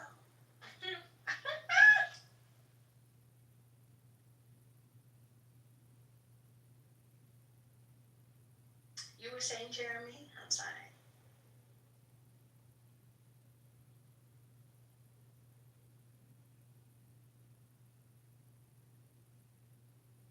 I want reparations for Foundation of Black Americans. I think it's time.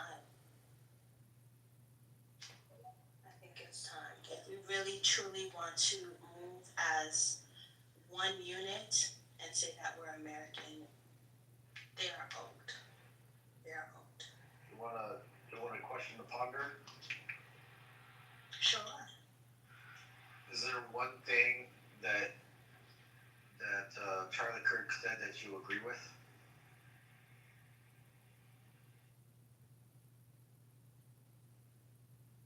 About the Epstein files, making sure that there's full transparency, but that's it. A broken clock is correct, what? Maybe once or twice a day, so he's still broken. He's very much broken.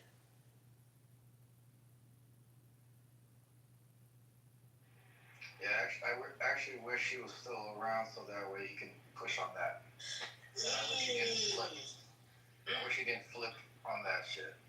Because that would be having somebody from within to put pressure on them is kind of like Candace Owens, right? She's not bulking for Israel, right?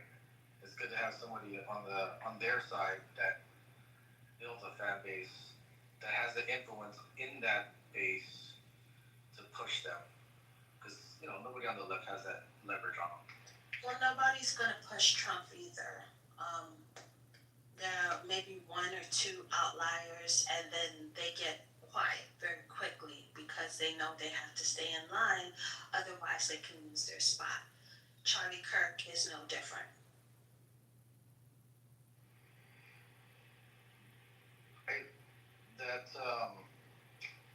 That video that was played earlier, where he talked about Charlie Kirk started out as like a secular debater, right? He wasn't really like super Christian nationalist before. He's a grifter. That's interesting, because what if, because he had that interview with Gavin Newsom, right? What if in the near future there was a possibility that he would flip the youth and be like, you know what, this is actually the real way to help everybody, right? That wouldn't have happened either. Remember, at the end of the day, yes, he's a grifter, but because he has been around, he has recorded all of his talking points. There's no really going back, and of course his day ones would be highly upset. And again, if he decided to change his narrative, he wouldn't have walked away any more than he did that other day. God rest.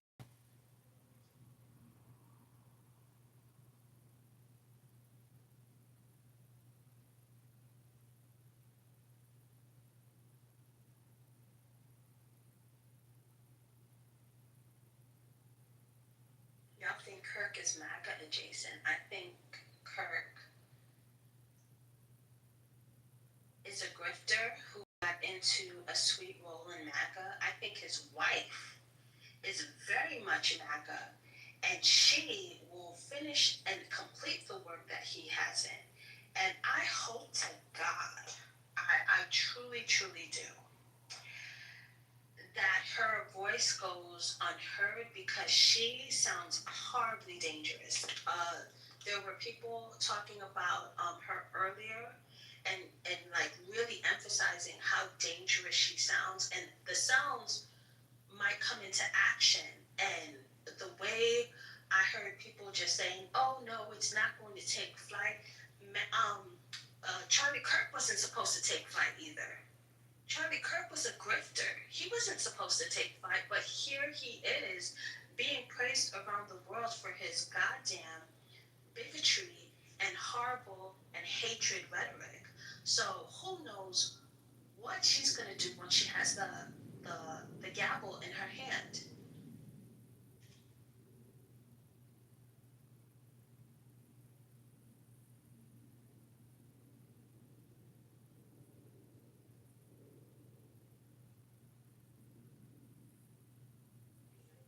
Well, thank you guys for holding the room down. Hey, good morning. Good morning, everybody. Thank you for holding the room down. Yep. So, I know it's early and late, so I'm just going to go ahead and close the room. Are you guys good with that, or you got more you want to hash out? No, I'm good. All right. Oh, okay. Well, thank you for coming to the 420. If you have a pink ticket, please cash it in so we don't have to ping you in later on today for part 3 of this simulating topic. I lost just about all the mods. And Juicy, come back so we can set you up with a badge. Oh, I would love a badge. Thank you. But I also curse a lot and. Well, have you been here all day? Have you been here? So yes, please do come back. I appreciate all you guys. Thank you. All right, guys. See you later on tonight. Oh, hey, Spirit. You just came in just in time for us to close the room.